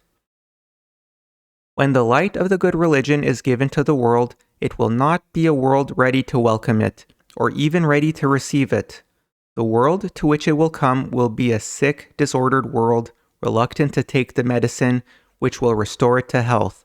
So again, this kind of fits with the second coming. It's like, so just a few things here in terms of, we'll just start here at the bottom where, and that's the thing, and I kind of anticipate that's what's going to happen. Like, as much as I like to think, like, everyone, it's here, it's finally, we found the magic book, the Holy Grail, like, we should all celebrate and accept it and adopt it and live our life according to it. I don't know, it seems like Jesus, like he says here, like, when the light of the good religion is given to the world, and the good religion is a term where, like he wrote in the Book of Wisdom, principles for like religious practice, which is supposed to aid us in our spiritual development. But it says, like, when it will be given to the world, it will not be a world ready to welcome it or even ready to receive it. And how essentially, like, the world will be reluctant to take the medicine, which will restore it to health. So anyways, if people have stumbled on this video, and if you've been feeling like me, where if you look outside and the state of the world, you're like, what's going on? I guess for context, today is April 4th. April 5th, 2026. Actually, it's Easter Day today. But yeah, anyways, it's looking outside the world, I'm like, maybe Jesus is right. It will be a world. It won't be a world ready to welcome it or ready to receive it, even though it will restore it to health. But the other part I want to mention here is, because we did talk a little bit about it with the Hurmanetar story, especially those passages where Yadol was speaking to Hurmanetar in the Netherworld, talking about the veil between the spirit world and the material world.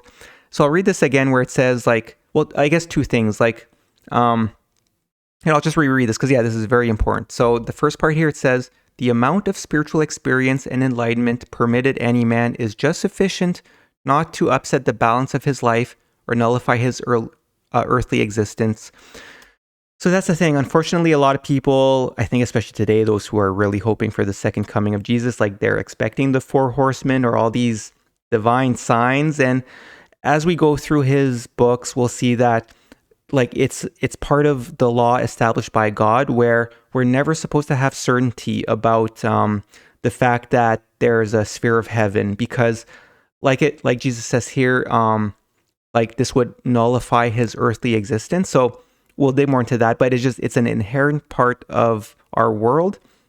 And if anything, for those who might be thinking, like, why is it that the Kolbrin doesn't have, like the Hope Trust didn't provide like proof that it was from an old manuscript? I think that was like, as fate would have it, kind of looking around, maybe certain things happen due to divine intervention in subtle ways. That's the thing. This creates a situation where it'll be a test for humanity. It's kind of like, it's up to us to study it and see in our hearts that, like, oh, this seems to be true and this seems to be what this is. Because like we'll be going through in the videos where Jesus teaches, he has a lot of passages where he explains the reason why uncertainty is part of the law established by God in terms of like our life here in the material. But yeah, then the second part of the passage where it says, in these times, mankind is not advanced enough for the divine veil to be any more withdrawn. And even in the greater light of the good religion, it will not be removed. The two realms of spirit and matter, mind and body, must remain separated by a near impassable gulf, which can be spanned only by the utmost effort. So this part, in terms of it can only be spanned by the utmost effort, that's by the twice-born ritual, which we'll go through in video 14. But yeah, again, I mean, I could go on and on talking about this stuff. But in terms of like the Hurmanetar story we read today, where we had a bit of a discussion about where Yadol was talking to Hurmanetar and was kind of talking about how the veil won't be removed. That's the thing. Jesus is saying it here too, where it's like, it will not be removed because, like I said, it's an inherent part of our earthly existence, because life's a test. And like, what point would it be if we had proof that God existed, right? Like, then it wouldn't be a test anymore. So So anyways, I did want to go through a few of these passages of Jesus just to maybe get you excited to go through the next few videos here. But yeah, so with that, I will end this video, and I'll see you in video 10 where we start to go through the Gospels of Jesus.